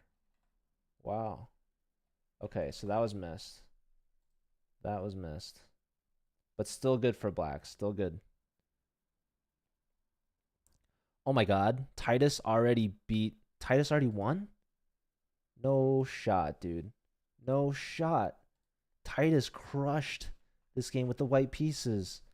Anastasia from Dallas goes down, and she needs Anna from Webster to lose as well. Pawn push, bishop out. takes. That's it, dude. Check, and that's gonna be mate. So what happens here? What happens here? King f6, knight e4 check. Yeah, no, that's it, dude. That's brutal. Oh my god, Titus, a monster. I didn't give him enough credit. So there's also women's titles on the line, you guys, for the women championship. So that gives Anna the best chances. If she gets a draw against Raja, she gets sole first. If she loses to Raja, it's a coin flip. It's a tiebreak between the two. Judith, thank you. Truthfully, you're still working. You've been great, and thank you for working on this round match time. I think we're finishing like 2 hours ahead or something crazy. um, I don't know. But okay, they draw by agreement. That's huge for Anna. She gets sole first for championship. I'm surprised. I mean, okay, Anna is doing better. Raj is doing worse. But Mizzou needs the points if they're to catch Webster in the team title. So let's look back at the first top boards. We have Gajic still crushing, by the way. Why is this not live position? But Gajic's low on time. Less than 20 seconds. Glodora still over 30. Still has to close this out. Threatening mate on e1. King steps over. That's a check. Going here. There's a check. King has to move. If you go here, you're doing great.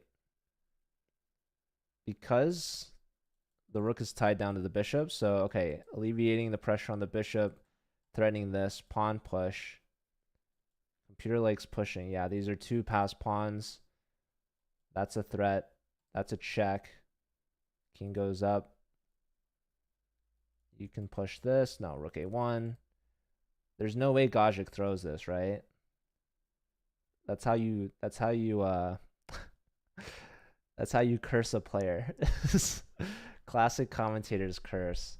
There's no way he could lose. Look at the king. I mean, there could be some checkmating ideas if all these pieces come together. So it's not over. It's not over. It's getting there though. This pawn is pushing. This pawn is still pushing. This pawn is still pushing. King is up. Covering d7. Rook gets behind the pawn. You could still push it because the rook was there. Takes this instead to get the other pawn in motion. Rook check here is a thing. The king can go here and then pawn push. So the rook gets behind the pawn. King steps over. If the pawn pushes now, king takes the rook. 3 seconds for Glodora. Antipov lost to Andrew Hong. So Andrew Hong is at least tied for first. And if Glodora loses, Andrew Hong's going to be sole first. What is this? King of 7. And Glodora, just like that, comes back for the win. He's going to tie Andrew Hong. It's going to go to tie breaks between those two. What an unfortunate blunder from Gajic. He was winning that whole game. And that's also going to be crushing for the Mizzou team to lose Antipov and for Glodora to win. There's no way Mizzou can get first now. I don't think.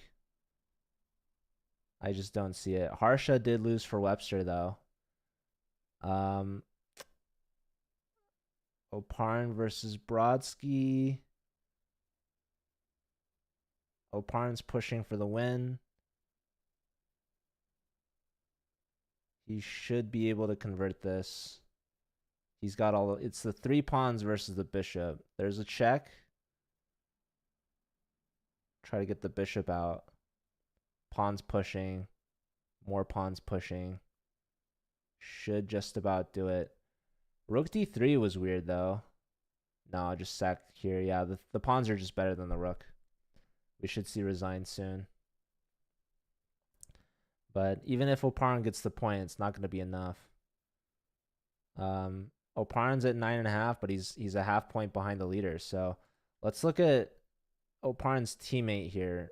Not able to get the job done against Andrew Hong, who is at least tied for first for the Blitz Championship, which is incredible. He's a player from Brown University, hopefully joining the CCL. Awesome moves here. Wow, what is going on in this? What is going on in this? Knight here. Discovery. Takes. Threatening mate. Blocks. Rook here. I don't know why we can't take this. It takes now. Oh, queen takes g4 is just main one. Oh my god. Oh my god. He needed to play rook to b4. That was the only move here. He needed the rook to defend g4. Antipov just threw.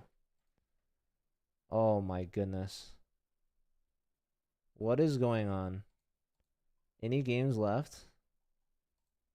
There's like this last game. Oh, are we going to see a nice little checkmate here? King f2. Mate in 2. 20 seconds to find it. Here we go. Shout out to all the players that played, by the way. All right, not the best technique that I've seen, but we're getting there. What's up, Mao?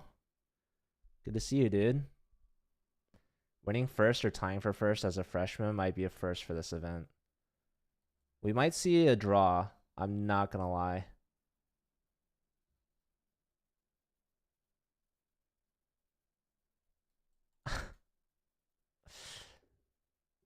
Only move. Move the rook back.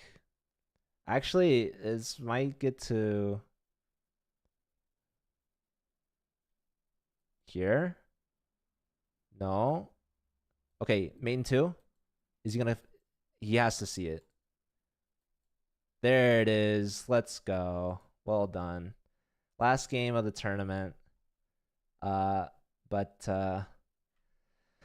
Yeah, obviously results will not be final until Judith says they're final. So I think chess.com will have to do a fair play review. And yeah, we're gonna have to tally everything up. So my guess is Webster wins. That's it. I think Webster's gonna win the team score, and I would guess Gladura beats out Andrew Hong in tie breaks. Although Andrew Hong maybe was ahead of Gladura before this. And actually beating Antipov is huge. So, and also, like, it's weird though, because Gladura beat Andrew Hong in their head-to-head match, just for the record. So, yeah. I'm really curious to see how the tiebreaks go, because I have no idea how that works. Oh, all right. Congratulations to everyone that played. I'm like so tired. But yeah, we're finishing before 2 p.m., which is exciting because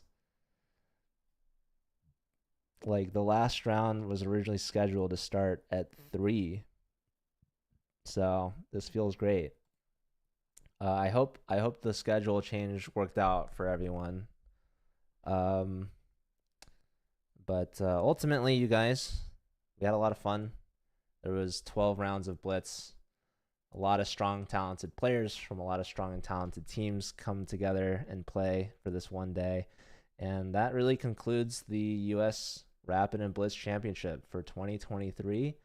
We hope to have it back again next year and hopefully like grow it more. I know there's a lot of talented players out there that didn't register or had schedule conflict or something. Like, there's a lot of talented chess players out there. So our hope and goal and dream is to get as many to compete as possible.